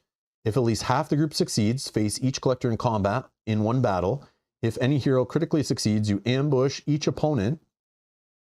Roll the D3 for each to determine the type you're facing out of these guys. And if you flee, all collectors return to the location, even if you defeated 1 or more. And if you die by a collector, you roll the moon die each time a hero dies to one of these opponents. If the result is a hex, and that hero does not have a greater aspect, you gain 1. So you can become reanimated, you can become a zombie, or you can become a vampire. Craziness. Craziness. Okay. So let's do such things. Okay, let's see if we can even find one of these guys. So I need to roll 3 or less.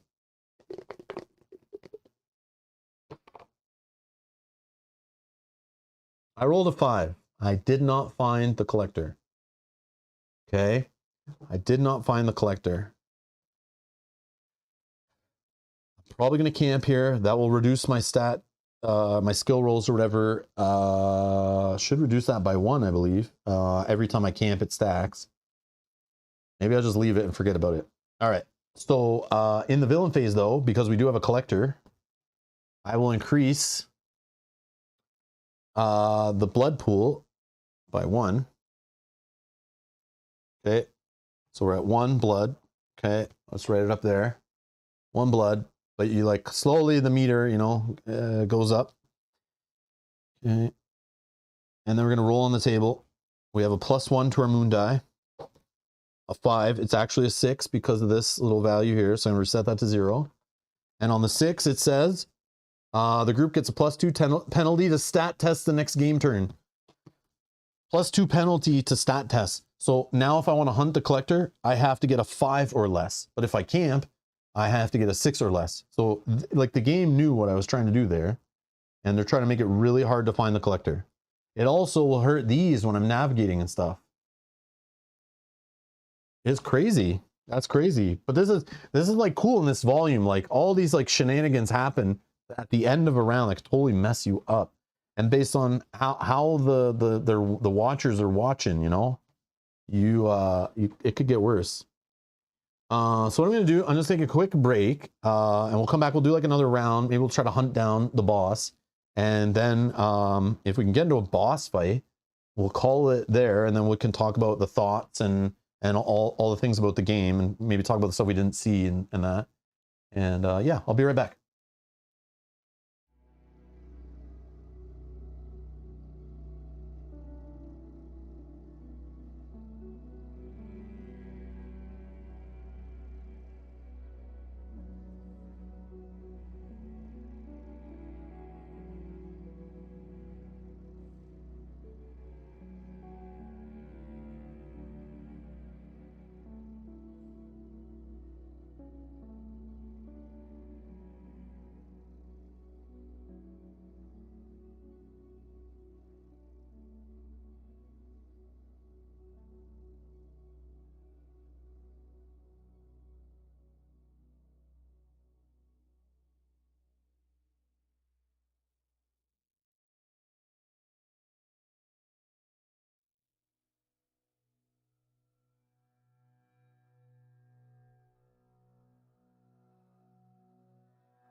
All right, I'm back.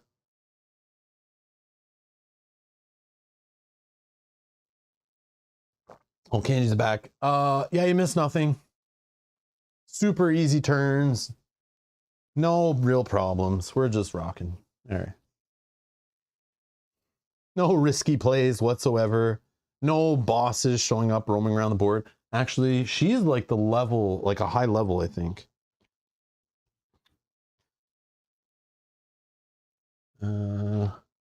Banshee Queen. Where is the Banshee Queen? I know she's not the highest level one, like the 9. Is she not like? Oh, I can't find her.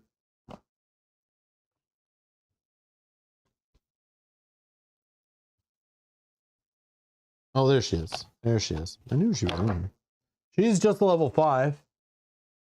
I mean, we go try to wreck the Banshee Queen. I don't know, man. Oh, that's so cool. You can't even choose her at a random one. She may only be fought by ending movement on the hex containing her mini.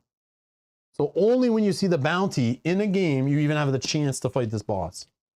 That is sick. That is sick. Yeah, the discovery aspects in this game, man. Every time I play it, the discovery is so cool. So cool. All right. I want to find this boss. So we could just do a random boss. Like, let's just go to a random one, right? And we'll try to pick that boss. Hopefully roll good.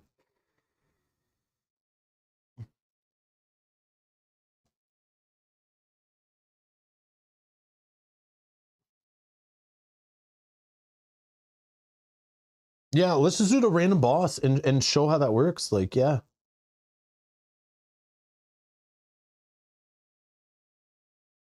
Or we could do like, since we're just like demoing it, we could just do pretend we got the tile, you know, and just explore and then add it. I mean, I only need to move 2 to see 2 tiles. I don't know. Are there random bosses on here? Is that a, oh yeah, there are random boss spots too. Yeah, we might be able to just go to find it on a different tile. We also could find the final boss's tile. Mirza Noctis' castle. Monasteries. Oh yeah, the monasteries would have been nice. Yeah, I don't know, man.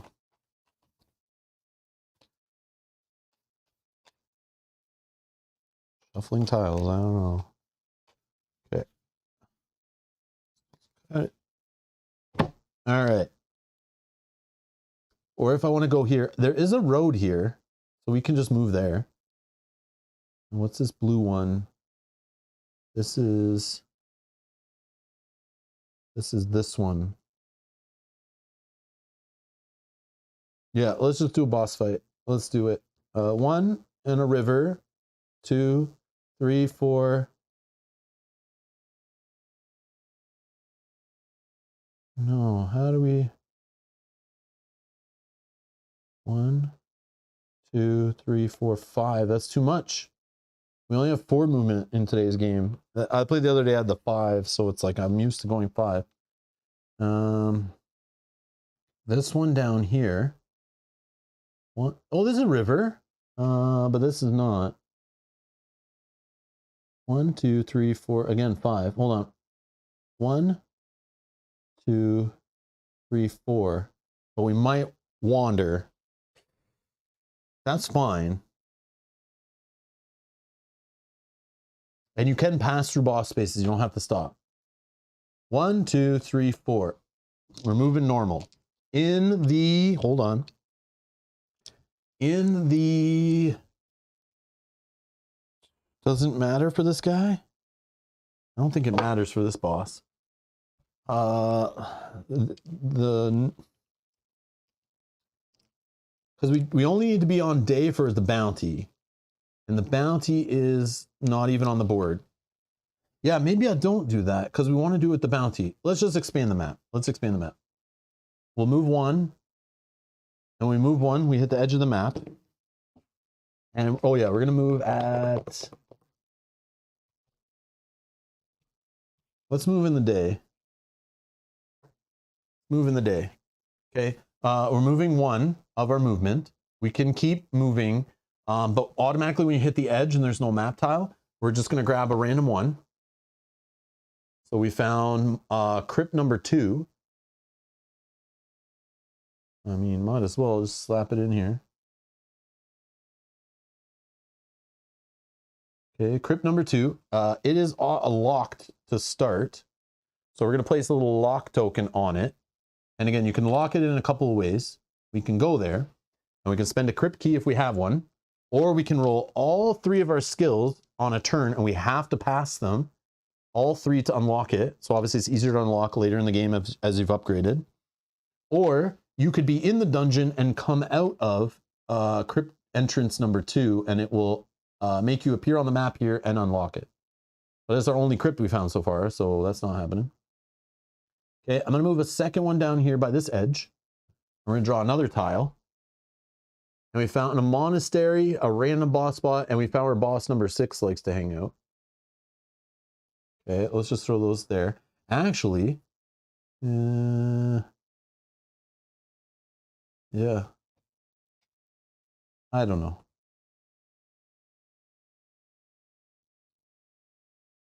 So we found tile J and F, you know, it's all good.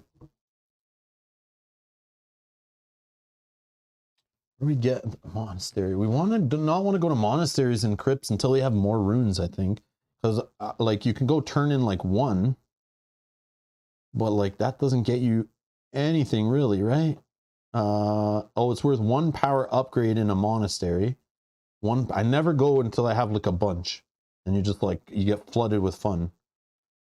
But the first rune you impart in a monastery is worth 1 power up per hero.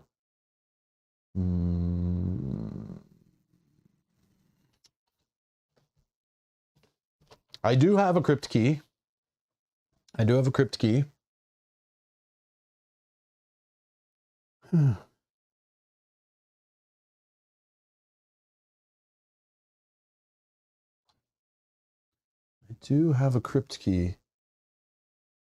I mean, like, let's go in the dungeon.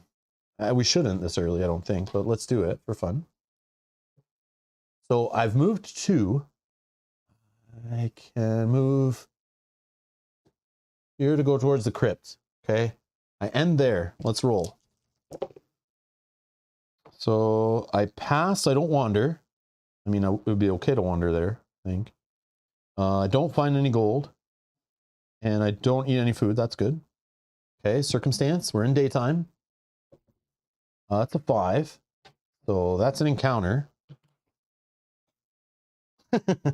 Oh no. I found a white.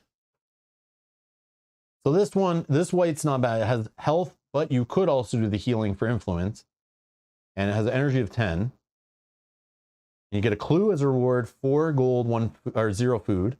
It has Aegis though, but thankfully I do have 2 gear upgrades on my attack. So I can just fight this thing like normal. But if I didn't have those there, I would have to get its energy down to 0 first before I could even do health damage. But I also have the Warlock where I could have just hit the energy pretty hard too, so it wouldn't have been that bad. But this does save me some turns. It has passive ability of hatred towards a healer. An energetic hatred striker?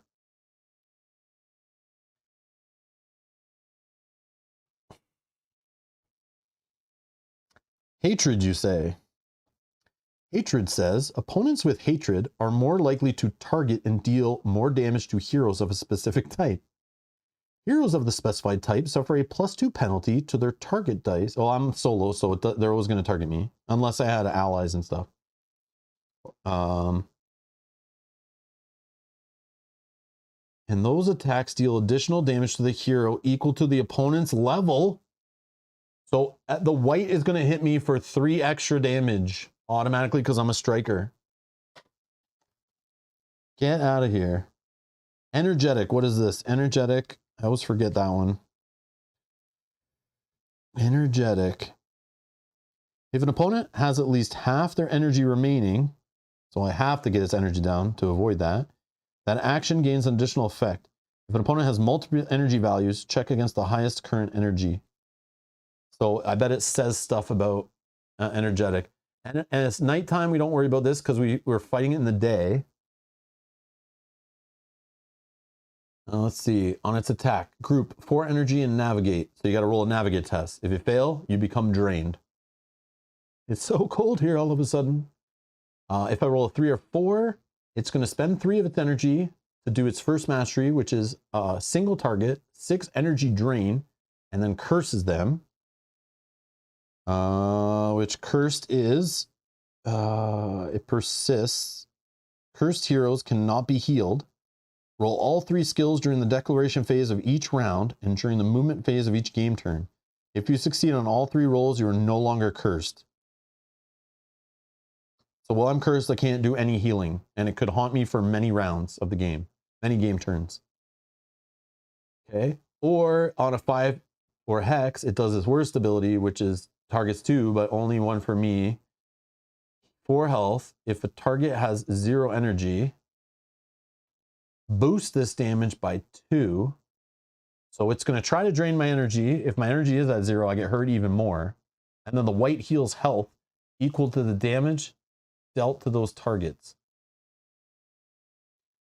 Okay. So it only hates me as a striker if it's energetic, so it has more than half its health. Crazy. And this is just a little encounter. Like, this is just what you run into. How much is involved here to understand before you like even start fighting it. Obviously, as you play the game more and more, you start seeing them, and it's easier as you read it. But this is how I play HEXplore. When I pull it out a couple times a year, I sit here and like, it takes so long because every new card, which is like a blessed to discover so much new every time you play the game, but it's a curse that it just sometimes takes so long of looking up everything to understand how it goes. But there are some nice reference sheets that you can download that have all the keywords for all the HEXplores on like one sheet, which is kind of cool. But at least they're right here on the placards and stuff. But yeah, just showing you guys how it's like, you gotta like work through it to like fully understand it. It's a little much at the beginning when you're first learning the game. But once you get in there, it's not bad. All right. So let's fight this thing. 9 health. 14 influence. 10 energy. Okay. I mean, can I just crush it? Okay. Yeah. So I'm going to spend 1 energy. I'm going to spend 2 energy, actually.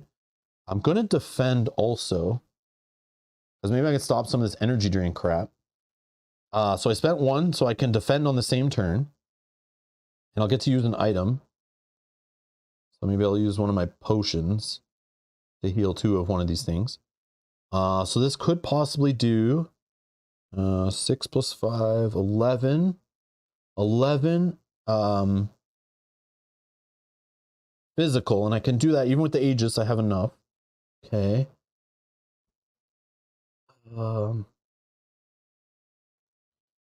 And I think, yeah, all right. So the white is going to do single energy drain of 6 and cursed. So I am cursed. I have a little red marker for these kind of things. Cursed. Okay. I am cursed. So now I can't heal. So I'm not going to use any of that. But my health didn't need to be healed there anyway from the Eldritch Siphon. And then the energy drain does get through for 1, I believe. Oh, is it favorite opponent? Yeah, right. Sorry. Oh, I'm so sorry. Rank is greater than opponent's level. Oh, yeah, duh. It's 3, 6. Yeah, sorry. I see. Favorite opponent of 4. I guess I would just do that as damage, right? Yeah. Okay, so I lose 1 energy, right? Because I block some of the drain, but 1 gets through. Okay, I crush this thing. It only had 9 health. I did 4 undefendable, 11 extra. I think we're good. Oh, it did spend 3 energy there to do that ability. Oh, it has 3 extra damage, right? 3 extra damage because it hates me. So I actually lose 3 more, right? Yeah. It's a striker. Yeah. I lose 3 more, right? See you later, Jonathan. Thanks a lot. I had a great time. No worries. Thank you so much. Thanks for the game, by the way. All right. Okay. Thanks for hanging out too. And I appreciate answering the questions. All right. Yeah.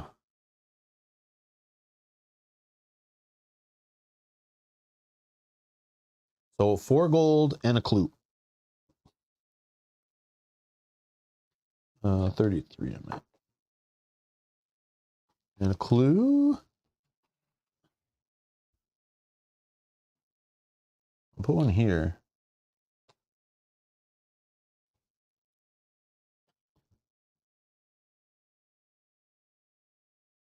So I can't heal. That sucks. Because I would have loved to heal off my Eldritch ability. I would have loved to use an item right there to heal. I was going to get cute with it. But that did not work. That did not work. Oh. Yeah. Next time you complete an investigation. Okay. All right. Villain phase. The curse lasts until I pass all three. What was it? All three. During the movement phase. I roll all skills during the declaration phase of each round. So this is not the same as doing my skill checks. If I succeed on all three, I'm not cursed anymore. But for the villain phase, oh, I just did an encounter, right? In the daytime. I'm not gonna, I could spend my 2 energy to do an adjacent card, but I'm not going to. So we rolled an 8, not modified. So it is 1 critical health damage. Oh no. Which doesn't sound like a big deal, but man, I'm at 2 criticals out of 5 and I die. 2 critical wounds. All right. All right. All right. So we'll do the declaration movement phase thing. Let's try to get rid of our curse. Man, I don't want to go to the dungeon like with only 2 energy. Yeah, the monastery would get rid of the curse and it would heal up both of my vitals all the way. So I'm going the wrong way. Like going to the crypt, I don't need to go into the dungeon when I go to the crypt. We were just going to do it just to show it. But going to the crypt, yeah, I should go to the monastery, right? 100%. 100%. Yeah, I was just trying to show more stuff for the game, but I mean, again, it's tough to get across, but like to show everything, even in a full playthrough, man. Like all the kind of cards you can see, the bosses, the map tiles, the dungeon, the turning in runes out of monasteries or crypts, and the advantages to that, fighting collectors, man, all this crazy. How little I scratched the surface of this game in like 4 hours of streaming. Insane. All right, let's get rid of curse. Definitely didn't get rid of the curse. I failed on all 3. Not today. All right. Awkward. So movement wise. Yeah, if you go to a monastery, right here. So you skip the circumstance phase. So assuming we don't wander if we go there, the group heals all lost vitals, negates any ongoing conditions and afflictions. And then items available at monasteries are located on the back. So we could go there and buy some cool stuff. And once we unlock the crypt, we are near a crypt. So it kind of would make sense just to go to the crypt, spend our key to open it. And then you don't have to go in the dungeon. I don't even have to turn in any ruins. I don't have to do anything at the crypt. I could then go to the monastery, and now I have access to this. And look, gear upgrades. Heroes may now purchase up to the 2nd gear upgrade slot here. So I could purchase my 2nd slot for Arcane Bolt. I'm sorry, I'm in the way. I could purchase my 2nd slot for Arcane Bolt. I could purchase the 1st or 2nd slot for Eldritch Siphon. I could purchase energy and increase my max energy. But like, yeah, like that might be a smart play, right? I could also get some elderberries, you know? I could, look at, for 12 gold, I can buy myself an owl or a turtle and get a pet. Han, yes, I could go back. Yes, 100%. So you can, Han's asking in the chat, if I open the crypt but don't go in, can I go in later? Yes, 1000%. Yep. And the crazy part is, I could unlock that and then just keep wandering around and find another crypt and open that one and go in there. And then I could come out of that one if I find it in the dungeon. The exit there. It's crazy. So, yeah. I think I'm going to stop. I'm going to stop. There's no point. I just want to talk about the game. I want to show things about the game. Because again, we have a full playthrough of this game on the channel, already done, 2 players. We'll most likely play it again in the future. All the way through the final copy here. Also, we have full playthroughs of all the HEXplore It volumes. So if you want to see a boss fight, you're going to see the boss fights in any version of HEXplore It. You're going to get an idea. You already saw an encounter. It's the exact same rules. Just the bosses have more options. They're a little more complicated, a little more challenging. They give more rewards, higher stats and stuff. They go a little longer usually. But it's the same overall flow of a combat, right? It's just a little more going on and more passes, and the difficulty level could beef them up more and stuff like that. Oh, I guess I could do that for both of them. Maybe not. Maybe these guys don't have difficulty bumps. Only the bosses do, I think. But yeah, expanding the map.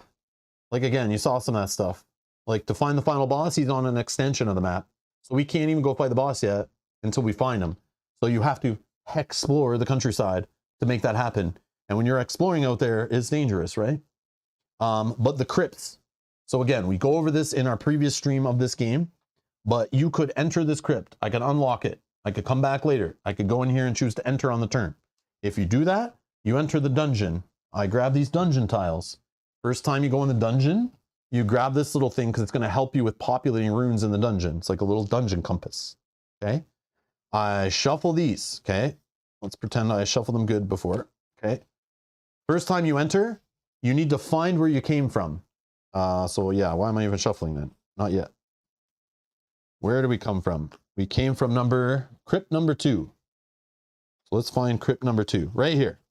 So every time you enter the dungeon from crypt number 2, here is your starting tile. As you can see, anyone who's watched the channel before, you know the dungeon crawler stuff. This is like mini dungeon crawl here. So we're going to start in this space. Okay. There's shortcuts where you can roll skill checks and spend 1 time. You have a time value in the dungeon. You add these 2 stats together. That's your maximum time every turn. It's based on the hero who has the highest total. Navigate plus explore. I think that's the 2 stats. Yeah, the first 2. That's how good you are at having time in the dungeon. So a dungeon is kind of like a push your luck thing in this game. You can go in the dungeon and try to gain runes, find bosses, find treasures and things, because you're going to fight all these event cards. Not fight them, sorry. Resolve them. And so we would go in the dungeon and we'd start here. So you move your little mini here. Okay. Before I place my mini, actually, we're going to populate this tile with possible ways of dealing with dungeon cards and runes, right? So what we're going to do, we roll a red. I'm going to roll this red die to simplify, to symbolize the red, blue. No, blue's the moon die, sorry, green, and the moon die. Okay, because the moon die is for the blues, and blues are more rare to get in the dungeon. They're good things. Down in the dungeon, not many good things. Okay, so we roll these. Based on this, okay, we check this, okay? This will help us populate this tile. No matter which way we turn the tile, this stays the same, so we know. So if I decide I want to put the tile like this, you can. Every time you add a new tile, just like on the main map, and this never touches. This is its own little sideboard. Again, this game is a huge table hog. You need a big table to play this game, okay? Because the dungeon, look how many damn tiles. The dungeon can go this big, right? Okay, it's huge. If you want it to be, you can go in and go right back out, go in and go right back out, do whatever you want. Push as far as you want, whatever you want to do. It's all random every time you play. But it builds your own unique dungeon, which is cool. I'm going to populate them based on this. So we got our red is on number 3. So sometimes you don't find anything on a tile. So that's going to be here. Okay. The green is a 4. So that's going to go here. If we rolled the same number, you just pick an empty adjacent slot. Okay. And then the 6 we rolled on the moon die, that's good. So we actually got a blue. This is actually really good. Is it where we want them? Oh, sorry, I'm doing this wrong. Sorry, I need to put it like this. And there's the 6. Okay. So I put these populated there. So those are 3 different things we can discover, experience, run into, encounters, traps, treasures, you know, little treasures you can carry and they give you like bonus abilities and stuff. Okay. And every time we move to the outside, just like on the main map, we're going to expand it randomly and we pick a tile and we kind of put it how we want, you know, so it connects and we can keep moving through. And they all have like different little wall layouts, little shortcuts, you know, you can find all different stuff in there. So we're going to drop ourselves on the middle. Okay. And now we start with time. You can track time on your battle map here, or battle mat. Oh yeah, it's right there. Yeah, boot plus eyeball. So navigate plus explore. So we have 7 time. Okay. We're just doing a little sample. And if we look at this, we can move from here to the edge here, or the edge here, or we can try to take the shortcut through here using our defense rank. But if we fail defense rank, we're like stuck, so we got to waste another time trying to go again. But I'll just go to the edge. Okay, I want this blue. The blues are better. The blue deck, it has better odds of being good stuff. The red deck, way less odds of being good stuff. The green deck's like a half and half. Okay, kind of idea. Okay. Okay. So let's go to the edge. Okay, we'll just grab a random tile. We'll pretend this one is our random tile, whatever. Okay. Then I look at it. I kind of decide I want to get to here. So, man, this is messy. Yeah, this is not easy to get there with this tile.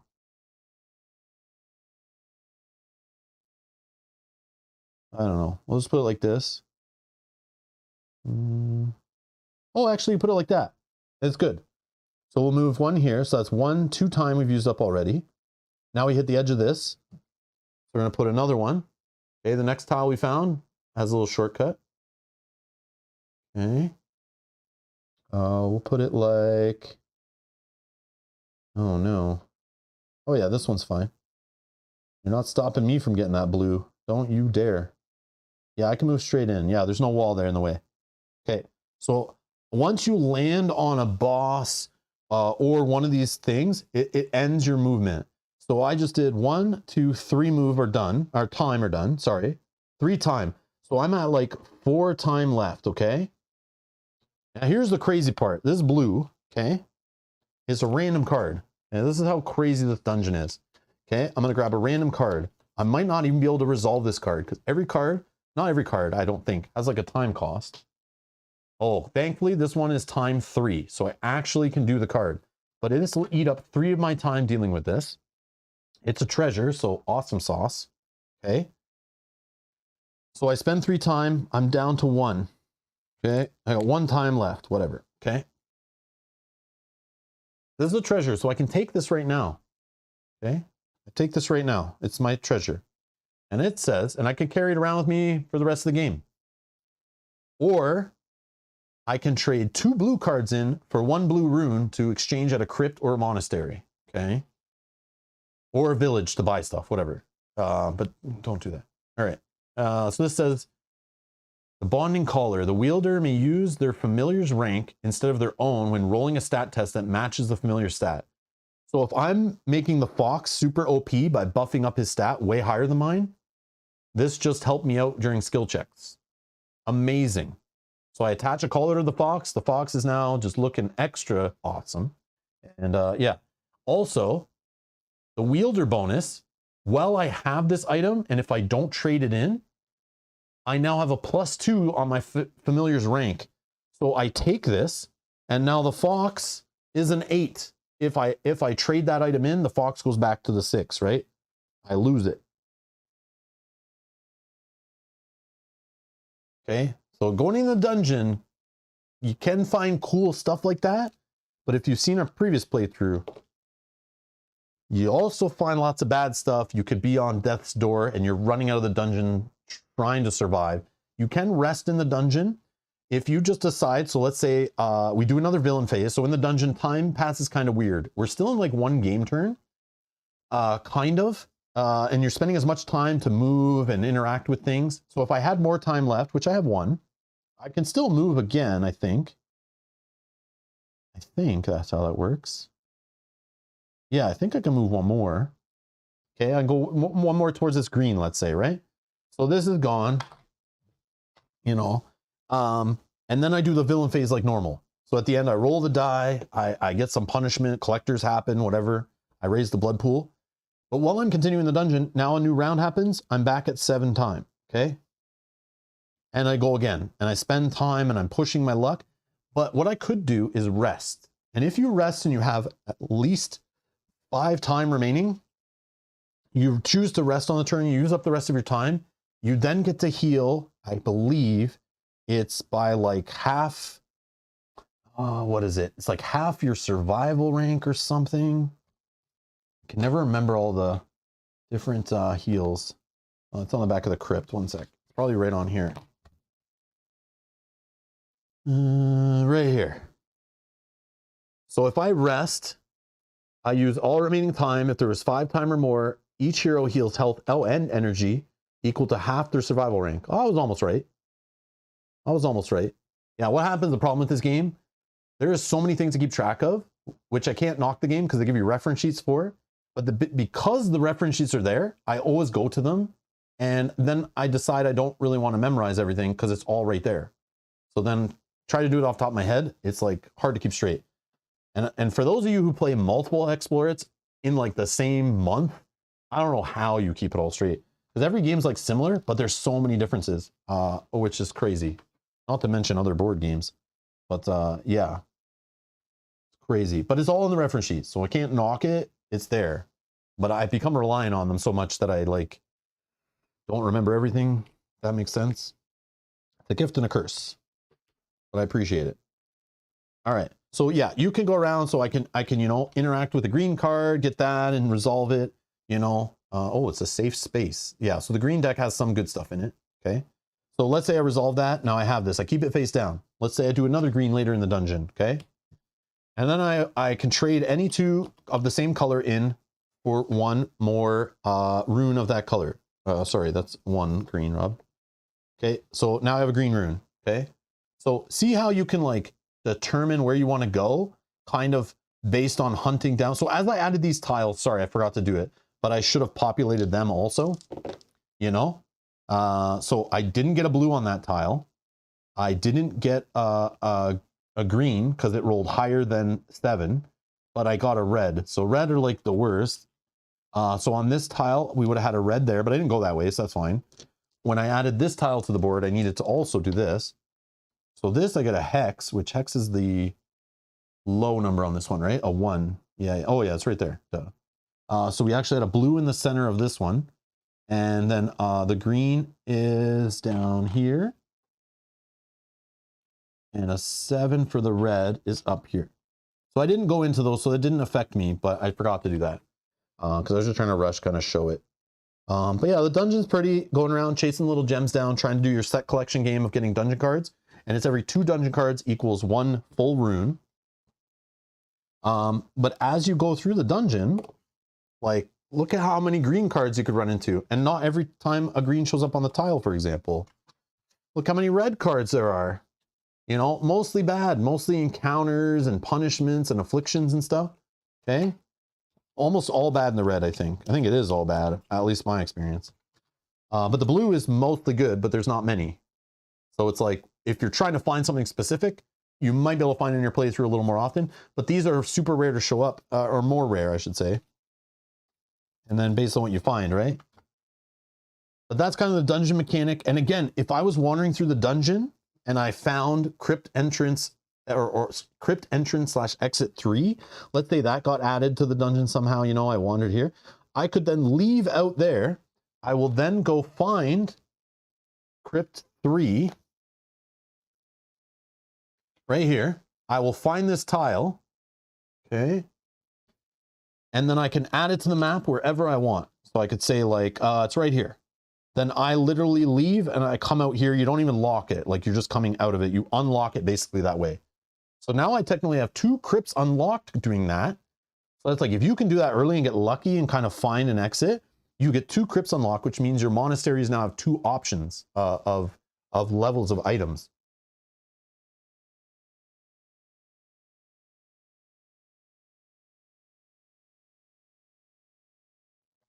Yeah, Frederick, if you guys want to see anything, just say so. Yeah, absolutely. I forgot to say that. My bad.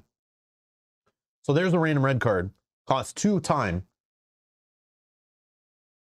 Draw and face an encounter. If it's a spirit, it becomes dangerous, which means it's 1 difficulty level higher. If it's not, its type changes to spirit. If it has energy, it becomes tethered.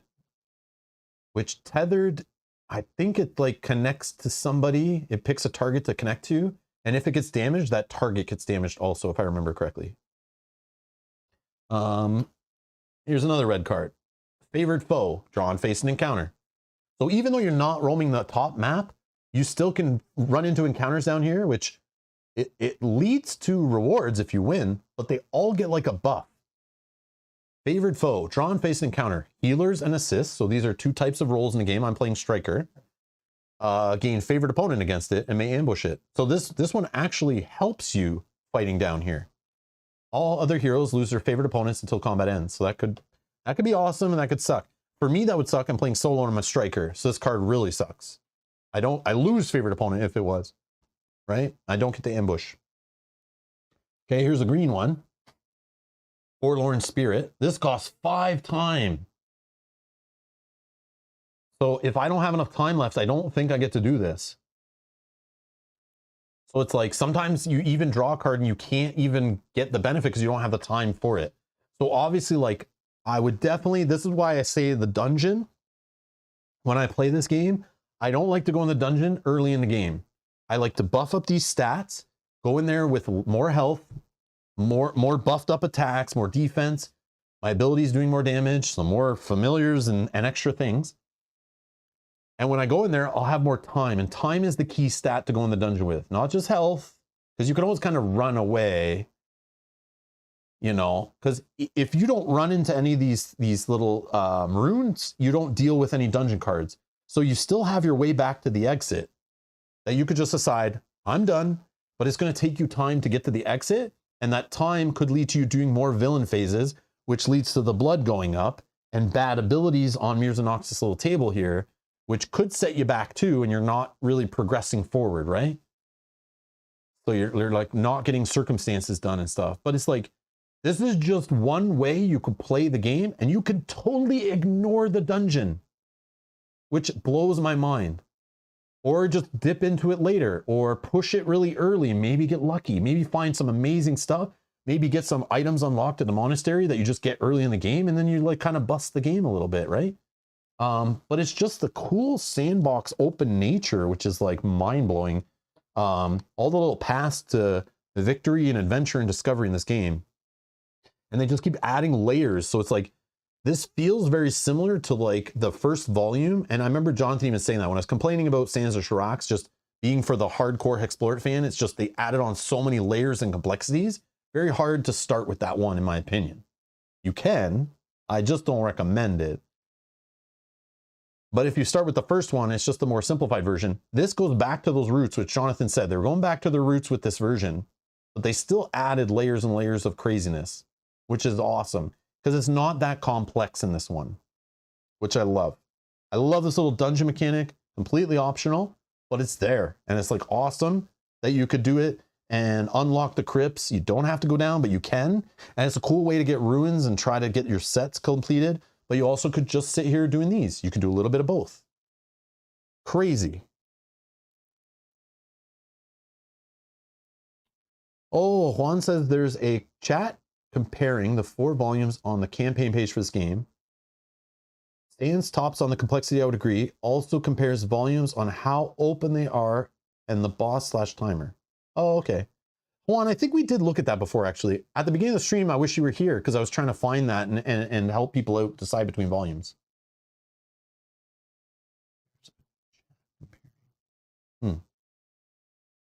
Oh, a chart. Sorry, a chart. I see. Yeah, let's look at that. And that's for this volume? Yeah, this game. Okay. All right. We'll get into, okay. Anything else you guys want to see here? Like, I don't really know what else to show. Again, if you want to see a full playthrough, check the video description. It is the preview copy. It's just missing some art, couple mechanical changes, but overall, it's still the same game. We definitely explored a dungeon. We definitely dealt with investigations. We definitely expanded the map. We definitely fought the final boss. fought bosses along the way. Yeah. Traded in some runes. We definitely did that. The only thing I haven't really experimented with too much in this game, in all my plays, is the blood magic. Okay, I just want to talk about this for a sec. There is another little thing in this game called blood magic. Okay, and there's a blood magic level. Okay, it's related to the crits, kind of. So blood magic. I was almost going to play a character that was focused on blood magic. I chickened out because I didn't want to fumble with it on stream. I figured I might mess it up because I don't fully, like, I haven't fully played through this yet. But I want to try it. I just didn't want to try it on stream for the first time. But blood magic. So powerful entities use Eldritch alternative to tapping the wellspring. You've just begun to scratch the surface. Okay. The group may learn to perform blood magic spells. This changed a little bit, I think, based on the prototype. For each tier attained, so you can gain a blood magic tier for the group. So every time you gain blood magic spell, I think you go up a tier. You draw one blood magic spell. Additionally, when the group gains its first tier, you have access to the 3 spells below. Body control. You have to spend 2 critical health. So you'll take a critical wound, lose 2 health. You may alter the result of one stat test you failed by up to your tier. So, you know the way I bitch about some games that have lots of dice rolling, lots of luck, and not much luck mitigation, or boring luck mitigation, like just reroll, reroll, reroll? This altering at the cost of your health and critical wounds, putting you closer to failure, but it's a nice way that you could just get out of a problem if you need to at a cost. And I love when they add a decision and a cost to your luck mitigation. I love when games add that in. That should be always a thing. But again, you have to get the first blood magic tier to even get it. The Kiss of Darkness costs 1 critical health. Heal 1 target's health equal to your tier. So the more you dance in the blood magic, the crazier your healing could get. But I mean, you gotta hurt yourself. And a Curse Revival, you can even revive a dead hero, but they become a ghost or a zombie greater aspect of your choice. So they come back to life like a ghost or a zombie. But blood magic, you get blood magic spells, and there's a whole bunch. There's so many in the game. This one, Ectoplasmic Tools, cost 2 critical health. So it dances with the whole critical wound mechanic. Okay. And again, if I hit 5 critical wounds, you can heal critical wounds. You can go to do them with items and at the monasteries and stuff. There was something else I got. I found like a treasure that got rid of one for me one time. There was something else in my play last time. 2 ways I got rid of them. But I'm 3 away from dying. So if I went blood magic right now, I might be in trouble. I might be in trouble. So like that's why I'm scared of it, because I still don't, the critical wound mechanic in this game that could end my playthrough. I get scared of dabbling in the dark arts, you know? But there is character roles that play into this. There was one I was looking at that like could roll a die and possibly ignore the critical bonus, but was able to spend their own health and stuff to like fire them off and gain them and things.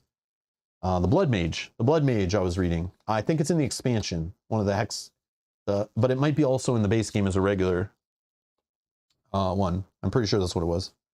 But yeah, there's a whole blood magic aspect to the game. But if you want to dabble in it, go nuts.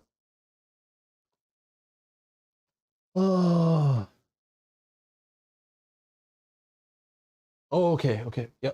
Sorry. Okay, back to the...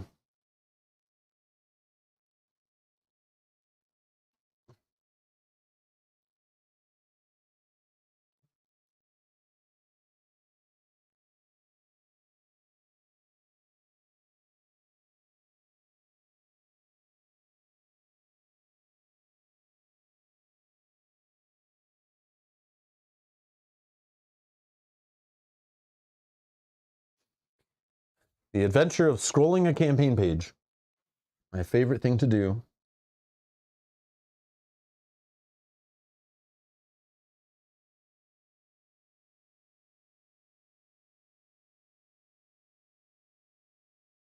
The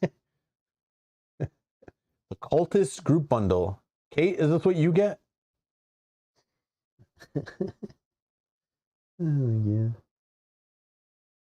I don't know. It's on here. I probably could have clicked the bookmark, guys, to jump down to it. I don't have access to the Discord on this computer right now. It signed me out, and I keep forgetting to sign back in. And I don't want to. Did I pass it? For Arkham only. Oh, here we go. This is what needs to be on the damn homepage for this game. For all, I mean, the HEXplore It game. The HEXplore It webpage, I should say. So anyone who needs this, yeah, copy. I don't know if this link will get you there, but I'm going to paste it in the chat.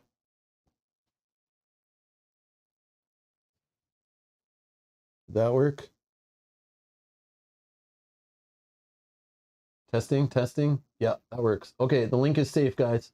So there's a link in the live chat. If you're watching later, open the chat archive, click the link, you'll get here. But yeah, this explains, is the villain active or do they work behind the scenes? Complexity, look at that. Yes, I would agree with this chart. I definitely would agree with this chart.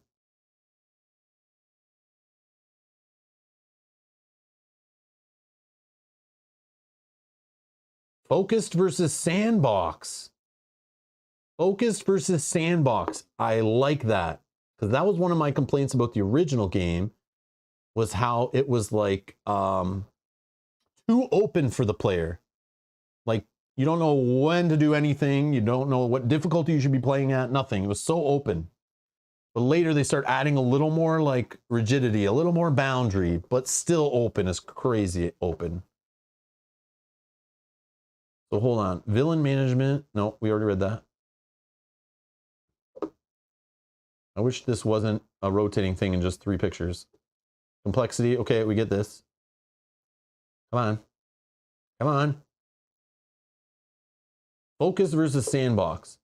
So yes, that might be why this is my favorite one. Right there. Might be why. Is it kind of funny that the Volume 3 is the most sandboxy game version? Is that like supposed to be funny? I don't know. No, not really. Okay. Testimonials. Let's see. What are people saying? I mean, yeah, they're rated high. For people who play these games and like them, man, holy crap. They're like endless. Explore it, fantasy, yada, yada, yada. Marketing fluff. All right. Anyways. Waka, waka, waka. But yeah. So hopefully that helps somebody. Click the link in the thing, read that stuff. That should help you. I like the way it's simple. But that should be on the freaking page when you get there. That should be on hexplore.com, one of the first things you see. Which versions for me? Because don't buy them all. Not right away. Do not do that. Unless you're a hardcore gamer and you have played this at a friend's house or you've watched the playthroughs and you're like, yes, I'm in. But even then, watching someone else enjoy it, you might not get the same enjoyment when you actually get your hands on and do it. And let me tell you, this can either make you purchase the game, all this stuff I'm about to say, or it could make you run. Okay? But if you love this game, you love any of the HEXplore It's, there is so much freaking content for a single volume once you start talking about the replayability of the decks and the tiles and the, you know, the random encounters you can hit in a playthrough, the playthroughs that end up being short and you die, the playthroughs you end up going long and seeing a bunch of bosses, the ones where you beat the final boss, the one where you don't, the one where the boss comes and crushes you and you want to play again. You can play through a base game of HEXplore without buying anything else a bunch of times if you enjoy it. And it can be long playthroughs, short playthroughs. You could fight very few bosses, a lot of bosses, see different bosses each time you play, see different encounters, different adventures. You can push the game this way, you can push the game that way, you can do a little bit of everything.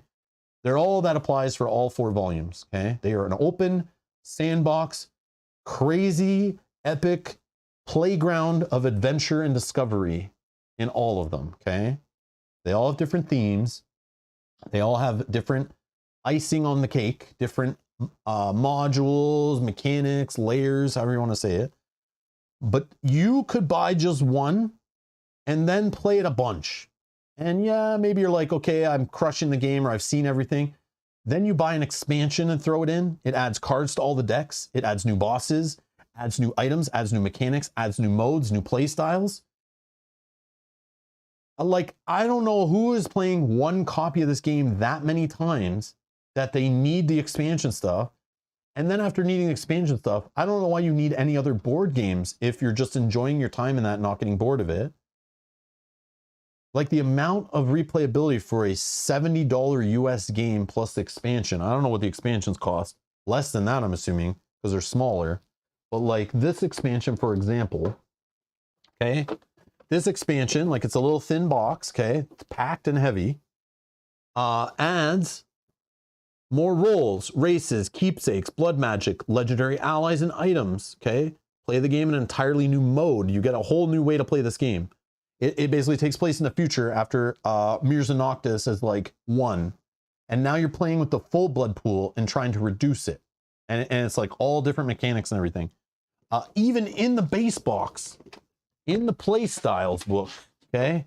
In the play styles book, comes with the base game, no expansion needed. Okay, ready? You have a way to play the game with those little tiles I showed you in the box earlier, where you can plop these on the board and they create like a boss zone.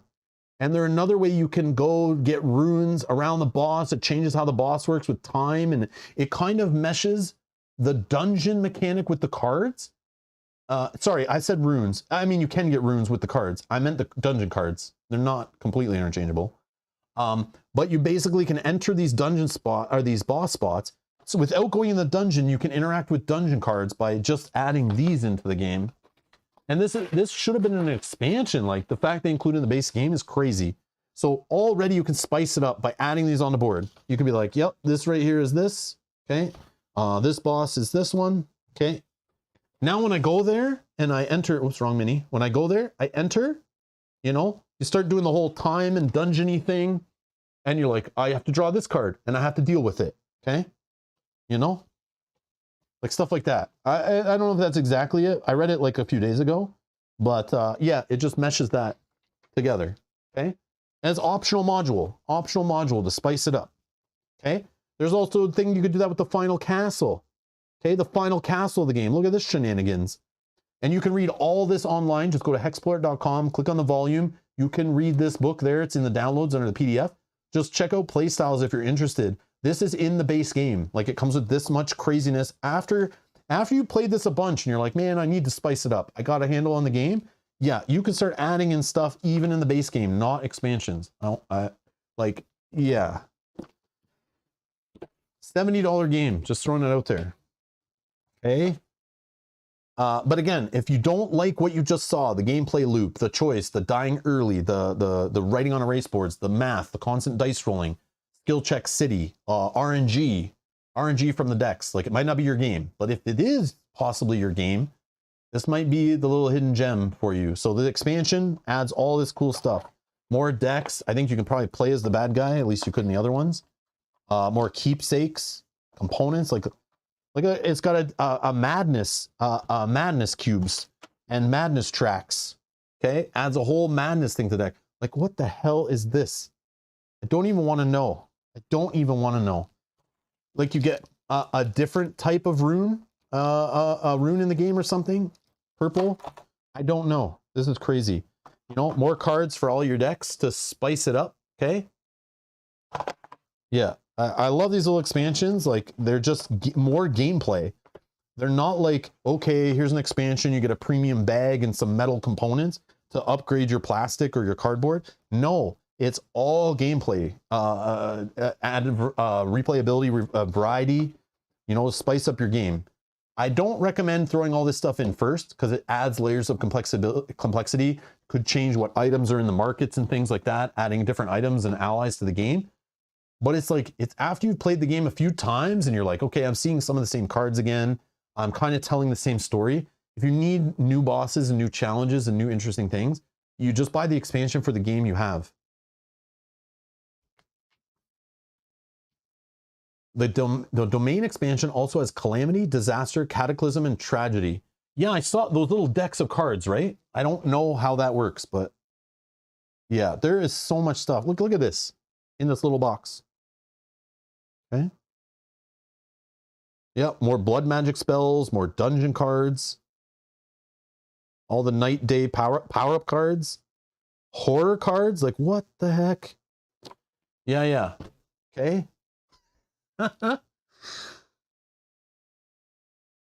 100%. Frank says in the chat, and I always say this, if you are not sure if a game's for you or your game group, find out what IPs and themes people like.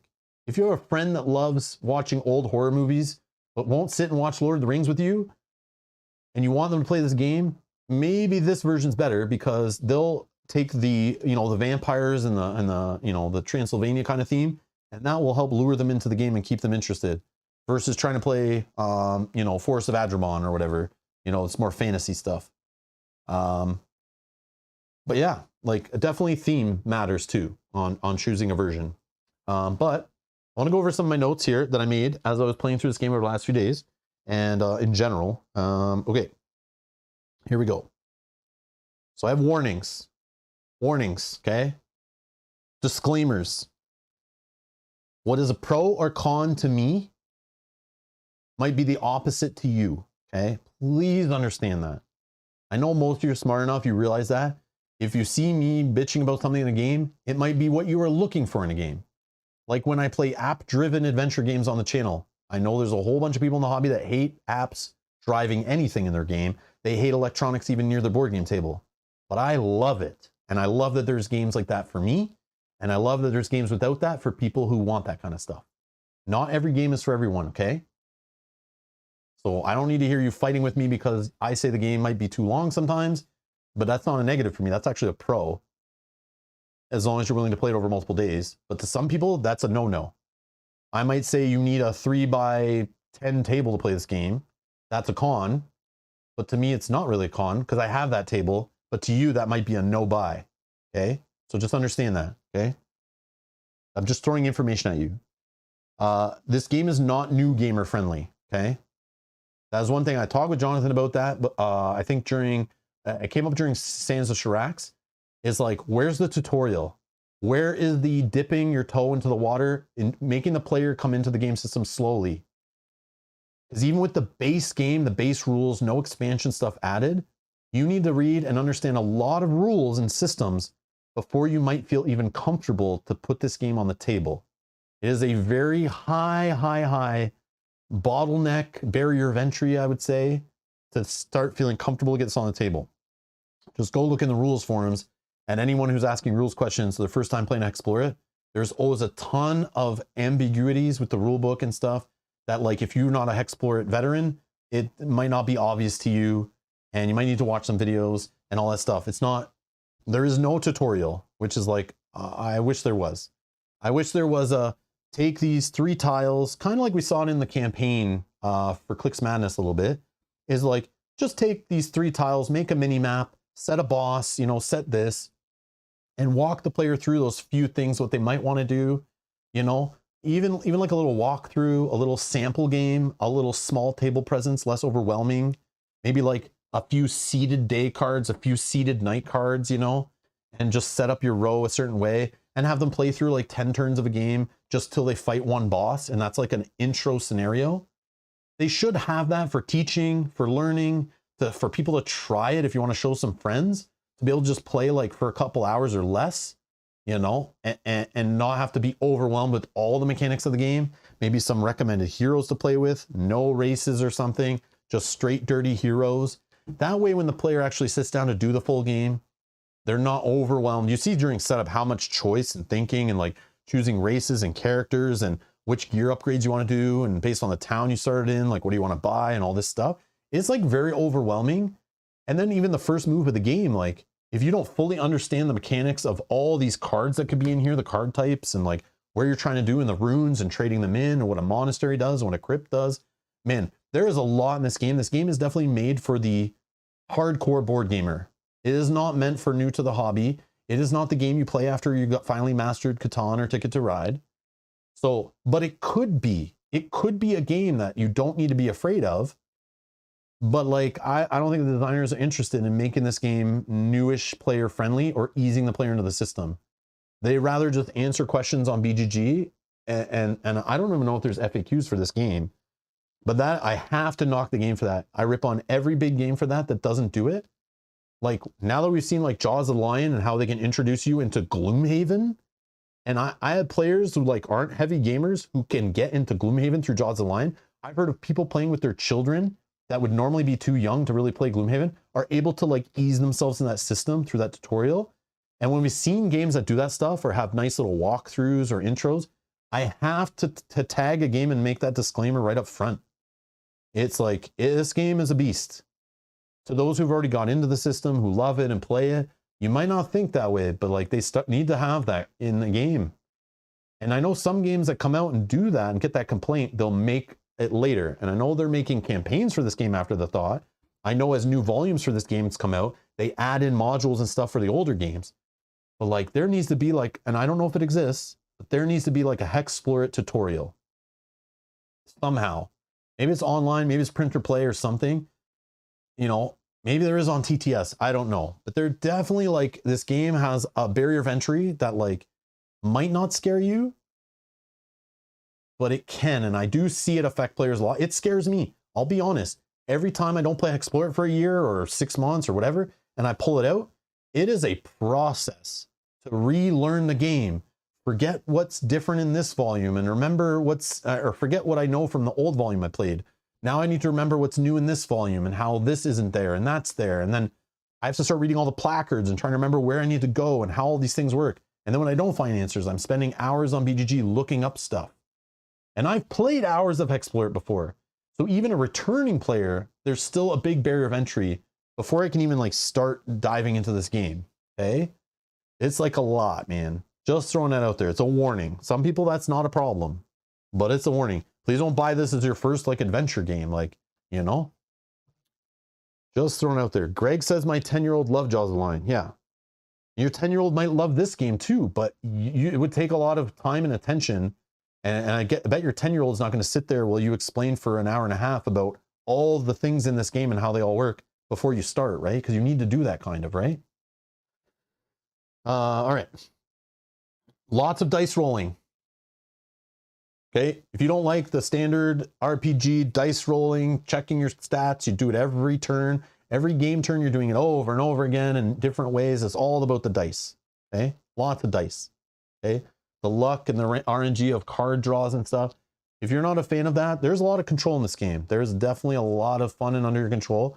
But the luck, there's lots of strategy. Strategy is way higher than luck, I believe. But if you're like a person who doesn't want to just keep doing skill checks, it's there, just a warning. Some people love rolling dice, and then you're in heaven here. So just a warning, not a con, not a pro, in my opinion. Combat can get repetitive and uninteresting. It's basically how I explain it. When I'm playing with Mel or playing a long time, I feel this way. If I play with the same character and I'm like 5 hours into adventuring and we're fighting the next boss and I'm setting up an encounter, especially an early one, okay? Sometimes you're doing these same two abilities over and over again. I mentioned this earlier. It can get boring. You get into the combat and it's just like based on how you leveled up and stuff. It's like, obviously I just keep doing this ability. This version has made it better by adding, and I know that's why they added influence and damaging energy and healing opponents with the influence, the outlast. All that stuff makes combat more interesting. So you can't just spam the same ability over and over again usually. But sometimes you might just play a character that their one ability is like the ability you choose every time. And when that's all you're doing every time it gets to your turn, choosing the same ability and the same ability and the same ability, and you're fighting weaker enemies later in the game, it's like you ask yourself, is it worth even setting up this enemy? Or is this just a waste of time and it's prolonging the game? I don't know. It's just a warning there. Like you're not playing with a hand of cards and combos and stuff. It's like you're just picking an ability and basic, like combat can be too basic sometimes. And since you do so many combats in the game, by the end of a playthrough, you might lose interest in the combat. It gets really repetitive and you might switch up your heroes. But like, you know, the enemies do add keywords and things to spice it up. but the combat can get kind of boring after a while. I've had games where by the end, I'm like, I don't even want to set up this boss. Like, we're obviously going to crush it. Like, why even set it up? I don't even want to. Let's just pretend we beat it. Like, I've done that not on camera, for sure. But yeah. Just a warning. And you've seen like a little combat here, but just imagine doing like 20, 30 of those in a playthrough, right? It does get interesting as you level up, find familiars, have abilities, get allies to help you, have multiple players at the table bouncing off each other. It definitely gets more interesting. But if you're just playing true solo with like one character and you haven't added in extra stuff, it could get a little, you know, but there's sometimes you just want to flee and stuff too. But yeah, that's just one thing I've had that happen before. I just want to put that there as a warning. Some people might love this and never get bored of it, but it's just a warning. Once you get one HEXplore It, you might feel like buying more because you want more characters. This volume doesn't have as many as the other volumes, the first one. Just a warning, okay? The first volume has so many characters, so many. And they're compatible all across. So if you buy volume 2, 3, or 4, they have way less characters in them than the first one does. So you might want to play strikers, but you only have 2 options in this box. Then you're kind of forced to play with other stuff. And if you're playing true solo, some of those might be harder. Greg, thank you so much for gifting 5 memberships. You are amazing. Thank you for supporting the channel. I appreciate it. I appreciate it so much. Thank you so much.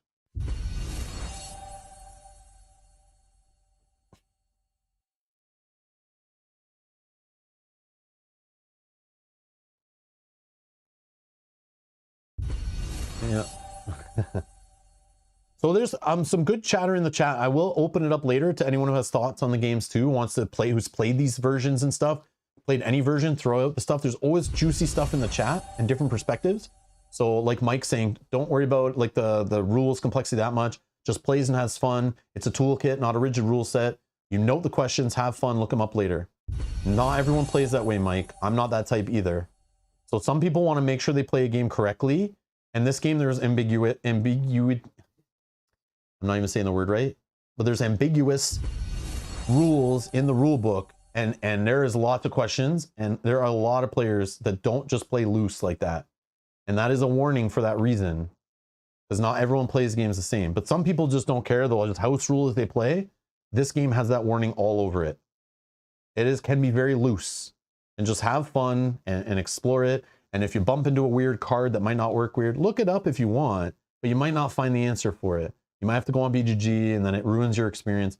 Some people like doing that. I don't mind doing that. I hate doing it on stream too much because I feel it's boring.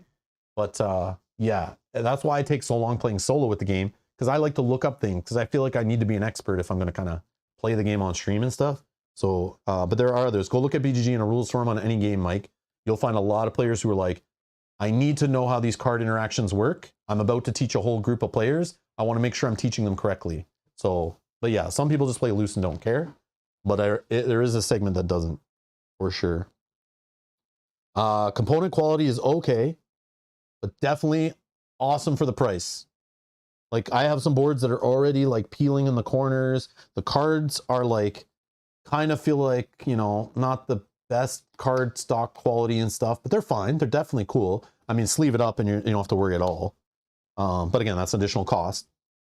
The tokens are everything's okay. Everything's fine. I love the little glass beads and stuff, but components are okay in board game. I mean, the art and the presentation is awesome. And definitely you're getting bang for your buck. But I've seen better components in games too. So I just have to say it's on the okay. But I mean, compared to some games in the industry, these components blow those games out of the water too. So yeah, it's subjective. Definitely subjective, I think. And I already talked about not sure you really need more than one volume.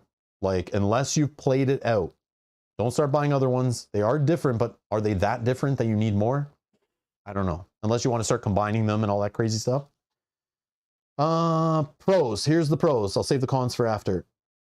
I've talked about a lot of this stuff during the stream. I've talked about this stuff on all the HEXplore streams. A lot of this stuff applies. But this game in specifically, open world sandbox game, epic, amazing. This game with the dungeons, the crypts, the monasteries, the blood magic, the like day deck, the night deck, the choice there, the encounters, you know, the power-up cards, even the power-up deck spiced up with familiars, favorite opponent stuff is in there.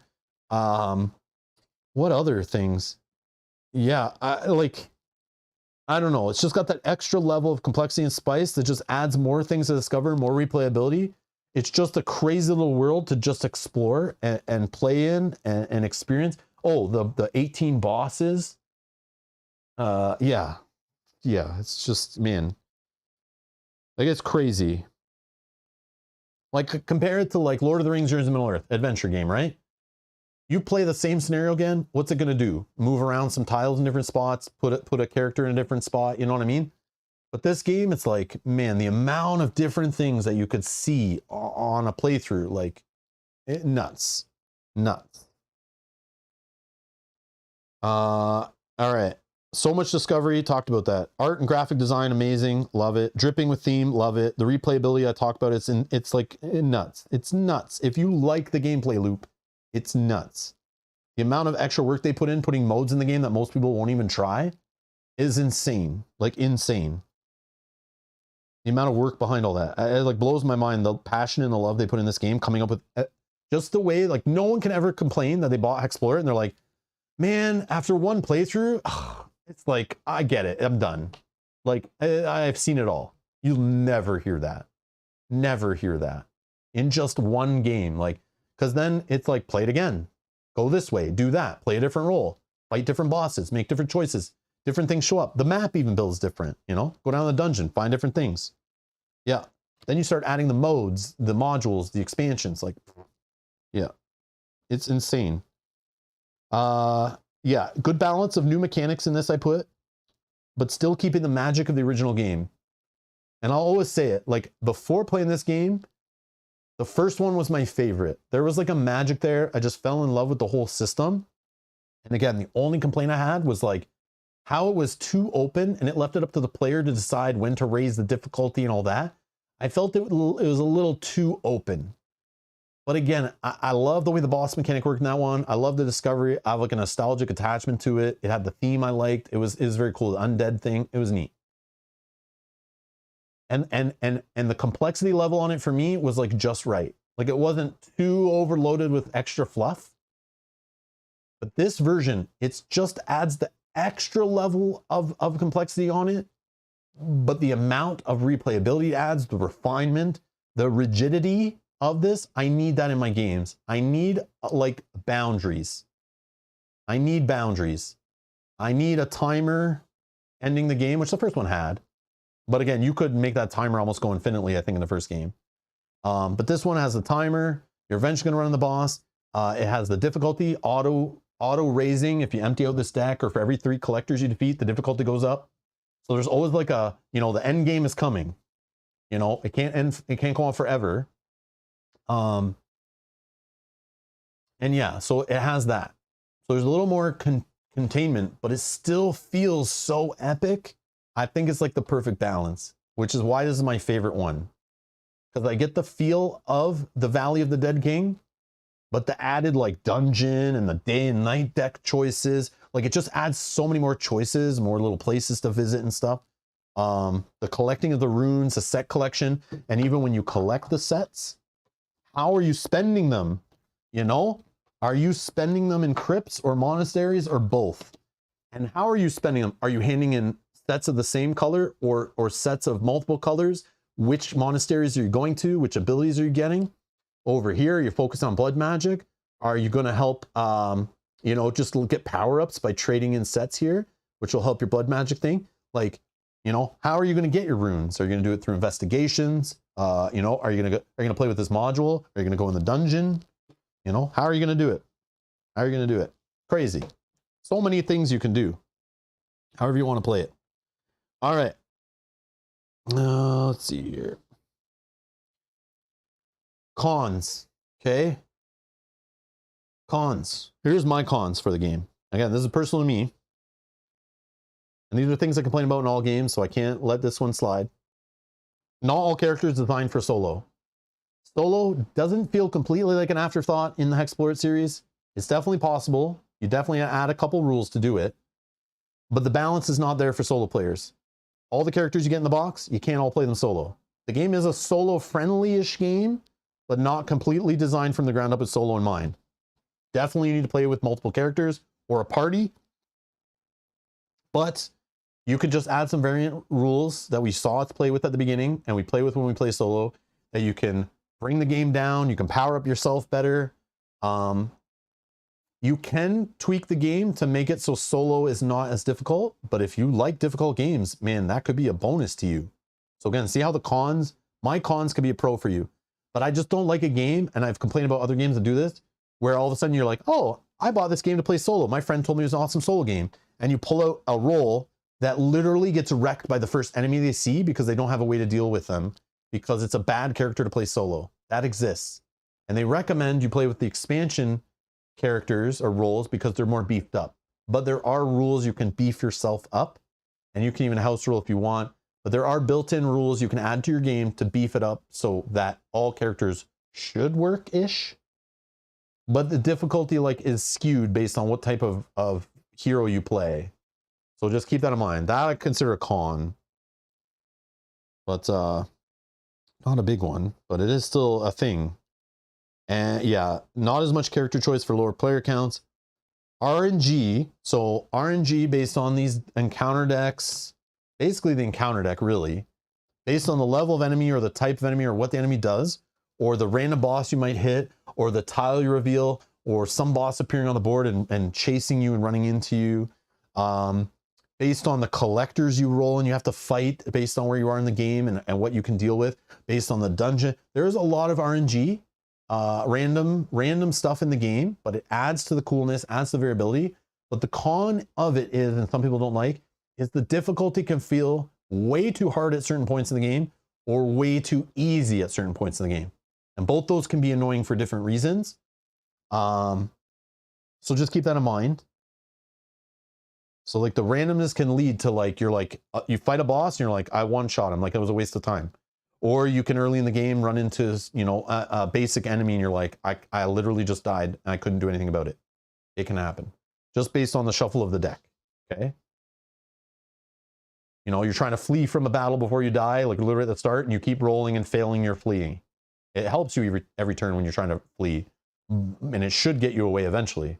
But just there's a lot of luck-based survival that could change how easy and how difficult it is, which could be a con to some. Which I think can be a con too. The game's a table hog, okay?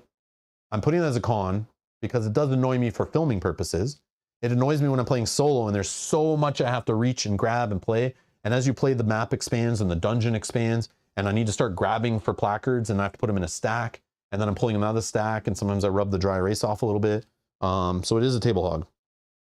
Lots of info to keep track of, okay? This game is very brain burny, because the amount of things you have to keep track of, which is why when I play this game solo off stream, I only play it an hour or two at a time and then take breaks from it. Come back to it later that night. I come back to it the next morning. I continue, okay? I never play a whole playthrough in a day off stream. I do not play this game that way. I can't. Because by the end, I start getting frustrated that I don't remember what this keyword does and what this enemy does and what this passive instant card is doing and where this is going on, and there's, what afflictions I have going on. There's so many abilities. You got to constantly keep checking cards and things what's the state of the game.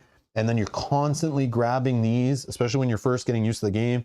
You got to constantly keep looking up, what's this condition do? What's this keyword do? Where is this item? You got to keep reading your tables and your items and looking things up, like this, I'm never going to memorize all these. So it's constant, so much information everywhere that I'm constantly reading and looking up information. There's so much to keep track of. And sometimes I get tilted when I play for a while and I realize I've completely been forgetting about something in the game that could have changed how the game would have went or how the difficulty goes. Some people don't care. They play loose. They don't give a crap if they mess something up and it literally affected multiple turns. I'm getting better with not letting that ruin my day and ruin my playthrough. Sometimes you just forget things and who cares? You forgot this enemy's ability and you should have been dead. Oh, well, that was 3 turns ago. Who cares? Just keep going. Some people play that way and it's fine. But some people, this game may be super overwhelming. Keeping track of what is where on the map, what is going on, what have you done? Oh, it's daytime. I got to remember it's day. So when that ability is there, it doesn't do that. I got to remember I'm on night now. This is happening, constantly. I don't know if I'll ever remember all these if I played the game a bunch, but maybe. Got to constantly keep checking this every round. What does the roll do? What does the roll do? You know, just a lot. There's a lot of information, a lot of placards, a lot of sheets, a lot of cards, a lot. Just that way. Michael R with the super chat, thank you so much, says it's good to hear the passion in your voice. Super cool when you find a gamer who has that link with a certain game. Yeah, I love these games, but I am not dumb. I know they're not for everybody. This game could scare people out of the hobby, for real. Like, you have a friend come over for game night and you throw this on the table and you're handing them calculators and dry erase boards and, you know, they're playing on this little mini map and stuff. And all this like fine text on all cards that it just takes up the whole table. You could scare them from coming over to your board game night ever again. Okay, it's not for everybody. It looks damn cool. There's so much I can sell you on this game. I could sell this game to anybody. I know I can, because I am passionate about it. I do love it. This is the kind of game I love. This feels very Dark Souls video game, hard, adventurous. Like, again, I grew up as like a Zelda fan, Dark Souls fan. I love adventure games. I love discovery. I love exploration. This screams that in board game form. Okay. And again, if you don't like apps in your game, this game does have an app that you can play to assist you to keep track of your hero and stuff. But if you just love having cards and information everywhere, you're like an old school RPG kind of gamer. This is all you. This is that DNA right here for sure, which I like. What else?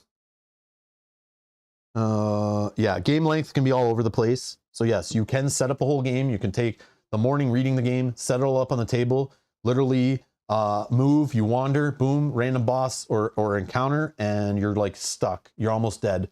The next turn, you know, you roll a bad thing, you're getting a critical injury and you're dead. Or your food gets eaten, you lose some food, and then you have to eat, you fail on your skill check, you put the wrong stats in, and you're dead. Okay? That is part of the learning curve of this game, is learning how to survive in this world. It's a survival game, okay? Survival adventure game. You can't forget the survival part. A lot of people don't realize that. They just think, I can adventure, I can have fun, don't worry. But no, this has an old school vibe to it. No hand holding. It just kicks you out the door and says, go save the world. And it's like, you got to be ready. Like, don't push your luck too much early in the game. It's a survival game for sure. But because of that, the length can be all over the place. The game can end early for you and your game night can be cut short because some bad things happen. Or the game can take forever because you just want to explore every nook and cranny and you start reducing the blood pool. There is a little tomb you can reduce the blood pool a little bit. But you could just keep getting into fights. And fights can take multiple rounds. You can go in the dungeon and that can take multiple rounds, you know? Especially if you don't have many collectors on the board. You can really stretch the game out if you just get lucky and the collectors don't show up and start jacking the blood pool really fast. So the game could be really long, could be really short. It's very like all over the place. So keep that in mind. That could be a con. To me, it's kind of a con because if I have like, I don't know, is it really though a con? Maybe I put it as a con just because I think like other people like if I invited friends over and the game ended like really early, like that would suck. I'd be embarrassed. Like, oh man, sorry guys. But then again, if the game kept going for like 6 hours, it's like, man, I got to let them know that could happen. And it's like, that could make it hard to get the game to the table or have your friends come over for another playthrough. You know what I mean? And yeah, the rules lacking. Rules, they're like cut and paste of all the HEXplore It rules. They kind of add the new systems. But the examples are still leave a lot to be desired. It's like the rules in this game. Let me explain. This is the vibe I get. This is the vibe. I'm going to be a little harsh here. And I'm sorry, but not sorry. Okay, this rule book. Okay, they're still using this crappy little format of a half rule book. Okay, so it's 90 pages of packed full of info in like this little book format. I don't like this book. This one doesn't really fall apart yet, but sometimes they fall apart. It's like that stupid like glue spine version. But even the rules themselves is 90 half pages. Okay, but there's not many examples, and a lot of the info is left just like Too Many Bones style, right? It's like a ton of rules already, but then there's still more you have to learn on these things before you can feel comfortable really starting, right? And with a lack of examples, it leads to lots of questions because there's lots of little weird situations that happen that are like, can be answered if you dig in here. And I find even on the index, there's things like missing that I like look up, like, I don't know, difficulty level. Is that on here? No, right? Yeah, like I just want to know how the difficulty level works. And it's not even in here to find quickly, right? It's like missing. There's just things, there's like 2 or 3 things when I try to look them up quick, they're missing. But the vibe I get is with this rule book of these games, is this rule book, the sad part is the restriction of container cost and box size. I know that's a restriction in all board gaming, but the rule book is not where you cut it. And that's what it feels like. That's the best way I can describe it. It feels like the rule book has a restriction on it to fit in the box, but the components have the priority. The rule book loses examples that could be in there. It loses size. It loses usability. It loses amount of text to explain things, are shortened to try to keep it all in this little contained version, so it keeps the weight and the box size down. If that makes sense. I don't know what it is. It's just, this is the worst thing about the game. It is the rules, the lack of tutorial, the ambiguous rules, and the format of the rule book. I don't know. This is like one of the main complaints that fans of the channel have always said to me is like, I hate the rule book. I hate the rules of this game. Like learning the game through this rule book, I don't know. It's okay, but I'm telling you, every time I pull out HEXplore It, I need to read through this thing 2.5, 3 times. Because I read through once and the way it is, it's like, it's too much and there's not enough clarity. And then you got to play the game and then you look up rules and it's like still not answering stuff. I don't know. It's gotten better, but this is like my biggest negative, which is why videos are out there, why Jonathan puts together some videos on his channel that can help you learn it. The BGG forums, the designers are in there answering questions. But again, they could be wasting labor hours in there if they just spent more hours here. You know, teach the man to fish kind of thing, instead of just feeding him fish in BGG. That makes sense. I don't know the best way to describe it, but that's my way I'm going to describe it. Yeah, I read a lot of rule books and this still is, they're just doing the same thing every time. I got to keep complaining about the same thing every time. But the rules suck. And there's a lot of things I've learned over the years playing all the different volumes by looking on BGG and getting answers from the designer that I'm able to probably make the game look like I understand it better than I do based on reading the rules. Because I'll tell you, I delayed the stream. Part of it was because I played the game. I still didn't feel comfortable to stream it yesterday because I still wanted to play it more. I still wanted to look at more rules, read the rule book one more time. So I just delayed the stream another day. I was like, I don't feel comfortable with the game yet. Even though I've played so much HEXplore It over the years, it's just like putting it away for a few months and coming back to it. It's like still, the rule book doesn't like, I don't know, it just doesn't do it completely. Does not do it completely. It just needs more information for a lot of the sections and more examples, in my opinion. But you can go see the PDF of the rules online. You could read it all first and see if it's even a game for you, which is kind of cool that they're very open with the rule books. You can go read them. You don't have to buy the game to see the rule book, which is cool. And yeah, BGG definitely helps. But yeah, it sucks to have to look on BGG during a playthrough, but a lot of games have that problem. Definitely money is not spent on the rule books and the rule systems and the tutorials in the game. Yeah, that should be, I think. All right, last thing, I think. I already talked about the steep learning curve, no tutorial, and the real problem. Here's the real problem. The worst thing about this game right now, the worst thing about it, the long wait we're going to have until the campaign book for Volume 4 is going to be made. That's the real negative. They're only doing Volume 2 right now. And it seems to be taking a year or 2 per book. So we might be 2, 3, 4 years away before having a campaign mode to be played with this game. Yeah, that's a huge con. I'm only kidding. But yeah, sorry to kidding. I definitely going to play some Clicks Madness though. I definitely want to play through that campaign. But now that I've played this version a couple of times, and this is like my favorite one, I kind of don't really care to play the other ones that much in campaign mode. But I still want to play the first one though. I still play the first one. Because I definitely want to try the whole campaign mode. But just based on what I got to taste of campaign and peek at, I can't wait for a campaign for this. Especially on their 4th iteration of doing campaign books, right? hoping they keep doing them and get to this version. I wish they worked backwards. Too bad they did not. But anyways, that's my con. Any questions?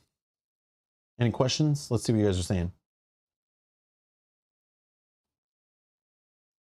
Han says, okay, I guess the only concern is if there's multiple fires, aka collectors across the map, it might make it way harder to keep the difficulty scaled. Yeah, I could see that. And Mike said, at the same time, the #1 rule in this game is to play it how you want. Again, that can be such a negative though, Mike. And I'm telling you, that was the only negative I had on the first game and why I couldn't recommend it to every gamer. I can't. Some gamers just don't like playing open world games. It's a thing in video games, it's a thing in gamers, whether it's board games or video games. Some players just need structure. Some players need like a rigid rule set. Like they're like sports minded, right? You need rules for everything. Like there has to be something to handle every situation. You have to know the rules to win. You have to understand the strategy, and then you get good at the strategy to win better. But this game is like, it's more about the ride, you know? Like, yeah, that's the best way. It's the best part of HEXplore It. It's not a Mind Clash or Lacerda game where playing loose breaks the game. Yeah, okay, yeah, I see that. I see that. But yeah, to me, that's cool. But I think this Volume 4 is a good again, a better, you know, structure of rules and kind of like flow to the game. But it still can be very sandboxy, open, and swingy, which is cool. Yeah, no problem, Frank. Thanks for hanging out. I appreciate it.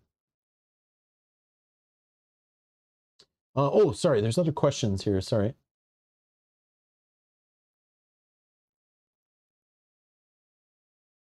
Michael R says a good happy medium. This is a great tip, actually. He says, got to be a happy medium. Random, determine how the questionable card works. Set the card aside to look up later after the game is over. Take notes on what you find for later games. Yeah, true. That is pretty cool.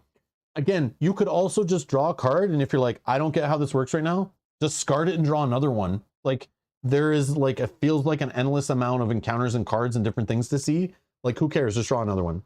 And that goes into Mike's thing about playing the game how you want.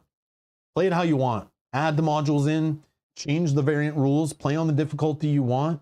You know, pick the hero you want, add the race you want, you know, upgrade your stats the way you want. Do what you want, wander where you want, make choices you want. Just play how you want to play. There's plenty of additional rules. Oh, I do want to point out one crazy thing that I do like is this. This is the stuff I think is amazing. There's a marathon version of the game, okay? This is like, for a guy like me who loves achievements to you know, like, again, kind of focused play, focused goals to chase. I mean, the Valor system adds that. But here's the challenges you can adopt, and you can play a marathon game. So obviously you can play this over multiple days or whatever, I don't know. I've never done this, but I think these are so cool that these exist. The group must accomplish at least 3 of the following tasks before facing the final boss. So I should have probably worked some of these in to play the game if I don't want to just be feeling too open. And this kind of goes into the modularity of the game to play it how you want. You could do this literally as you play. You know, you could say, all right, you could modify this, right? You can say, okay, group, we're going to get together. We're not allowed to fight the final boss till we beat 3 bosses and complete at least 5 investigations and whatever, you know, and then that might keep your gaming group focused. You know, and you don't get the downtime of like, what should we do right now? No, we know. We've only beaten 2 bosses. Let's go find a 3rd one, you know, or a 6th one, or a 10th investigation, or, you know, gain at least 16 runes of any type. Place at least 12 dungeon tiles or all 10 map hex tiles. At least 12 encounters must be placed in the encounter discard pile. Okay? Like, this is just even that perspective of the marathon game. You could add things like that to the game, because again, this is like a adventure toolkit, right? You kind of, like Mike says, you play it how you want. Add whatever modules in. If they give you all the components, the pieces, and the base rules, you decide what you want to take from these play styles and things and add them to the game to make it your own, which is so clever and so cool. But yeah, there's rules for playing the Epic game. But I remember seeing these and was like, oh, that's kind of genius. If you just add some of these to your own game, you know, modify them. If you only have your friends coming over for a few hours, maybe change some of these values down lower, like I said. That would be cool, right? You know, just neat. I forgot to mention that earlier. I saw that the other day and I was like, man, I want to talk about that. But again, there's like, yeah. So cool. So cool. Whoops, wrong one.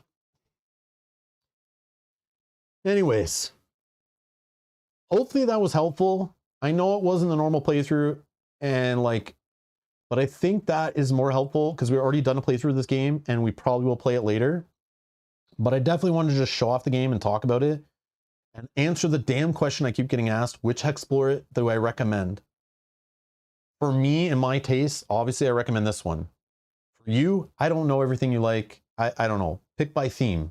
Go again, look at those charts that we showed earlier with the complexity, the control. Go read some of the rule books. Go find out what's unique about that game. You know? You know, you can always buy another one after and add things in too, because a lot of stuff's cross-compatible, you know, but just go watch some videos, go read up. But again, my favorite so far is this one. This one is my favorite. Absolutely. Not by much, but it is my favorite. I would rank this one my favorite, then Valley of the Dead King, then Forest of Adramon. No. Those other two, I don't know, man. I like both for different reasons, and I dislike things about both. I don't know. But again, honestly, to be super honest with you, I don't need more than one version, and this is the version. And I never need to play another HEXplore It again. I don't need all the heroes from the other ones. I don't need all the expansions. I don't need all the game modes. I don't need to combine multiple versions. Obviously being, a content creator, I gotta play different stuff to keep variety going. I personally need to try new things. Sometimes I get bored of playing the same game over and over again. I just need to get away from it and try something new. That's part of the fun of this hobby, is discovery, right? But this version scratches the itch so much and has so much content. The reality is I only am going to ever play HEXplore It a couple times a year max. Why do I need 4 volumes? I'm never going to play the game so much. So you need to judge it how much you normally play a game. If you end up falling in love with this game, you may still not need more than one version. But if you want more, holy crap, it is endless. And they're still doing more versions, more volumes, more things, more, like maybe even wait. The next one is coming. Probably this year. You'll find it on crowdfunding. The next version of the game, volume 5. It's like got like a Mayan theme or something to it. But yeah. But yeah, if I had to pick just one out of the first 4 volumes, this would be the one. I would throw away all the rest. Of course, I would save some of the characters of the other ones, the roles, the races, some legendary cards and stuff that I like from the other versions that I think are super cool. But yeah, I get my HEXplore It itch scratched and don't need to play the other versions for sure. So yes, as a board game collector, I don't need any more. This is a game I'm done. Will I play other versions on the channel? Yeah, of course. Of course. People want to see it. I'll play it. We're going to try the Clicks Madness campaign in the future. Stay tuned for that. When the campaign for the Fall of the Ancients happens, the next campaign book, I'll definitely check out the campaign and stuff. But again, I don't need another campaign book. I haven't even played the last one. And I'm still just a gamer. I'm not like, I want to play the things I have. I want to try them out. I want to enjoy them. I want to have fun, right? I don't like just dipping my toe in the water and not getting to enjoy the full game. So yeah, Mountains of Godai, volume 4, or volume 5, volume 5, volume 5. 1, 2, 3, 4, 5. Yeah, 5 comes after 4, right? Yeah. Yeah, it's crazy. Crazy stuff. Anyways, thank you all for watching. Enjoy the rest of your Friday. We will be back tomorrow. We're going to play some of our ISS Vanguard campaign, continue that. Probably drop on the same planet as last time. Go try to hunt down a threat, maybe. I don't know. We'll see. We're back on Sunday, continuing our Harry Potter Hogwarts Battle campaign. Join us for that on Sunday for some more casual fun. A little on the lighter end of the scale. And if you want to see another adventure game app driven, we are currently playing actually our finale of the Poison Promise campaign for the Lord of the Rings Journeys of Middle Earth game. We're continuing that, or finishing that, hopefully. I guess we will obviously finish it. It's our last episode happening on Tuesday. Join us for that if you want to go check out that playlist. Yeah, definitely one of my favorite adventure games. If you are curious about other adventure games I like, I should shout this out. I have a video on the channel. You can search up top 10 adventure games, and it's pretty all still relevant, I assume, because it was only done earlier last year, mid 2022. And you'll find HEXplore It on there. So my latest information, this is my favorite version, if that helps you. I might not say that in there. I think I probably say that it probably is, but I wasn't sure. But definitely after playing around with the final version, seeing all the stuff in it, yes, definitely my favorite version. But if you're interested in other adventure games, you're curious why I like this game, and now you know, and now you probably know why the other games are on that list, go check out that video if you haven't already, because that will answer that question for you. If you already played a ton of HEXplore It and you're like, Rob, what else should I play? Go check out that list. Anyways, thank you all for watching. I'll see you in the next stream. Bye-bye.